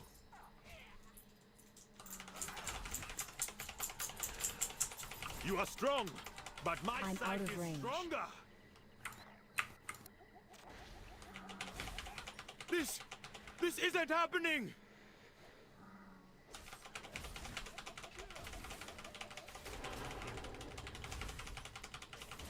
No, I will not die here.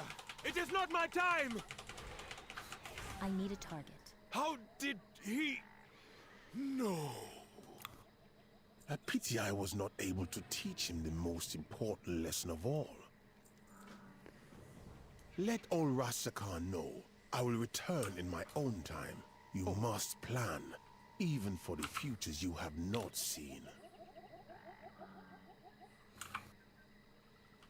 Follow the path up.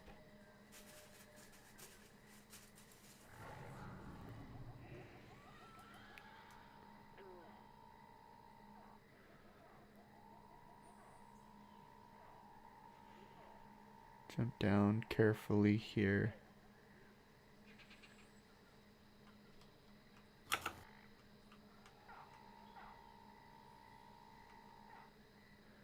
Yeah, that's carefully. Just jump.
can't attack that target.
It's too far away.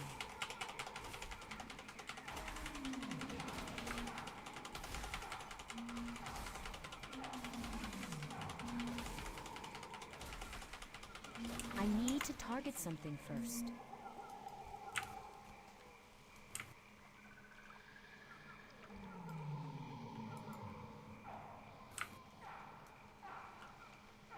I need to get closer.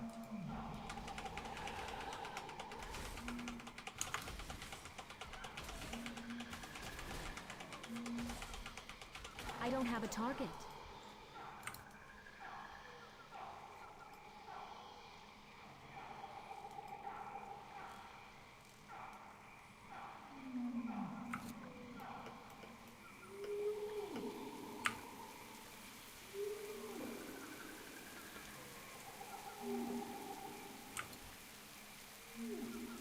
I'm out of range.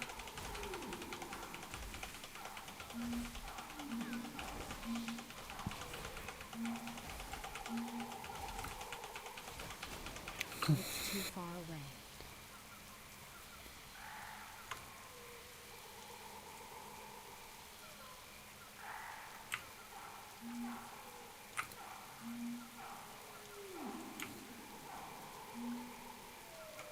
I'm out of range.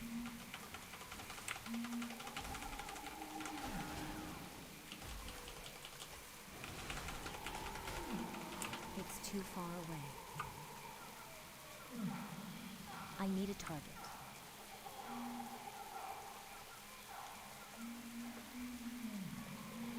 I need to target something first.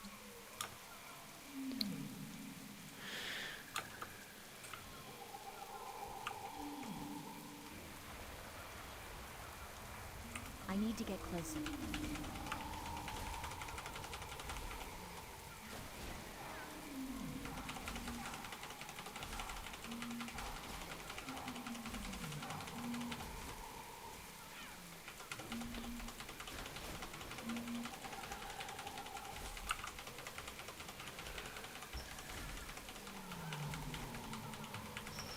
I need a target.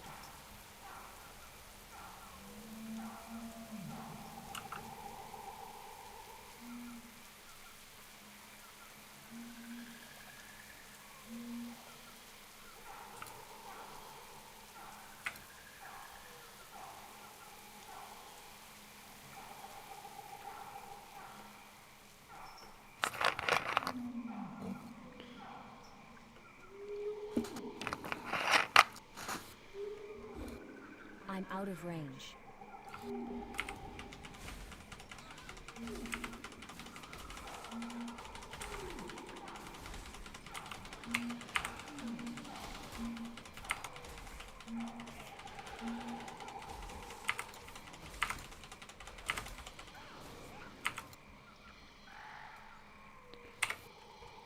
It's too far away.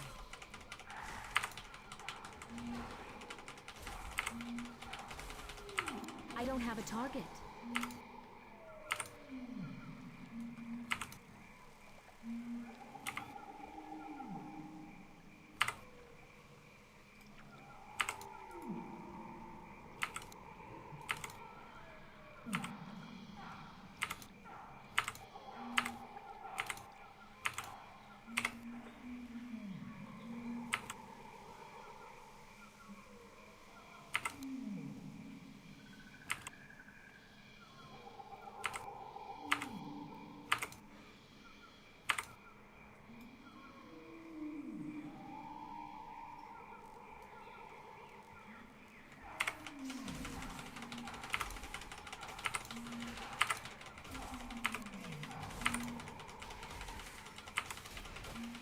I need to get closer.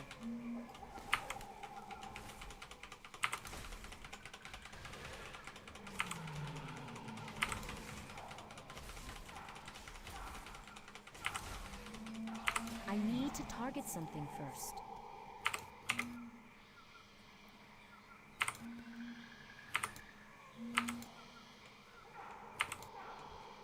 I'm out of range.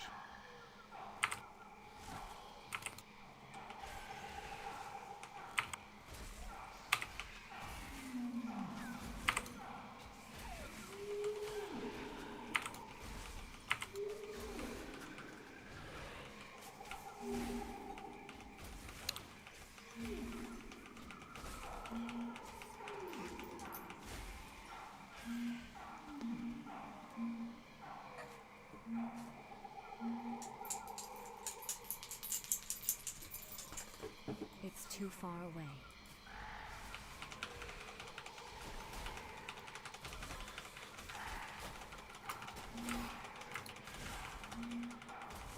I need a target.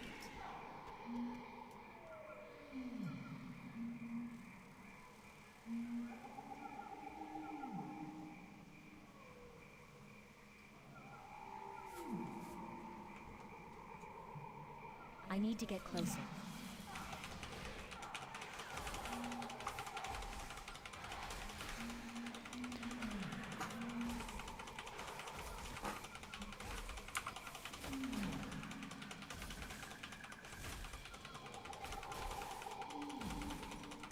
It's too far away.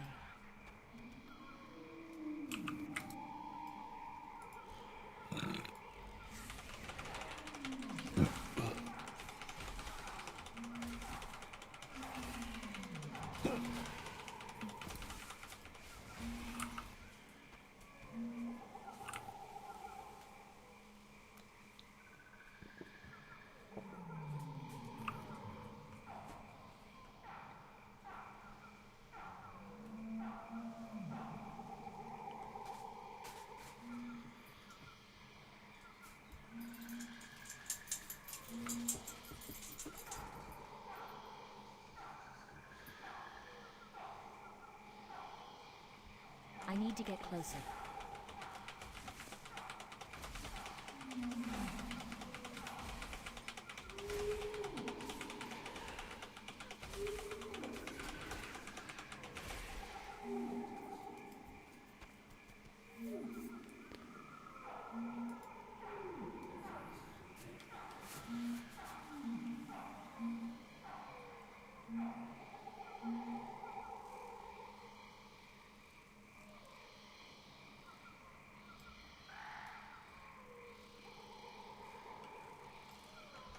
I'm out of range.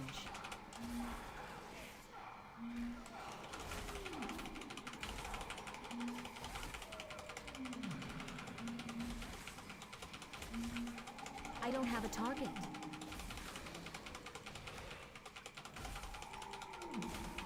I need a target.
It's not ready yet.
Ding.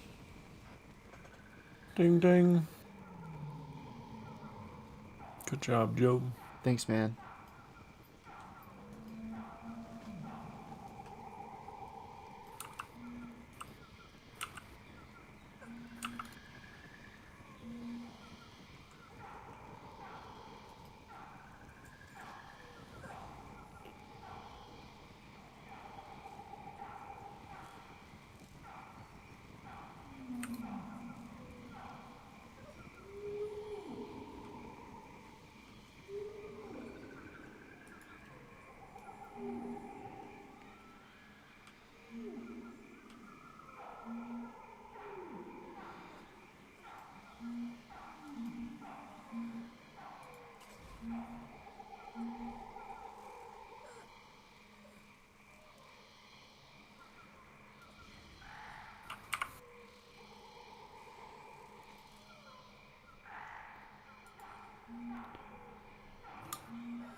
I need to get closer.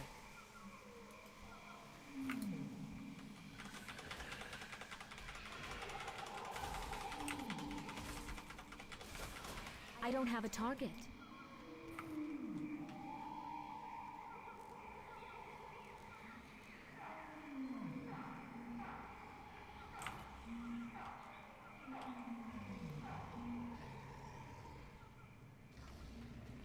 I'm out of range.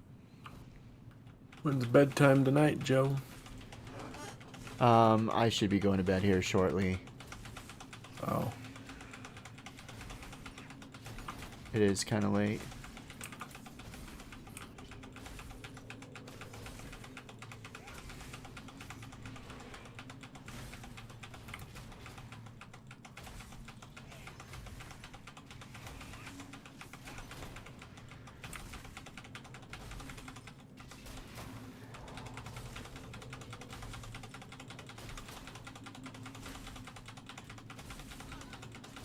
It's too far away.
The guy killed Duke Ukum, Joe.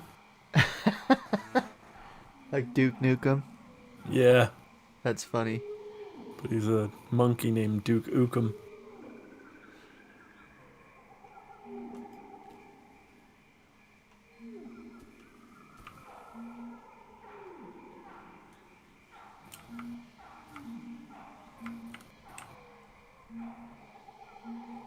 Ooh.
Cross the bridge.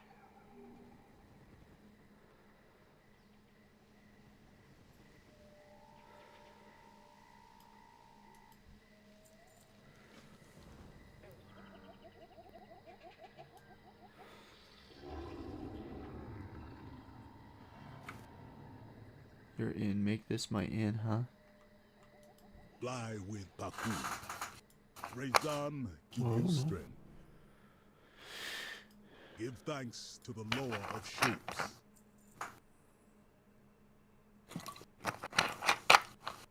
Baku watch over you.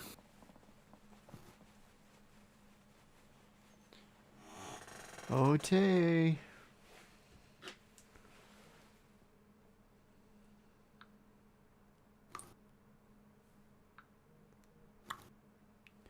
Time to go to bed.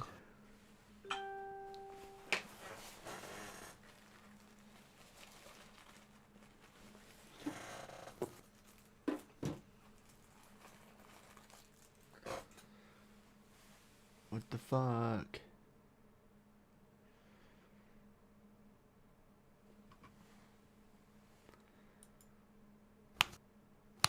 This is a nice spot to log out. 24. That's what I'm gonna stop at right now. Level 24. Alright, Joe. So, alright, man. Have a good night, Dwarf. You too. I will talk to you and play with you again tomorrow. Alright, later. Yep, see ya. Thanks for watching, everyone. Have a good night.